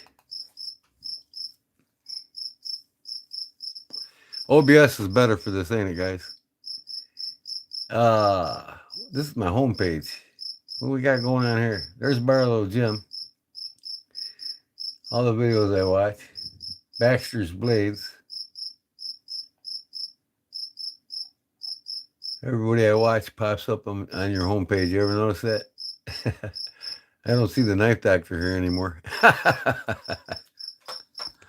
No problem, Derek. Yeah, just text me what you want. That way I got a record of it. And I always go back to my texts and read them. This is what I'm making my brother right here. This railing right here. Believe it or not, that's done on the table saw, and with the router table too. Hey everyone, welcome to the channel. And today's video, we are building a barn. See how we take this from our design to the finished product. For the drawer box, we are going to use 1/2-inch Baltic birch. I get these in 5x5 sheets. What's he doing here? Um, He's showing you how to cut it out and this everything. being, That's what I'm making, my brother. Let me see if I can share this. I need to share something. There we go. Because I want to go to Facebook. Out of platform. What? Shut up. Just share the damn thing. Okay, well, that's weird. Maybe I can share a different video. I'll just pick one. Mine. Mine. Oh, wait a second.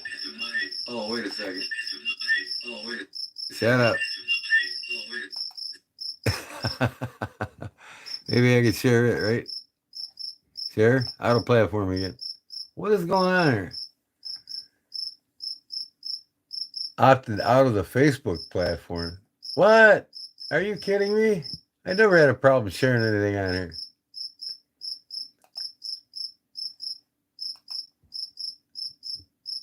Let me try this again.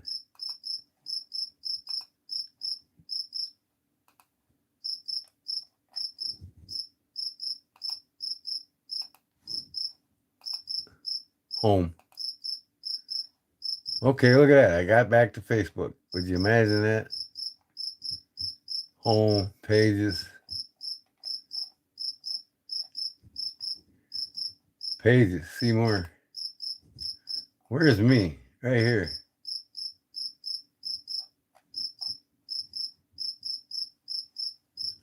I'll just type myself in here.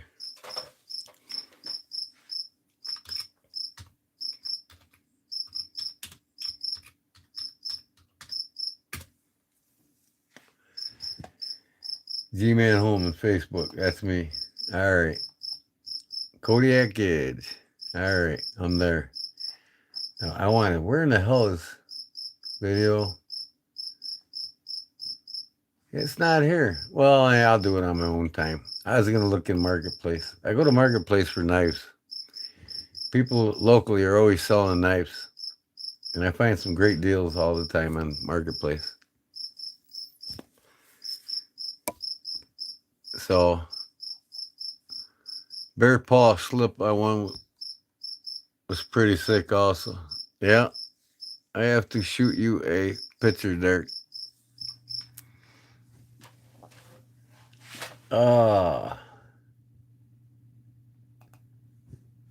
So, that said,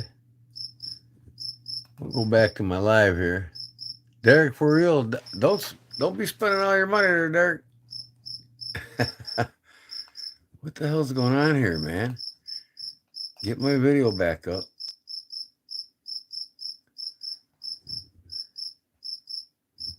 All right. All right. Remember, wide slip for the 2 pens and a flashlight. Okay. Is that what you want? Instead of the knife, you want that wide slip that's rounded top and bottom? I had 350 my other account, but I couldn't get it up. $3. It was either 2 or 5. I got you. Don't worry about it, bro. I got you. Yeah, okay, I got you. I've been coming here for a month trying to win me a slip. I got you one. I'll send you one. So, where's my... So now we got Todd Carr wins and gave it to Derek for you, the red bone knife mod. I got to scratch that and put make round slip wider. And what do you want stamped on it? You want the dragon scales on it? So you don't want that python material that I make them out of. You want something with a dragon scales or something like that. You're not being a pain in the ass. This will just be another giveaway. That's all. Tuesday night.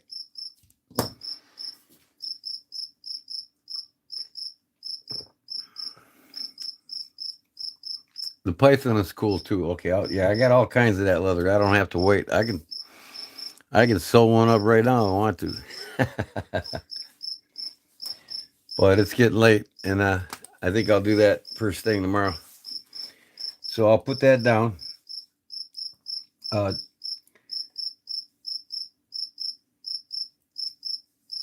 Make the round slip wider, python.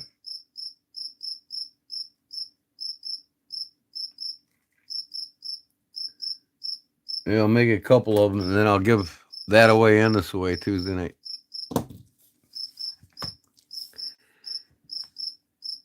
And plus, it gives reasons to come back. Or you wouldn't come back for anything else, huh?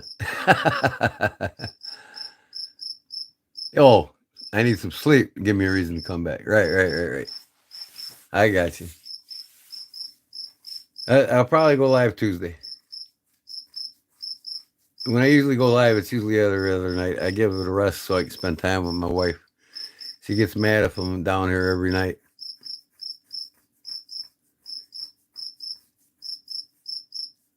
Well, that's cool, Derek. Appreciate it.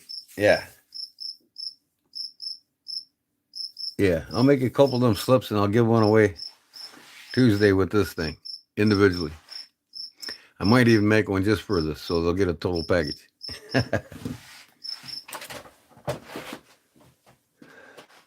Okay, I appreciate it. You are too, Derek. That's for sure. So,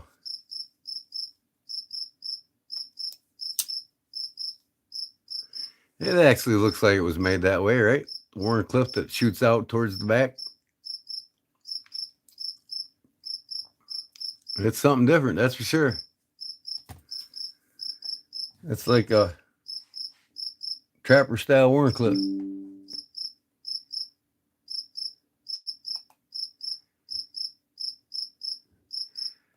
There for a while, you were going live almost every day. I know, because I know how much you guys like bullshit with each other. So I was like coming on, and I always had something I wanted to show. You know what I mean? Yeah, she was kind of unhappy about it. You gonna be down in that dungeon all day again tonight? Yeah, you don't ever come up here and spend time with me, man. I'm getting sick of it. Well, you know how it goes.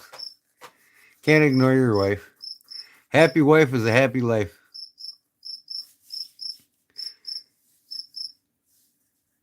Anybody, I'm good people. Everybody thinks I'm an asshole. Brown Sugar says, okay, now you can put my coin in one. All right. Which coin's that? I can't remember.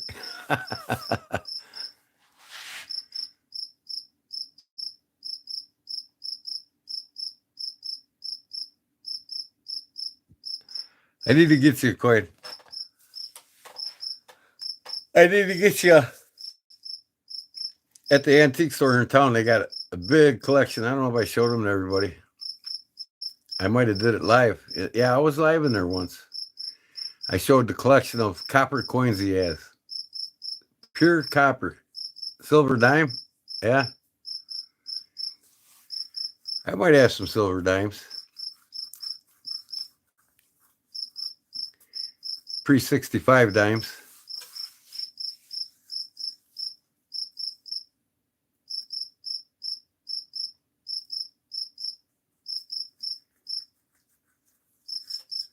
Oh, you have the coins. Okay.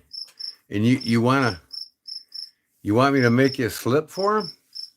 Like a round slip, you can slide in some silver coins? The size of a dime. Is that how wide you want it? You can slide some silver dimes in it? Circulated dimes? I got to get up at 8 so I can schedule an appointment. Everybody have a great night. Yeah, I got to get up at no later than 8 either.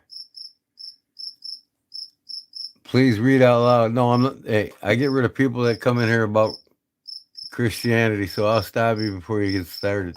How's that sound?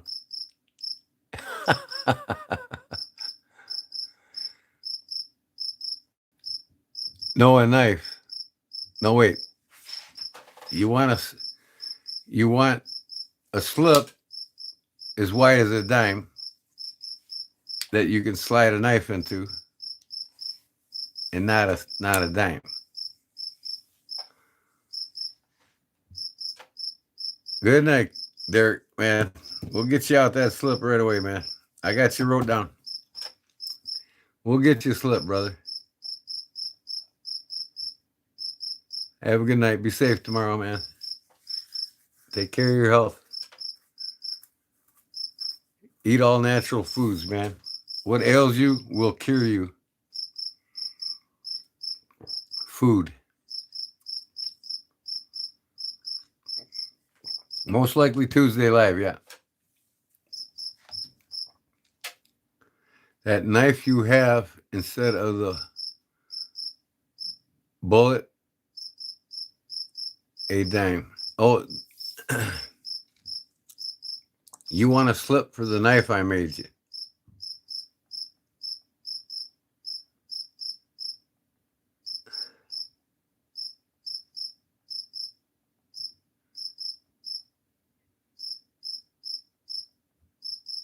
Oh, yeah, you got your lemons? Definitely, man. Boil them lemons, brother. Just boil one lemon in a tall cup of water and drink it every morning for about a week. It'll clean your liver up perfect. That's right. Slice up lemon. You could slice it in half and throw it in there. Peel and all. Because a lot of the beneficial vitamins and minerals are in the peel. And it'll boil right through. One lemon a day for about a week. That should clean you out. Well, if you eat a lot of artificial sweeteners and you drink a lot of alcohol, you should be doing that. Like I said, it's sucrose that's created by sugar and that's added to foods. Your body can't get rid of it, so it sends it to your liver and it causes fatty liver or liver disease. That's why people that drink get liver disease, because they don't know how to clean their liver. That shit sits in there and just gives you fatty liver, which is essentially liver disease. So if you know how to clean your liver, you won't die of liver disease and a lot of other ailments that come from it. No problem, man. Boil her up. Let me tell you. Let me know how you feel. It would be a good idea, too, to look up ginger tea. It makes your immune system really strong. Just ginger tea. The Blade Walker that was in earlier, he had a fatty liver and had to get a liver and kidney transplant. Well, if he'd known how to clean his liver, then he wouldn't go through that. Ginger tea. I mean, I boil the ginger with ginger, slice up ginger, I throw it in the water. I throw lemons in the water. When I make it, I put 2 tablespoons of honey in it. And I put that one spice that's the cure-all. What's that called? Not cumin, the other one. Can't think of it right now. There's a spice that has all kinds of health benefits. Just look up ginger tea. They'll tell you how to make it. Turmeric. That's it. The benefits for turmeric are out of this world. I mean, it's just phenomenal what turmeric does for your body. You load that with ginger and lemons, your immune system will be so strong it won't even be funny. Turmeric's unbelievable. And another thing that's a fountain of youth people don't realize, look it up. Do a Google search on mushrooms. Just type in, what's the health benefits from eating mushrooms, and you'll be amazed at what you read. Cloves are also great. Yep. 1 lemon, diced up ginger. I put a couple teaspoons of turmeric in there. 2 teaspoons of honey. Drink it. Once you get used to drinking that, you'll crave it. You'll love it. and your body will thank you. You know, on the weekends, it's the only time you'll see me eating these crappy chips or junk food. I go all week eating healthy, and then on the weekend I like to have a little of this and a little of that. But I won't. I will not sit and eat chips throughout the week at all.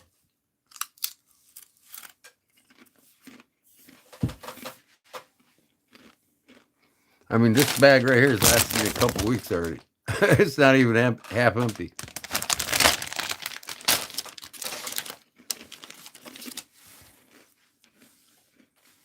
Yeah, they got that rising coffee, that mushroom coffee. I got that upstairs too, but it's too expensive for its benefits. You're better off just eating lots of mushrooms.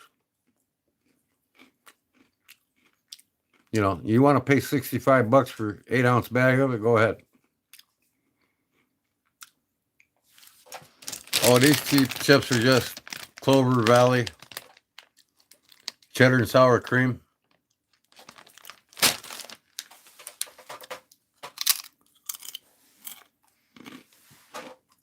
Well, yeah, it works if you want to pay the money, but you'll get the same benefits just by eating mushrooms.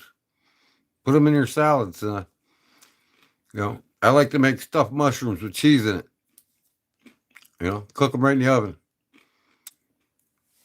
I'll put like 4 different cheeses in a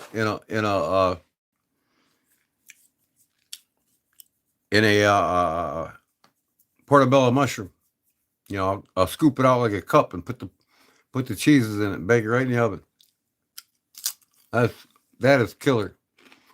And you can also stuff them and bread them and deep fry them too. But just stay away from the deep frying. Baking them is the way to go.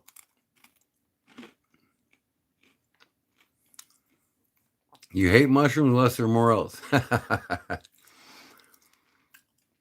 I'll tell you what's good, man, is hen of the woods. That's as good as, it's like eating a steak. It's so good. Them come up every November here in Illinois. And you always find them at the base of a oak tree.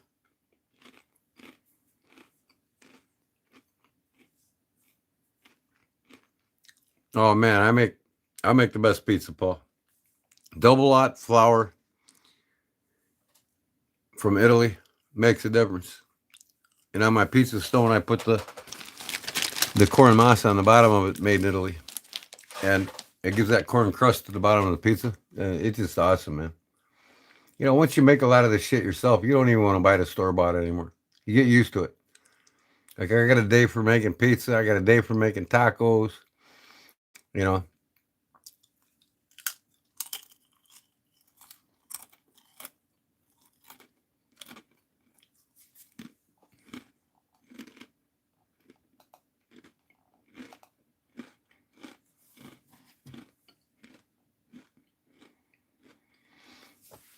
So I didn't finish my coffee. I only drank half of it. I think I'm going to bed before I do. Drinking an ounce of extra virgin olive oil a day. Well, that's beneficial too. But as long as you have a diet that's loaded in omega-3s, you don't have to take that tablespoon of that olive oil every day. There's a doctor that actually sells that highest quality olive oil you can get online, and he recommends you take a tablespoon a day if you don't eat foods loaded in omega-3s. But man, my house has a lot of fish in it, a lot of avocados, a lot of pistachios. I got things that are loaded in omega-3s. I get my daily allowance of it, let me tell you, in one way or another. And I cook everything in the cast iron with olive oil and real butter. I don't use corn oils, any other types of oils but the olive oil. I always have olive oil ready to go.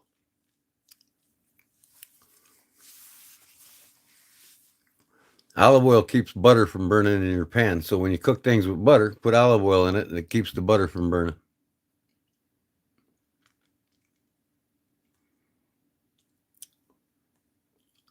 Well, it can be expensive to eat healthy, but then again, it doesn't have to be. You know, like a lot of the fruits and vegetables and shit, I either grow them or I harvest them locally. Like I'm going up to Michigan, up to Holland, Michigan. Take my camper up there once a year. I'll come back with 200 to 300 pounds of produce. You know, all the bit. I'll be there for the. I'm going up there for the cherries, and then I'll go back for the apples and the peaches and the plums and the. You know, I get a lot of that shit picking it myself. You save way more money in it. You know, you get it in bulk cost, and it's a lot cheaper than buying it in the store in the bags. You just got to spend the time to do that.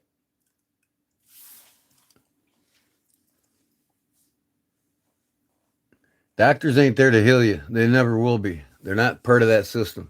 In fact, when Carnegie and Rockefeller created the AMA, the American Medical Association, as well as the big pharmaceutical industry that they created, they wanted to create customers and not cures. So they got rid of all the naturopathic healers at the time, and they created the AMA to control what the doctors can and can't practice around drugs.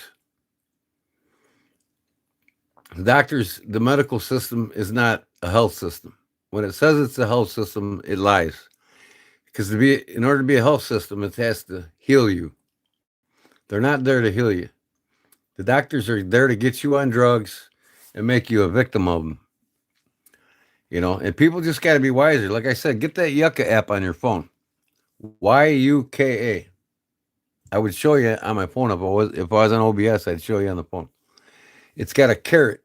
Go in the Google Play and get the Yucca app and scan things when you go to the store. There will be 10 different ketchups there. Scan them until you get the one that says it's good for you or excellent for you.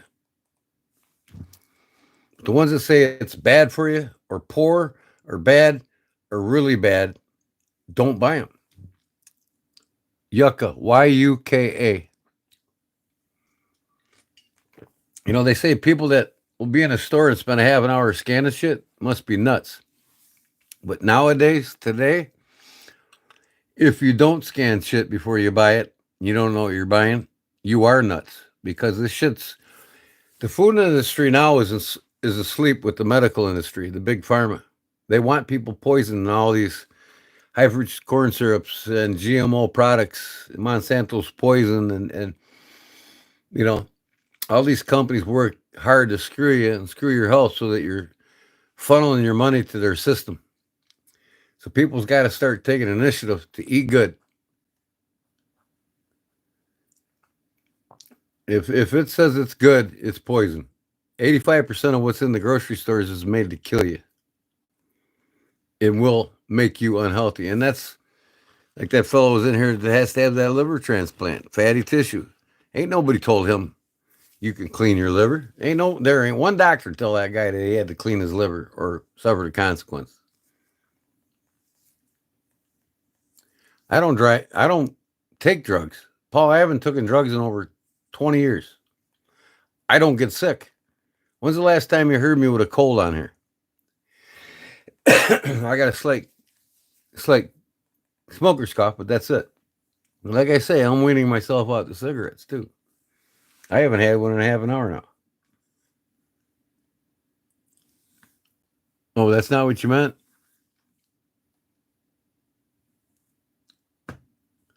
Yeah, people buy the drugs they're peddling because they're told that it's going to help them. You know what I mean? Make no mistake, people, I'm telling you, and this is coming from somebody that's been on their ass for 3 decades plus. I've been on these son of bitches for years. The medical industry is not there to heal you. They're not there to cure you. They're not there to be healthy to you. They're there to take your money. That's what they're there for.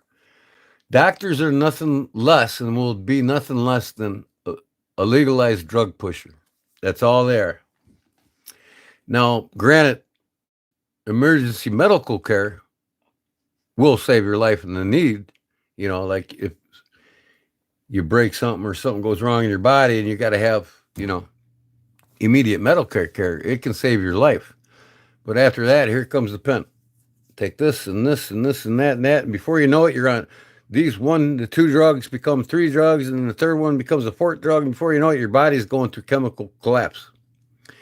You're a walking toxicity plant on 15 different drugs, and that's what happened to my mom. She never listened to me.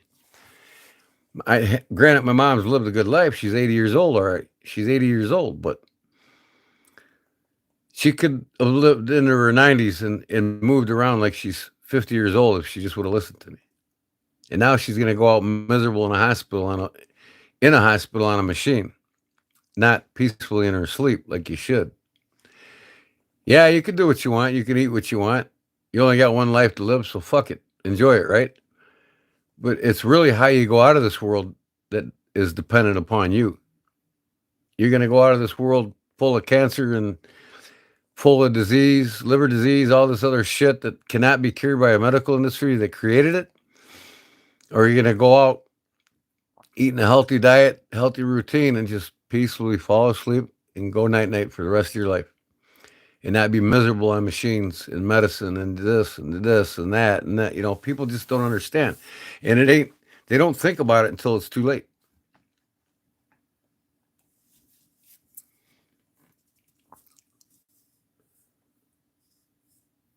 You know, if you really want to heal yourself, Derek, go see a naturopathic healer. There's all kinds of them around. Get you an appointment with a naturopathic healer, and they will put you on a diet to health. You know, there's simple things, too, that we eat every day that people don't understand, like bananas. Not only is it loaded in potassium, it has also magnesium, and 85% of y'all is deficient of magnesium. But not only that, bananas also regulate your blood pressure. They keep your blood thin so it doesn't coagulate. And you top that off with omega-3s in your diet, eating lots of fish and lots of nuts and fruits that have it in it. Olive oil for cooking. You never be sick. And here's the thing. Think about this. Your brain, naturopathic healer. There's one 5 miles from here. It's $200 to see him. Well, you see him once for $200. He gives you a diet you should be on. Start doing the diet. You start feeling better, and you say, I don't have to go to him anymore. You know what I mean? Now you go to a doctor. You know, if you don't have insurance, this is a $1,200 visit. You know what I mean? Once you get healed, it's worth the money. Even if you have to pay up to $1,000. If this guy heals you, boom. Your insurance ain't paying $14,000 for a chemo treatment, you know, where the doctor gets $10,000 every time he puts you under the chemo.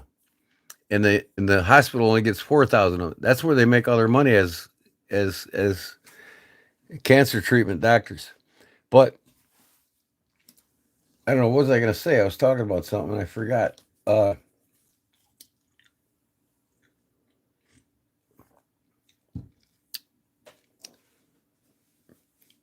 You know, I mean, these people will heal you and the price is worth it. But like I said, I was going to tell you, your brain, whether you know it or not, is 63% fat. Okay. And why do people get dementia and Alzheimer's? Because of plaque buildup and not adequate amounts of the proper amino acids that the brain is deprived of, which is omega-3s. So if you eat a rich diet in omega-3s, your brain will never suffer. You'll never have Alzheimer's. You'll never have dementia. You won't have plaque buildup. Your brain will work and function properly, and it controls everything throughout your whole body. So that's a must. Omega-3s are a must in your diet because your brain's 63% fat, and it controls everything in your diet. Everything that you do every day. So that's one of the most important things that you should have in your diet is omega-3s more than anything. And the older you get, the bottle that you buy in the store says you must take 2 tablets daily, 500 milligram tablets. That's 1,000 milligrams.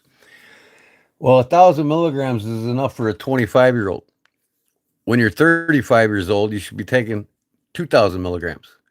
When you're 45 years old, you should be taking 3,000 milligrams. The older you get, the more milligrams. And you can never overdose on omega-3s. Your body utilizes every bit of it. And if there's extra, it just gets rid of it. So there is no harm to you whatsoever Okay, that's going on with my dad. All he wants to do is eat hamburgers and no greens. Well, eating hamburgers is fine. It's a lot of protein and iron, but you got to mix in with omega threes because what omega threes do is it keeps the other omega sixes and nines that are related to trans fats that are bad in too much hamburger. It keeps them in check. So if you have a proper amount of omega threes in your diet, then the sixes and nines are at bay. You can't overload on it. And your dad can eat all the hamburgers he wants. But if your dad don't have the proper diet, he's going to get Alzheimer's and dementia. Or too much sugar, he's going to have onset of pre-diabetes to diabetes or cancer because cancer's sugar, glucose is the precursor to cancer. It makes it come alive in your body. It fuels it. You know, there's no reason to eat 200 to 300 pounds of sugar like kids are today. I only ate 10 to 12 pounds of sugar a year when I was a kid. You think that's a lot. But what do you think about 200 to 300 pounds they're eating today? That is a lot. Well, you know, that's fine if it's real sugar and that's all he drinks. I fill up a sugar container every 3 days. Well, that's kind of a little too much, yeah. You can wean him off of it. But the main thing is at his age, he should be taking at least 4,000 milligrams of omega 3s daily.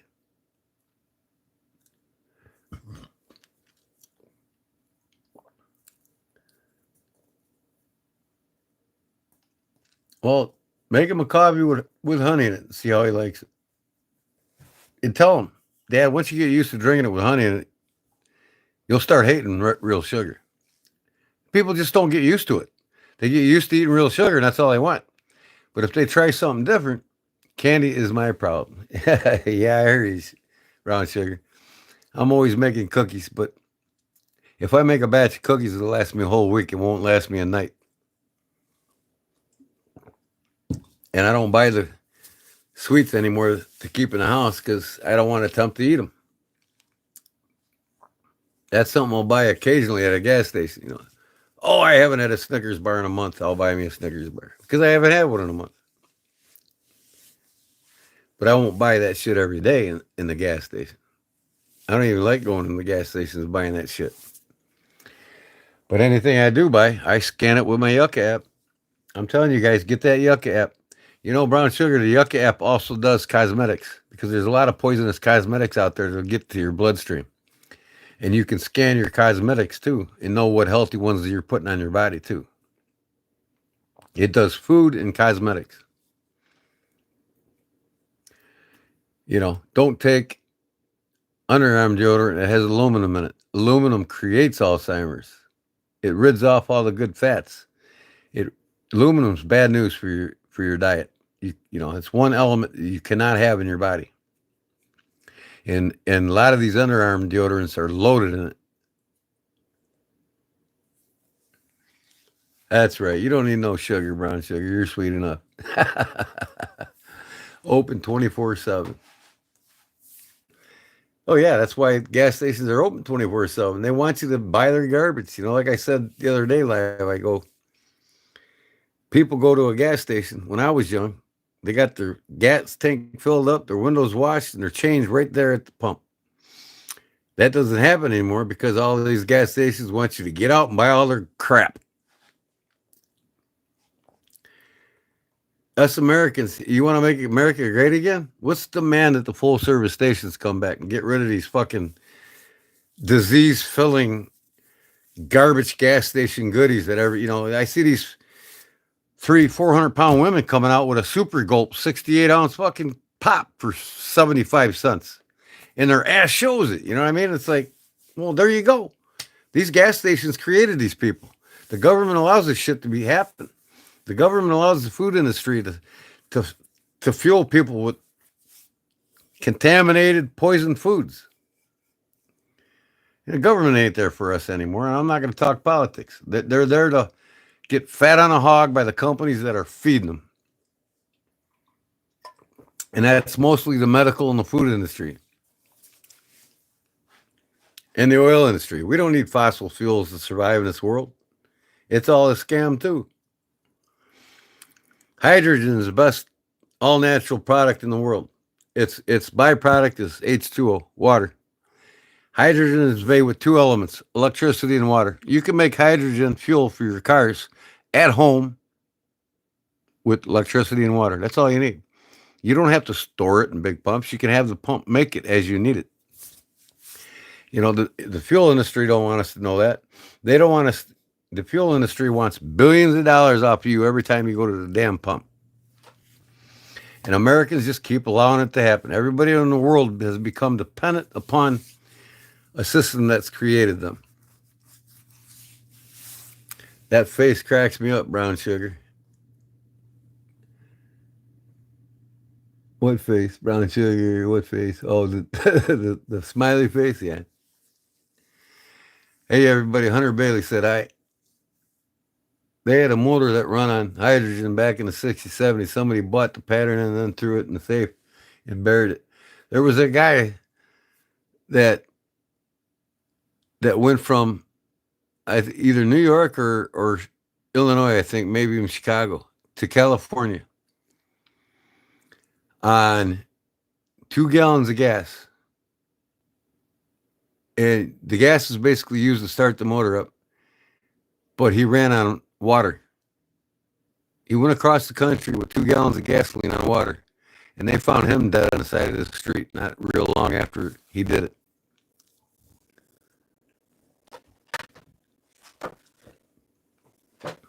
Yeah, hydro motor was 1807. Crazy. Yep. It's like Nikola Tesla. All the big players took him out, killed him, and stole all his ideas. Thomas Edison didn't invent electricity. He didn't invent all that shit, the light bulb. That was all Nikola Tesla's invention. But he was taken out so that they could claim it all and make billions of dollars off of people with it. Nikola Tesla invented a way of people to generate their own electricity at their home without ever being on a grid or using anything. But look at all the laws and rules now. You got to have this, you got to have that in this city and this and that city. You got to pay for your electricity. Bullshit. I'm making me a self-propelling generator right now. It'll make me 1 kilowatt of electricity daily. I don't need them. I'm going to get off them by next year. Here's what it is. Okay, let me show you real quick. And they got plans on how to make it on YouTube. There's guys that show you how to make it. You got a big flywheel here, right? Down here you got a belt that goes to a smaller wheel on a pulley. And this wheel here is to a 1 kilowatt generator, right? Costs you about $500-600. Well, this flywheel, how does that run nonstop by itself without electricity or anything? Well, over here, it's got a cage, right? And it's got a leg down on the bottom that there's 3 springs on this side. There's 3 springs on this side, right? I'm sorry, it's not a cage. It's like a camshaft in a car. You got one going this way, one going that way, one going this way, one going that way. So there's 3 springs coming down on it this side, and 3 springs. Now, when that cam rotates, just like in a car, right? They're offset, right? So these springs, and on this, like I said, there's 4 on each side. So you got a cam here, 1, 2, 3, 4, 5, 6, 7, 8, right? So there's a spring here going down to the bottom base. Spring here, spring there, and then there's 4 more on the other side.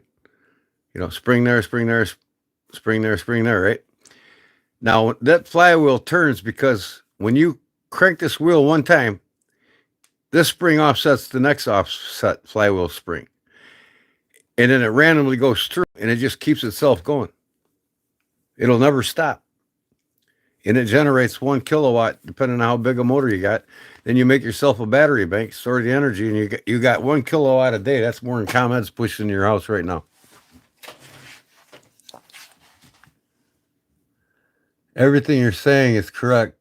Well, I generally don't share things unless I've studied it and I actually found out the morality or the truth of it. And I hate to say this, but if Google knew I was talking about these companies screwing the American people, screwing people worldwide. The banks own and control everything. They're draining the wealth in all the industrialized countries because the same international common bankers own all the industrialized. Out of 238 of them, they own 230 of them. Their financial systems, including America. And they're the ones that's loaning money like it's candy to Washington, and it's creating what's called monetary inflation, what's worse than taxes on your labor and taxes on your dollar. Monetary inflation is created by the crooks in Washington spending more than they're making. You don't have no GDP growth, and you keep borrowing. Guess who pays for that? You guys do. We all do. Our price of living is going up 5,000 a year more each year because Washington's on a spending spree. The average person used to live on 35,000 a year a decade ago. Now the average person needs 55,000. And then in the next 5 years, after the bozo we got there now is gone, he's already cost you $5,000 a year more to live every year he was in office. So his first term, he cost you 20,000 a year more to live. And now he's in there again. So if he keeps that borrowing up, which is the most any president's borrowed in 4 years in the history of our country, monetary inflation is the hidden tax that's killing all American people. Because when monetary inflation hits, guess what? Corporations don't lose no money because when the monetary inflation hits, they just raise the price of their goods. There's four different types of inflation, and monetary inflation is the worst. And it's never been that way. Before Reagan, we've never been in debt over $950 billion ever in the history of our country until Reagan. And ever since him, we've ran it up to 36 trillion. And guess who's paying for it? In fact, the international economy, the IMF, International Monetary Fund, that owns the Federal Reserve and all these other industrialized countries' monetary systems, have destroyed the dollar since they were created in 1913 under the Federal Reserve Act. Our government created the Federal Reserve Act, let the Feds, the IMF that owns the Feds, which is International Monetary Fund. It's a cartel of international bankers that own and control our money supply. And they're loaning it to Washington like crooks against the spies of the American people. We don't want this. We since 1913 till today, or I'd just say till Reagan, the Federal Reserve and the IMF that owns them has destroyed the purchasing power by 500%. In what is that, 7 decades? Well, 4 decades later, they've destroyed it in another almost 500%. And half the time they did in the first 7 decades. See what I'm saying? So it's the Federal Reserve, and Ron Paul, a Republican at that, said it's time to end the Feds. Kennedy tried to end them by issuing silverback $5 bills. And it was working. It was putting the Feds under. Well, they didn't like it. Guess what they did? They took him out. He was the last president to have the nads to go after him. And now Ron Paul, he didn't get elected because the Feds control the funds in Washington. They're not going to let this goofball get elected. They don't want to be gone. They want to control everything. They want to continue to drain our wealth. I've been on these people for decades. I know exactly what's going on in this country. I know how, the news is a diversion from reality, and so is the president. Meanwhile, Congress, behind closed doors with the bankers, screw us all. That's enough said about politics. They're not there for you. We are no longer their true constituents. Period. There is no left. There is no right. There is no Republican Party. There is no Democratic Party. They're all a left wing and right wing from the same bird. You know what I mean? They make the same bird fly. We're no longer the true constituents, and their platforms are no longer in existence what it used to be up until the mid-'80s. So that's that. Thank a banker next time you see one, why it's so expensive for you to live. And you know what? I honestly tell my bankers, I got a loan the other day. I consolidated some bills so I don't, I got one payment instead of four or five. And I told my loan officer, the one that's been giving me money for the last decade, it's the banks that are draining this wealth, and destroying this country. And he looks at me and nods his head and says, "You're right. You're absolutely right." But that guy's just doing his job and he makes a living doing it. He's got to make a living somehow. Can't blame him for the system. Only blame the government because they're the ones that create it and keep it going so that they live on a high hog pension the rest of their lives while you worry about it, whether you get chemo treatment from the poison foods they're serving you. So, even Henry Ford said in the 40s, if the American people knew how the monetary system in America worked today, there'd be a war tomorrow. Banks are designed to fail and they're designed to drain the wealth. Look at Obama bailed them out. Should have never bailed them out, but he better have or he'd be gone. How about them knives? Exactly. Get you guys an extreme ratio knife. You'll be happy you got it. I'll never get rid of this one. Ever. And I want to get its brother, the newest one. I'm no hurry to buy a bunch of them. I'll probably buy one a year if I'm lucky. Because I love getting my traditional knives more than anything. But, I don't have to have a bunch of Spydercos, bunch of Benchmades, bunch of Kaisers, bunch of this, comes to that, I just want a few good quality knives from quality manufacturers. I don't have to keep up with the Joneses. I don't have to blow all my money because I got to, I'll let the sponsors give me the knives free. How's that sound? But yeah, I would love to be a spokesperson for this company. I need to contact them.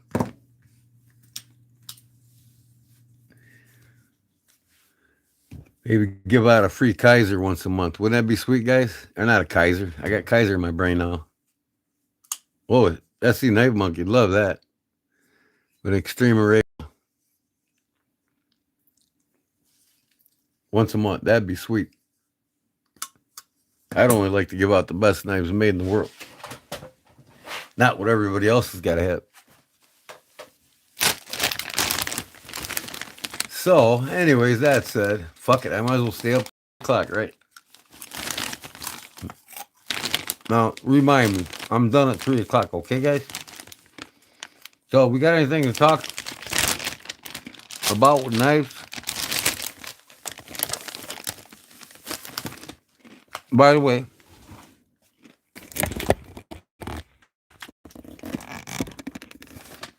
let's see if I can get this up a little work. Whoa. There we go. This is Italy's finest right here. This is France's finest right here. The Laguiole. Neighbors. This is the most bought in France. This is the most bought in Italy.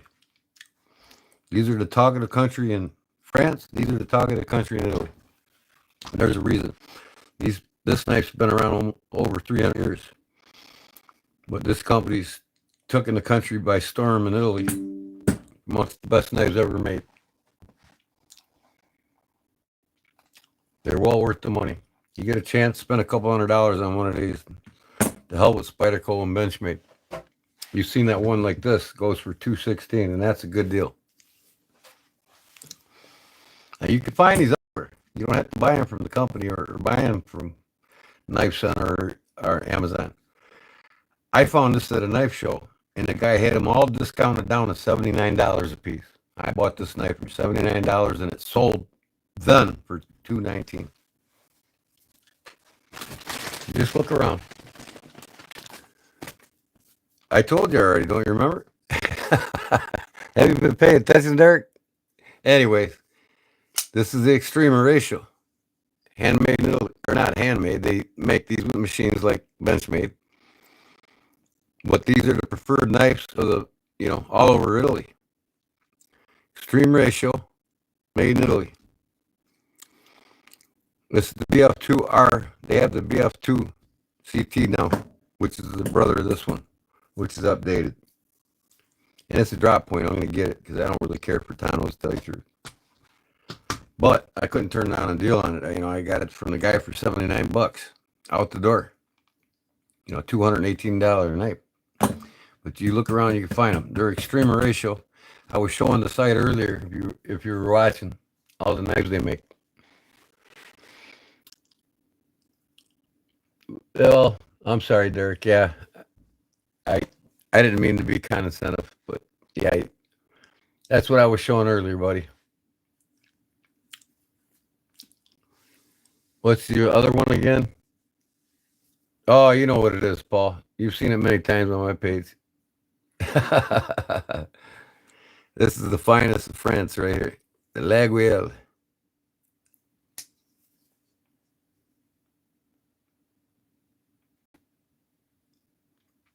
Got the B on the top. Everybody thinks that's a fly. They call it fly because this system here, that spring-loaded system for the backlock on it, they call that the fly. It's a fly system. It's not a fly. It's a card B.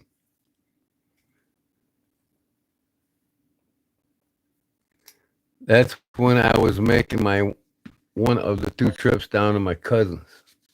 Yeah, these knives are beautiful, man. And so are the extreme ratios in Italy, man. I'm telling you. Once you get one of these 2 knives, you'll be like, man, you know. And each one comes with a different carving on it. There's 7 different carvers that carve the Laguiole. And you can actually request one carved by a specific carver at the stores in all over Italy. And I want to, or not Italy, France. When I go to France, I'm going to go to their big knife store where this is known at, where they sell tons of these knives there. I'm going to get a couple while I'm there. And my buddy Rich has 4 of these in the store. I told him, get some Laguioles, man. People like to get different stuff like this. Yep, this is France. This is Italy. This is more modern, of course. This is your traditional slip joint, but this is considered a shepherd's knife. Traditionally comes with the 7 pins on it that make up the cross. Where the Catholic French in France shepherds, they would stick this in their cheese or their bread before they did their daily chores, and they'd say their prayer to it. So this is basically a rosary knife to them. One of these normal price is about $210, $230 in that range. But you can get these in a set for only like $80, $90 for kitchen. They got the fixed blade ones for kitchen use that look just like this, but they're fixed. So you can get the cheaper sets for steak knives in the kitchen. For what you'll pay for one of these folders, you can get a whole steak knife set of like 6 of them, or maybe even 8. I can't remember. This is the wildlife edition. They normally don't come with geese on it and a gray wolf's head on it. This is the Guava Don, which is in honor of the French actress over there, Brigitte Bardot. She's a big activist on animals, and she has a sanctuary there that saves the gray wolf. So this one, called the Guava Don, which is the city over there that she has that sanctuary in. This one's in honor to her, to wildlife.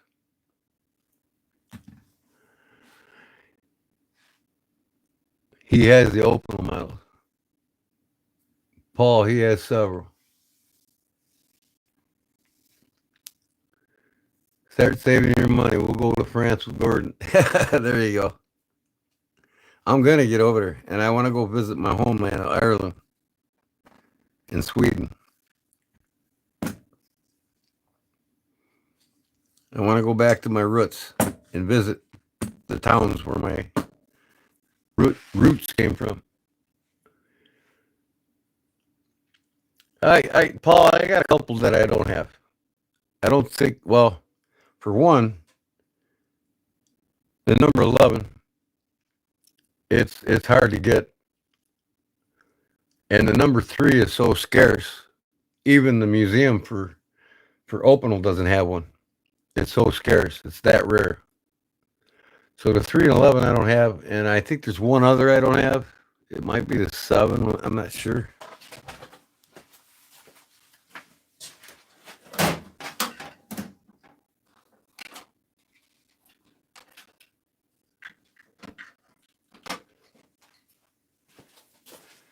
But I do have the biggest and the smallest. Look at the size of this honker, man. That's my hand at the back of it.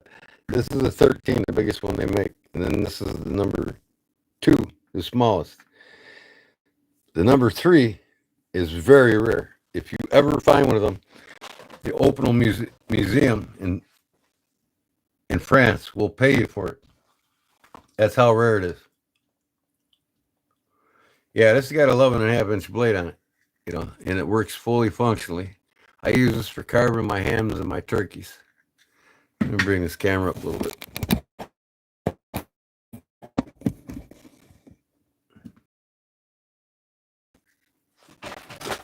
Okay. It doesn't like that angle, and it likes to shut up my life. But yeah, this is the 13, and this is the biggest one I make. This one's inox, so it's stainless steel. It says carbone on it. It's carbon steel. It's got the vibro lock, just like the rest of them. This don't have a vibro lock because it's too small. Yeah, every holiday this comes out. Easter I cut up the hams. Thanksgiving I cut up the turkeys with it. This is my go-to for the holidays. It's seen about 5 hams and 5 turkeys already. So yeah, I haven't bought a knife that I haven't wanted to use as a tool. You know what I mean? I've got some that I don't use at all, but it's just ones that don't mean nothing to me when it comes to using them. But I got a lot of knives that I actually use, like this one. I use it. I created the scales for it. I love it. And now I'm going to make me a fixed blade sheath for it. That's going to be something.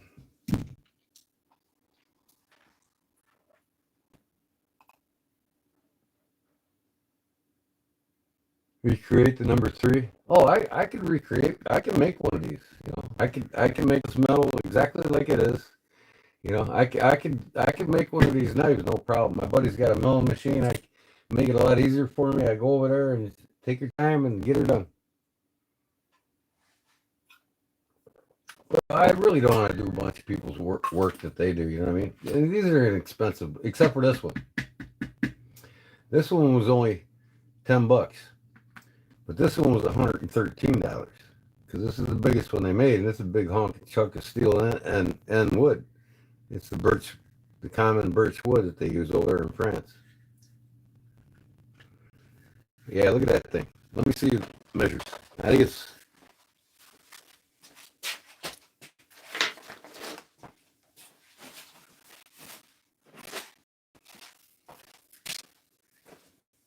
here's the blade length right here.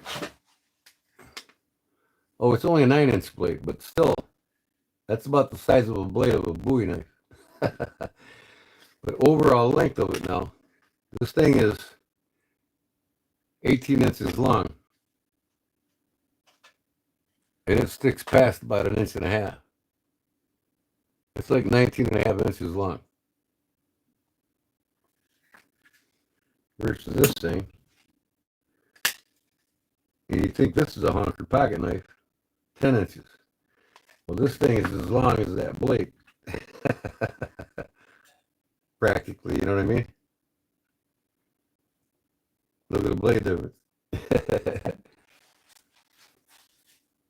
You love the goose pattern? Yeah, this is the, and see a lag wheel, you got to close it by hand. You can't slam this down. There is no walk and talk on this. There's no kick there. And that means this blade sits on the rocker spring. It sits on that spring. Unlike conventional knife has a kick, see? And that kick keeps the blade from hitting the spring. It keeps it away from the spring. So the lag wheel don't have that. So when you close these, you literally got to close it smoothly by hand like this. Because if you let it slime, you're going to be sharpening it more often than you want to. And you're going to dull the blade up really quick. Or shorten its width life. But, yeah, let me count the numbers I got and see which ones of these I don't have.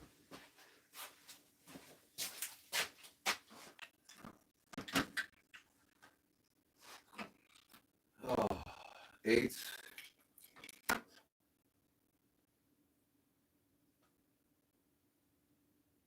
6, 10.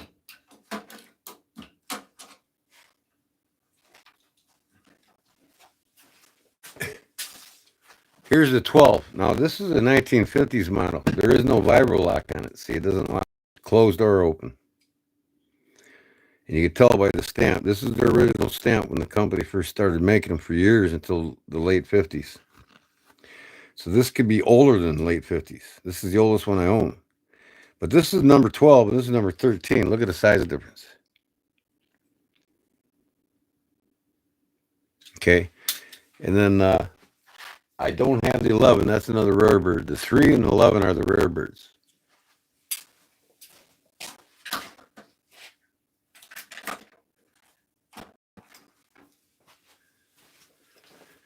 And I also have, these are number 8s. That's what they're most famous for, is the number 8. I have, oh, this is number 6. Number 6, but this is the potato peeler for my camping set. And I got the spoon and fork that slides into that with the knife. And then I got my mushroom knife for harvesting mushrooms. This is the number 8. They're common size. And it comes with a sheath that you can wear vertically or horizontally. No number 1. No, I don't think there ever was a number 1. I got the number 2. They had 2 all the way up to 13. And 11 and the 3 are the rare birds. They're the hardest ones to find. Like I said, Opinel will pay you if you come across the number 3 and sell it. They will buy it off you. They don't have one in their own museum. Imagine that, right? So this is my camping set, so I leave it together.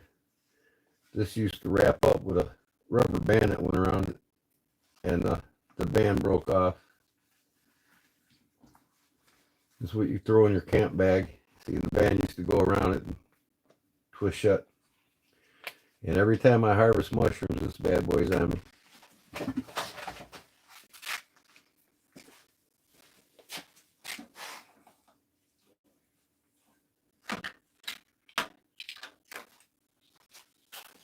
And remember, this is the number 8 that I customized and made a carbon knife out of, because I love the carved wood, of course. And this is what I was using when I made that Cuska the other day. It's what I used to make this cross live. You guys see me make that one day. But yeah, I carved a snake on the back of it, the green snake. But there's other good ones out there too, and these are even from France. You know what I mean? The old bear. This has been around almost as long as the Opinel, and you get these things for like $35. This has got a slide over lock, so you just slide it over. Open or close. That's the old bear. You know, made in Montiago, Italy. Italy, right? Did I say Italy? Yeah, Italy. See, it's like this company. These are famous. They're in Italy, just like this company is. And they're only like $25-$30. And then you get these here. The Jose Cruz's. This is the Pablo Carbone. I gotta clean this for some reason. He's known over there, you know, making these knives. They're pretty unique. He makes a lot of handmade with the twist lock system on it, kind of like the Opinel. It's not a vibro lock though. It don't lock in place. It might. Hold on, let me see. Yeah, it does vibro lock. See that? It locks in place. But inexpensive. And I'll show you something about a Opinel a lot of people don't know. When you get these, they're stiff to open.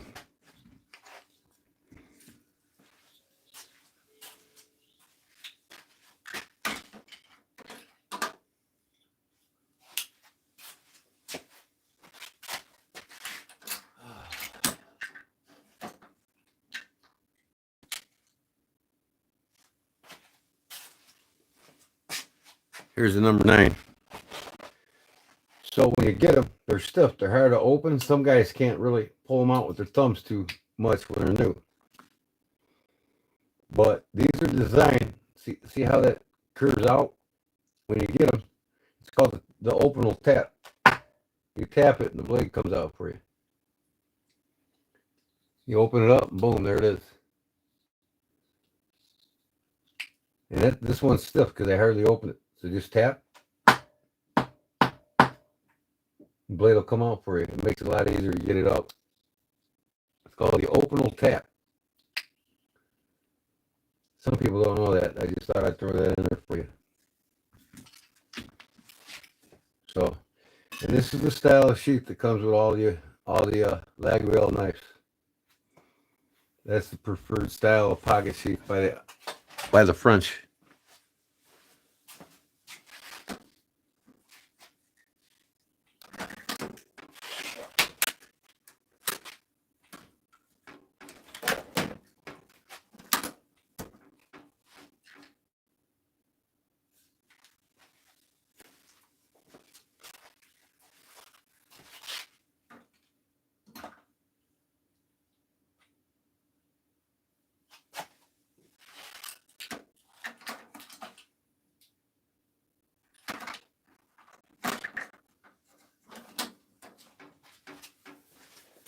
So, anyways, what time is it now? 3 o'clock. Oh, I really need to hit her. Hold on. So, I think I'm going to smoke one cigarette so these all can say goodbye and check out my Boker Mermaid here. That's a pretty cool dive. I like it. I don't think I'll ever get rid of it. I remember when these first came out by Boker. Knife Center. DCA, the guy that's always showing off the knives of the week. He said, if you're a knife collector, you gotta have one of these, he said, when they first came out. And even a year later, he started saying it. Like, if you're a knife collector, you gotta have one of these mermaids. And everybody went out and bought them, including me. Paul's hitting the sack, huh, Paul? You've had enough. Good night, everyone. All right, Paul. Thanks, buddy. Appreciate it. One bad fox body, 4 a.m. here. That's fish, everybody. It's 3 a.m. here, and I got to hit it. So I'm going to have a smoke, and I'm going to have to turn off, guys. After I finish my smoke. I don't want to be lagging tomorrow. If I get a good 5 hours of sleep, I'm happy. See, I don't have to get up at 6 o'clock and go to work. I can get up at 8 o'clock, or I can get up at 12 and go to work. Because it's not work anymore. I'm retired. I just do it when I want to and finish when I want to. As long as it gets done, my parents don't care or anybody else I do it for. And I tell people when I do side jobs, hey, I'm a retired carpenter. I'm not going to be in a hurry to do this. You know, it'll take a young go-getter 3-4 days to do this job. It's going to take me 2-3 weeks because it's me. I want to get up at noon and work. I'll work 8 hours. I'll work 6 hours and go home. I get up at 10 o'clock. If I start work at 10 o'clock, I'll work till 6 o'clock and get 8 hours in. If I start at 9 o'clock, I'll work till 4 o'clock and get, you know, I work my own time. You have a great day too, Clip. Depending on where you are. Thanks for being in, bro. Hey, look at her. There's honey for hookers. Cornbread's in the house. What's up, buddy? Oh yeah, this mermaid is sweet, ain't it? Like I said, Dave over at Knife Center, DCA, I think he's called. He said everybody's got to have a Boker mermaid if they collect knives. This is called the rainbow pattern. It's 440A stainless, which is actually the least grade of stainless you can get in the 440. 440C being the best. You know, higher the letter, the better the quality of the 440. But it's just a novelty thing. But you know what? It's well built. It's solid. It's great tolerances on it. I mean, it's well done. It's just a novelty knife. But man, I love that rainbow color they call it. It's called the Boker Magnum Rainbow Mermaid. It's worth having in the collection. Like I said, I'll probably never get rid of it, Cornbread. Oh, everyone had a great day. Night, depending on where you are. Yep. We'll see you later, Cliff. Thanks for stopping in. So have a good one, Paul. Cornbread saying night to Paul. It's nice to see you here, Cornbread. Mike, I love it when you show up, man. It's fun. That's what matters. Exactly. And I'm trying to get on as many channels more often as I can now. But man, I tell you what, I'm like you, Cornbread. I'm so damn busy sometimes. It's like I got to fit everything in. I'm helping my brother build a new bar. He's opening a bar, and I'm doing the bar stools in it. Now I'm building the bar top, and I'm building the bar molding trim that's going to go around it. You know, with the armrest part on it. Been a minute, buddy. Yep, that's for sure.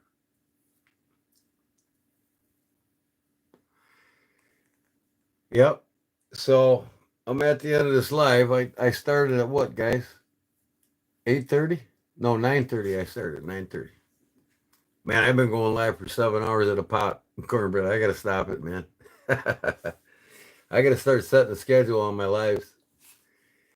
But the Sunday Funday, here's what I did, Cornbread. I took this no name. It had a horse head on there. No name, no nothing stamped on it. It had a hook on here for cleaning the frogs out of horses' hoofs. You know, I used to be a farrier, and I used to do that until like 30 years ago. I quit doing it. I don't even ride anymore. But it was rounded over and had a frog hook on it for cleaning the frogs out in the hooves of horses. So what I did is one guy suggested I made it into a Warncliffe, so that's what I did. And I put a 30-06 Remington round casing in it for a badge.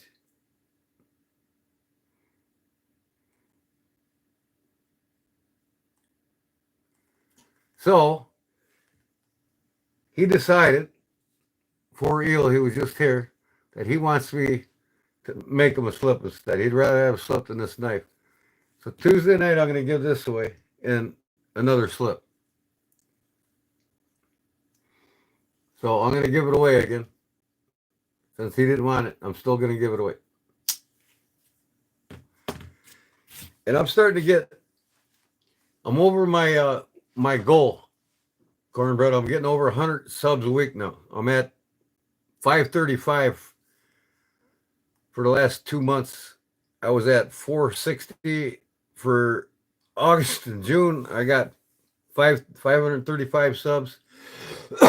My goal was to get over 100 subs a week. So I'm starting to grow pretty good now. Warncliffe, yeah, it made it cool. I mean, this is a no-name knife. There's not a name of a maker, anything on it. I was almost going to put my logo on it, but a guy talked me out of it. He says, nah, if you don't make it, don't put your name on it. I'm just going to put Kodiak Edge into it. But I won't even do that. So I'm going to give this away Tuesday night, and I'm going to make a couple knife slips to give away Tuesday night.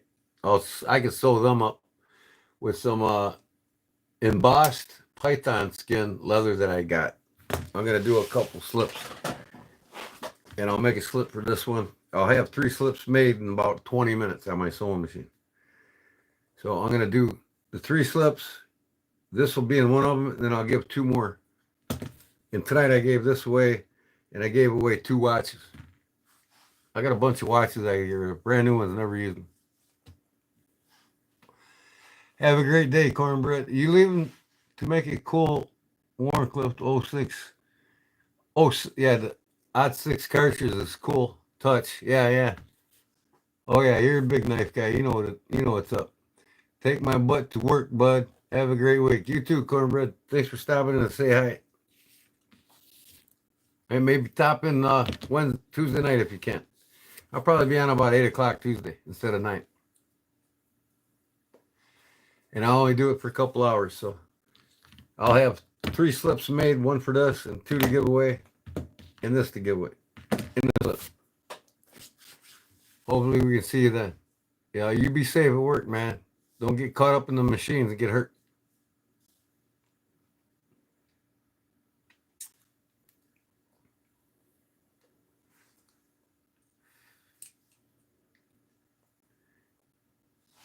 the man's got one hell of a good job, man, and he loves what he does, and that's why he's busy all the time. Cornbread does what he loves, and he's busy at it, and he's good at it. It's nice to know you got a secure job, you go to work, and you absolutely love what you do, and you make good money at it. You might be busy all the time, but hey, he's taking care of the family, and he's doing what he loves. And you know, I did a lot of millwright jobs. I put conveyors together. I even put the robots together for the Ford plant in Chicago. And that place is huge. Oh my God, they got like 5 different buildings right on the river, man. It goes straight to Lake Michigan, and they send them cars everywhere across the country. So I millwrighted on a lot of jobs, so I can relate to what Cornbread does for a living. I do a lot of that laser alignment shit, and you know, lining up machines and making sure they're running right. I don't maintain them and do maintenance on them because that's not my skill level. That's what Cornbread does. He takes care of machines. He maintains them and makes sure they're running at their utmost for the company he works for. That's an awesome job. I never got that detailed into the millwright part of my career. The man knows his shit about machines. That's right. Cornbread knows his shit about machines. He was just here. You missed him. He was on his way to work. Thought he'd stop in and say hi to everybody. And I'm getting ready to get off now too. I smoked my cigarette, and I want to get up somewhat early. I got my alarm already set for 8 o'clock. So as long as I get 5 hours of sleep, I'm good. I don't like to go under 5 hours. All right, man. We'll see. We'll see. I'll get your slip made up right away. Like I said, Tuesday night when I go live, I'll have a slip made for this and give it away again to whoever wants it with the slip, and 2 individual slips I'll give away. So I have slips. Actually, I have 4 slips made. One of them's going to you because you want one that's wider for your stuff. I don't know. Didn't Justin say he wanted a wider one made too? I got a lot of that Python embossing, man. I can make a lot of them with it. I could probably sew up 10 of them here while you guys are watching, but I can't pay for all that shipping. You know, it just starts to add up. You want one? Okay, I got you covered too, brown sugar. I even wrote it down. Just remind me Tuesday night. I'll get you one sewed up. You can watch me do it.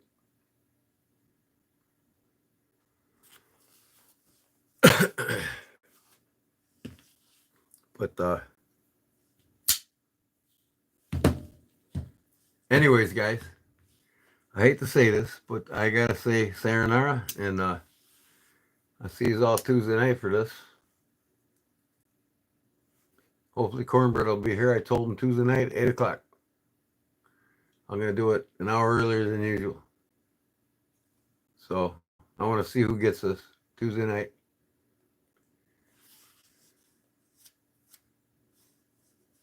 So if I think that one guy, the 2 guys that weren't eligible, if they come in Tuesday night and they want to try it this, I think I'll let them in. Because it'll be their second time after it. All right. Good night, Brown Sugar and Paul. Have a wonderful day, everybody. And Justin and Derek, Nick Lewis, whoever you are. What game is this? But Lone Wolfie,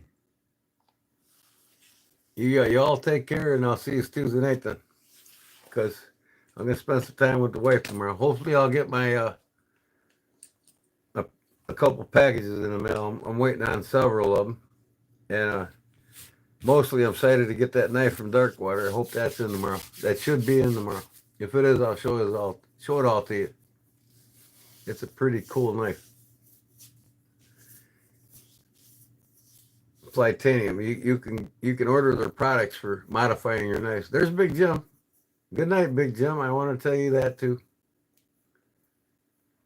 And just give me time, guys. I'm gonna reappoint mods again, but I'm gonna do it on my terms and my time. You know, and most of you that were mods probably end up mods again. Just give me time. You know, let things cool down and we'll get things rolling good. You have a question to ask me? That's all? Is it a decent question?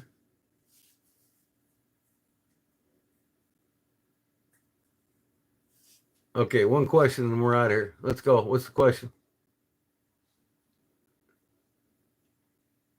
Something's telling me this ain't gonna be good. Or is it?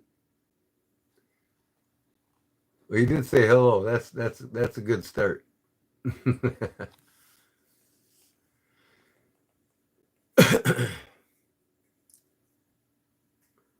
Well, spit it out. What do you got? It's my goal for a long time. What's your goal? Let's hear it. It's nothing bad. That's cool. All right. What you got, man? What you got, my man? I want to hear it. We're all waiting. We got to go to bed. I want to get up and watch Big Jim's next video. The faster I go to sleep, the faster I get up and watch it. Because Jim will be on here at 5 in the morning making another video, I'm sure. Right, Jim?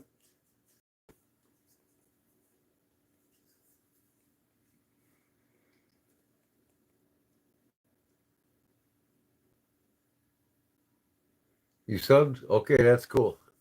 This is a knife channel. It's about knives. If you got a question about knives, I'll be more than happy to answer you. Or anything leather related. But we gotta go. So let's go. Ask me the question, please. I'll be happy to answer it. What is it?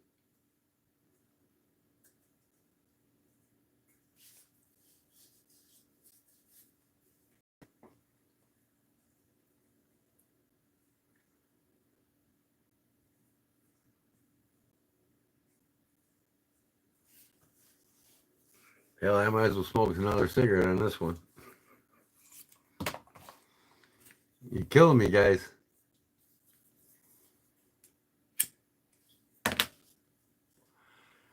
I'm super close to 100 subs. Okay. I can help you with that. What's the question? You know, the first 1,000 subs you get is the hardest thing to do. Once you get them 1,000 subs, it starts getting easier.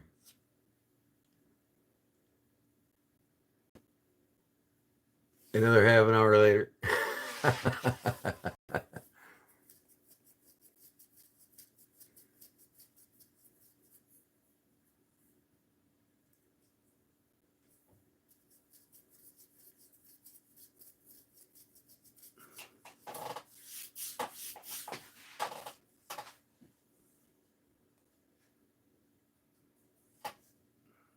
Well, is he going to ask the question or what?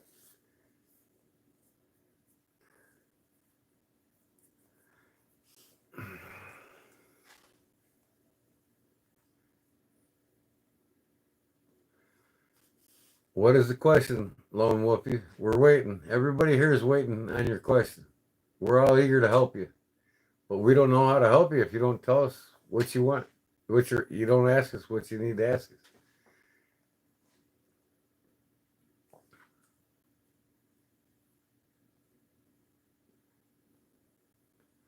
It's like we all ran out of things to say, so we're waiting on you.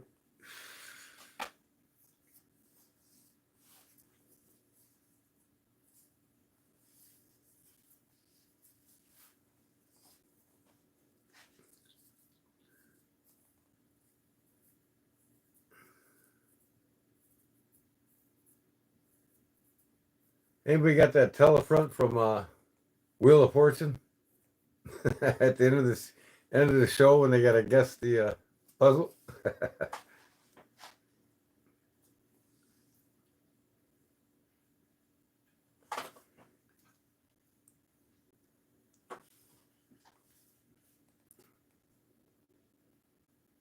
Well, I guess he ain't gonna ask you a question. He must have fell asleep or his dad yelled at him for being up and out of bed. You can see how long in video about what channel about. What's that? At Paul Mills. You can see how long in video about what channel about.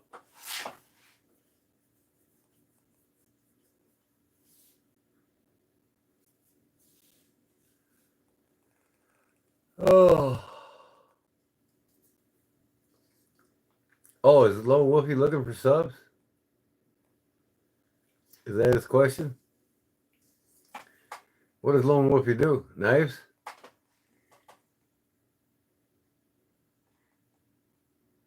He, a mod, can look into channel. I don't know. Yep. Oh, okay. What's your channel about, Lone Wolfie? Make it quick. We gotta get out of here. Oh, it's a gaming channel? Well, nobody here is going to be really interested in it, Lone Wolfie. You need to go to the gaming channels themselves and ask that question. You can't ask it here. Because most of the people here ain't in the gaming. You know, that's the young man's atmosphere. I mean, we all quit playing Nintendo in the late 70s.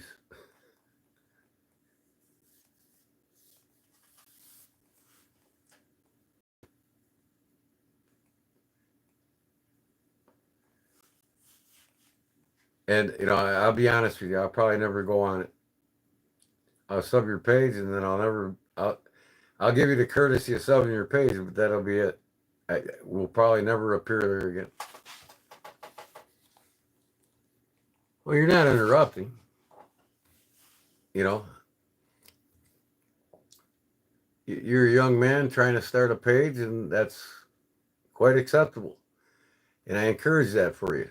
Go after it. Do it, man. There's a lot of competition in the gaming pages. It'll be a long time before you even hit 500. I mean, you're looking at probably a year for 500. There's so many great ones out there. 70s was a great era. You know, I grew up in the best childhood ever, man. And we had the best music. My generation had the best music, the best everything, man. Not that that makes me better than anybody else, but every next generation just gets worse and worse. I mean, soon I'm be a F-22 pilot soon if I get assigned that plane. When's this? When you graduate high school and want to go in the Navy or what? Because I used to launch F-22s. I launched them daily on the John F. Kennedy. They're quite an aircraft. And that was my job, launching them and landing them. At the end of my career, after the war, I went on the John F. Kennedy. And then shortly after, we decommissioned the ship. Oh, in the Air Force? Yeah, we had a lot of F-22s come in from the Air Force. We're on our med cruises and our deployments in desert, you know, in the Kuwaiti Liberation. We had a lot of F-22s come on the ship.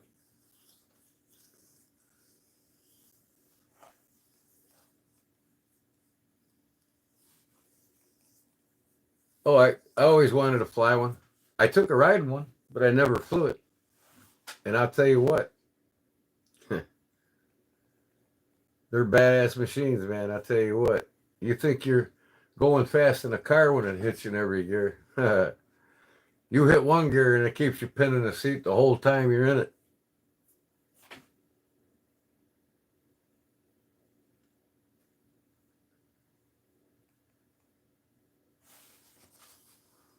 I took a ride on every aircraft that flew on the John F. Kennedy.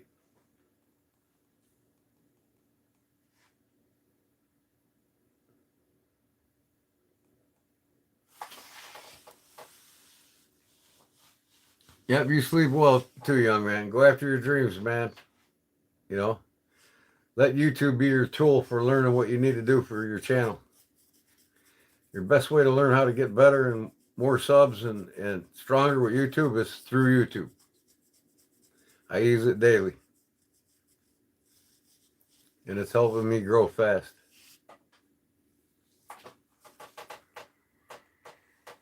All right, guys. It's almost gone.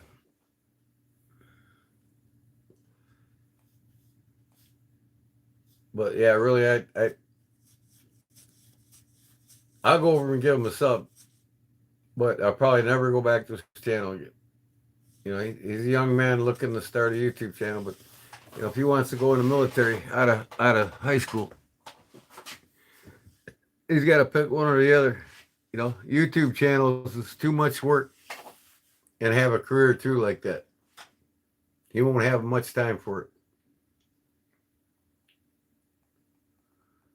Okay, for real this time. Yep, you too, Lone Wolfie. Appreciate you stopping in, man. Go after your dreams, brother. Okay, for real this time. Good night, Brown Sugar. Good night, Paul. Good night, Justin. Good night, Jim.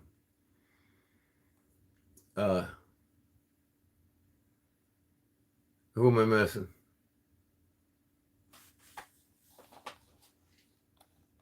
I appreciate you all being here, and I think it's been a fun day Sunday. It's not what I'm used to doing, but you know, hey, y'all still get a chance to get this. So I'll see you all Tuesday.